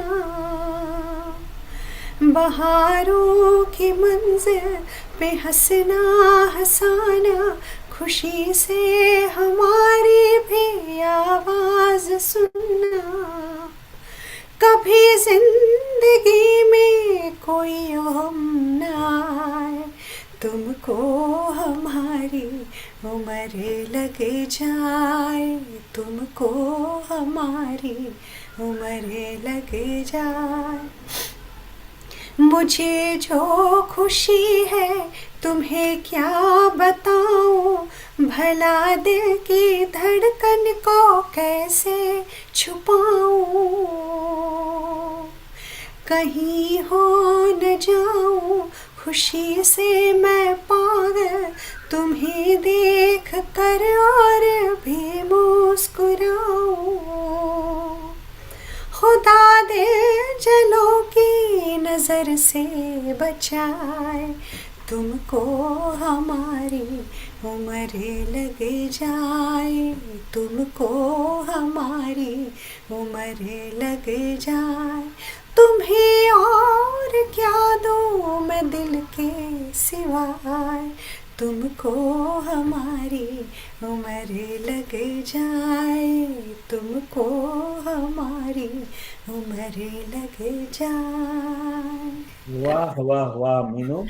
We need to translate this for Nishit. For those people who are listening to us in different countries who don't understand Bollywood or Hindi, what Minu has sung on behalf of Nishit to Amrita, that what else can I give you except my heart? My lifespan can be extended to you, and may God save you from any evil arms. What can I give you except my heart? Well done, Meena. And Meena, in return, Amrita wants to say something to you. Yeah, definitely. Amritaji, I would love to listen to you sing. I can't sing that much the way you sing, but then the same thing I would definitely like to repeat. तुम्हें और क्या दूं मैं दिल के सिवाय तुमको हमारी नजर लग जाए तुमको हमारी नजर लग जाए And what was the reason, यूं Amrita? हजारों साल 10 साल के दिन हो 50,000, yes. That's another wonderful birthday song. to you. And Amrita, what was the reason you sang that to Meena for? Okay, Sorry? while she's thinking, Meena, it's your birthday as well, and we thought we will surprise you and come and sing happy birthday to you. That's why she was singing to you. Because it's your birthday as well, you know, which is beautiful. And so even Priscilla had a birthday just few days back. Wow, And okay. Yes, Family, yes, so many I people received have a had birthday. beautiful a beautiful song from Amrita. I had the honor she sang for me Yeah. during my birthday a couple of months ago. I remember. Thank you very much. It's beautiful. We do that at Healing Our Earth. The reason why we do so, we feel part of the family and everything. And we have one very sad news, very young contributor of our. She's senior as a contributor, but very young in age. She's a very expert. Maybe Amrita or Meena, if you read the red message out, and then Meena is going to sing a Shraddhanjali. Amrita, you can look in your Telegram, and it starts with James and mentions about the hubby. So it's so sad that at this young age, somebody having to lose hubby, just 50 years old, and herself is only 45 years old. Over to you, Amrita and me. So it's we offer our deep condolences to one of our contributors and a part of Healing Our Earth, Dims, and she lost her husband very recently, and he died of lung cancer.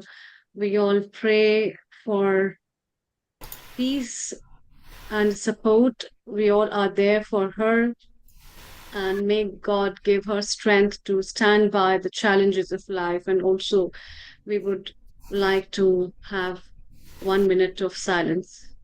So let's go again. Dear Dims, we are heartbroken to learn that Jeet has left us for this higher abode. At such a young age, this is so unfair. And we can only imagine the emptiness you must be feeling. You are not alone in this. We are with you for talking, for silence, for whatever you need. Please take time and space you need to heal and come to terms with. With love and prayers from all of us at Healing Our Earth, Om Shanti, Shanti, Shanti. And Meena, maybe you can dedicate a Shraddhanjali to Jit on behalf of Dennis. Yes, definitely. When I heard about this sad news, I was actually really shattered because I have met him briefly though, but I have, and I just couldn't believe it for a little while.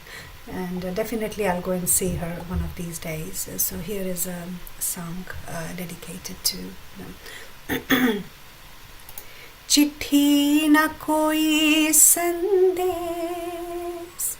हो, चिट्ठी न कोई संदेश, जाने वो कौन सा देश, कहाँ तुम चले गए। चिट्ठी न कोई संदेश, जाने वो कौन सा देश, जहाँ तुम चले गए, जहाँ तुम चले गए। इस दिल को लगा के ठेस, जाने वो कौन सा देश, जहाँ तुम चले गए हो, जहाँ तुम चले गए। एक आह भरी होगी, हमने न सुनी होगी, जाते जाते तुमने आवाज तो दी होगी। हर वक्त यही है गम, उस वक्त कहाँ थे हम, कहाँ तुम चले गए। चिट्ठी न कोई संदेश, जाने वो कौन सा देश, कहाँ तुम चले गए, ओ जहाँ तुम चले गए। हर चीज पे अश्कों से लिखा है तुम्हारा नाम, ये रस्ते घर गलियां तुम कर ना सके सलाम। हाय दिल में रह गई बात, जल्दी से छुड़ा कर हाथ, कहाँ तुम चले गए। चिट्ठी न कोई संदेश, जाने वो कौन सा देश, जहाँ तुम चले गए, कहाँ तुम चले गए। इस दिल पे लगा के ठेस, जाने वो कौन सा देश, कहाँ तुम चले गए, कहाँ तुम चले गए हो, जहाँ तुम चले गए। Om Shanti, Shanti, Shanti. This was Shraddhanjali on behalf of Jit from Vims and Jit Sangani. Jit left this earth and went there. May he rest in a peaceful rest to his soul. And that's why we say Om Shanti, Shanti, Shanti. 30 seconds silent. Meena, then if you can do a full Gayatri mantra ending up with Om, and we will terminate this episode. Over to you, to everybody. 30 seconds silence, Meena, and then we break into Gayatri mantra. Over to you.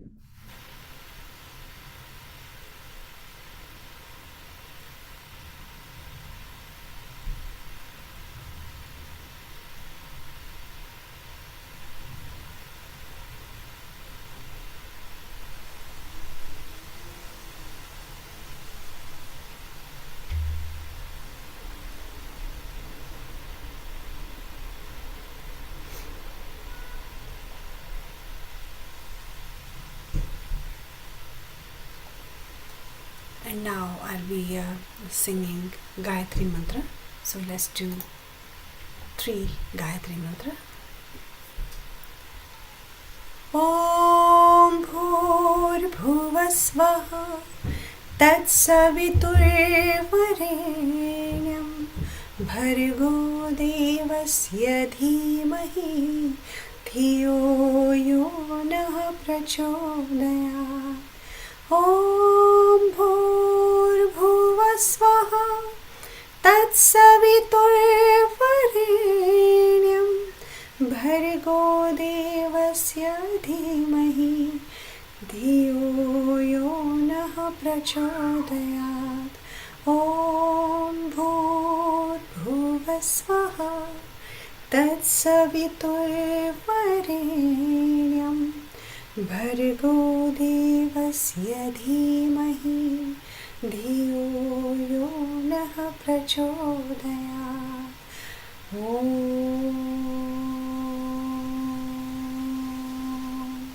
शान्ति शान्ति शान्तिः. Thank you, Meena. That was wonderful.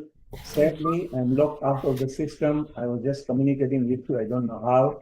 I have got no cursor working. I cannot highlight any one of you, but hopefully you are all highlighted correctly and brought up correctly. So thank you to all the birdies, in particular Sardhanjali, Meena. Well done. Love you all. Thank you, Faith. Thank you. Thank you very Ankur. much. Thank you, Amrita. Thank you, Priscilla. And all of you, love you and see you next week. Thank you very much. Thank you. Fifi. Global Thank you, Dr. Namaste. Anupur. Thank you Thank you, very Meenakshi. much.